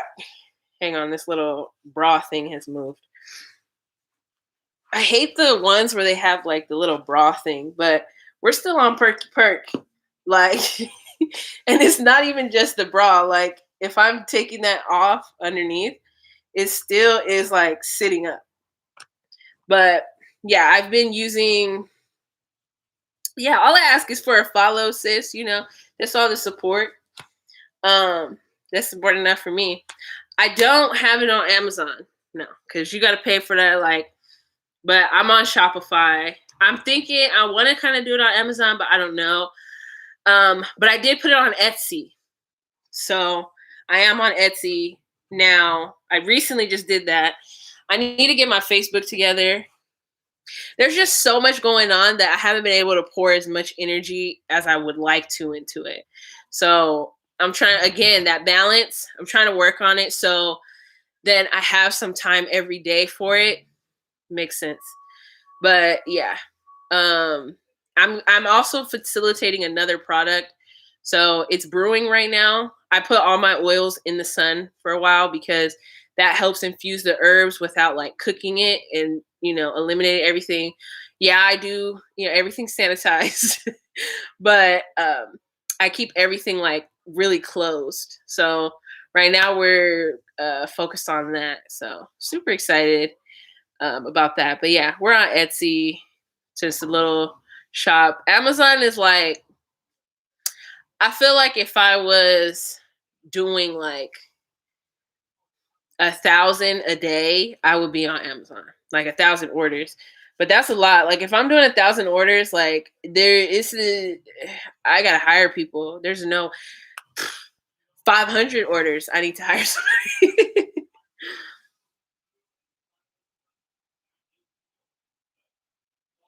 Yeah. I mean, I'm sure Alden would even love to do that. I'm sure he would love to do that. And fun fact, I changed the prices on some of the Etsy. So it's a little, but don't tell nobody. Let me see. Yeah, I mean, I could look it up because I know people uh I know people will love that. I'm about to look that. I know at least Alden would be down for something like that. Cause that's more like you're doing like you're almost like an independent contractor. And that's the kind of work that yeah. But I'm sure those people are making so much money from that. Like, oh my God. I couldn't imagine.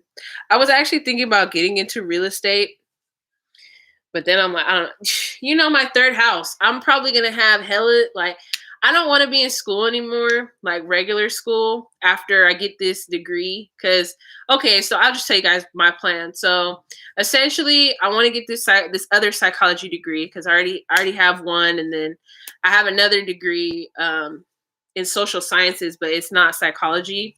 But essentially it's like the same thing. And then right now I'm doing another in psychology, and I want to essentially work for free. Okay, so I know it sounds crazy, but I want to work for free and help children in need, like melanated children in need, with therapeutic services, support, counseling. Even if it's just like, hey, I want to hang out at your office, like I don't want to be home. My mom bring her boyfriends over, or anything like that. Yeah, exactly. I want to start, the Virgo in me. So I want to be of service in that way and like do nonprofit. And I actually know somebody who has created a nonprofit. And so, I'm working on my stuff, and I'm going to get more in tune with him and work on that. I just hate he's in Boston. Yeah, Aquarius moon too, humanitarian. But yeah, I want to do that. So help them. Like, I don't care if they don't charge, like they don't pay, they don't, if they bring me a smooth, like I'm not expecting anything out of these children. Like, I just purely want to do this just because. Okay, melanated. Okay, now if you're melanated, I don't know, but I definitely want to do young adults as well. So like, I probably cut it at 23, maybe 24. Actually, I would cut it at 24 because the brain is fully developed at 25. So you're still a child at 24. So I want to just help and give them services that they don't have access to, whether it be through webcam or in the class or in an office, or if I feel like I need to fly out or something, I want to do that. And I know God's gonna pave my way, like like my way has been paved financially. That's probably another reason why I'm not so hard on my business, because God's been providing for me because I've been trusting God while I've been doing my work, and so I know that I'm going to be provided for. Like, I'm not even worried about that. I just want to help because I needed that therapy, and nobody suggested, nobody told me, nobody said anything. And I wish somebody did. Yeah, exactly. Something will help, but that's not even my main source of income. And I would love for like other people who want to do that to do it. And I'm not going to hold anybody to have a degree or not to have a degree, because I'm going to just I want to have some sort of training of something, just to like, or small classes, just to explain the things that I've learned and the techniques and skills that you can use to incorporate habits and changing things. Like, my first semester actually, I got like this behavioral class, something like that. So they went through behavioral psychology, and like, so we had to do a habit and like do a full study on ourselves and how that habit was going to incorporate into our everyday life. And so like, I would love to teach people the techniques to do that, so then that way they can serve others. If you're competent enough, like without the degree, you could still help. Maybe, might have somebody else in the room, whatever, you know? I just like whatever. But yeah, that's what I want to do in my degree. But I know I'm gonna be touching a lot of like different avenues because of my third house stellium, and because like that Venus energy, that Venus energy and the Libra energy essentially. Gonna be beautified, like a lot of things. And that makes sense why I'm doing like hair products. Like, I'm gonna start body products, like even more, and things of that sort. So I'm kind of like going in the direction, things might switch up, things might change up, but that's kind of the avenue that I'm kind of leaning towards as of late. But I know like I'm the type of person who wants to just like own a like restaurant and not run it, but just like fund it. Like I'll create the menu and I'll create that, and I'll hire on the people, but I don't want to be part of it. Like, like I would love to have a strip club. I would love to be owner of a strip club, but you gotta be careful because the low vibrational energy. Mm-mm, mm-mm. I probably have group meditation on the stage before the night start. Can you imagine? That would be so live, though. Everybody's spirits would be lifted. But yeah, I want to have facilities and businesses to where eventually, like, I don't have to, like, obviously I'm gonna have to work, but like I don't have to work. Somebody that meme that's going around, I don't dream of labor. Yeah, that's me. I need an assistant to tell me what I need to do or what I need to sign. Yeah. I'm okay with the details because I'm like, we need this. Like, in my emergency bag, yo, I have nail clippers and a nail file. Like, you would never think of that in like an end of the world situation. But then when you think about it, you're like, oh shit, my nail or this or that, I'm going to get hurt. Like, that's preventative. You see what I'm saying? Like, that's the type of detail. So I will be on the detail, but I don't. What are you doing? My cat is chewing on a cup. I put the cup in his water because it was entertaining him. He was like, you know, because he was bugging me. Now he's chewing on it. But yeah, exactly, like a boss. Like, but I understand you have to do the work. Yeah, and I need somebody telling me what I need to do. Like, who's constantly monitoring and watching, like, over everything. Can we not do that?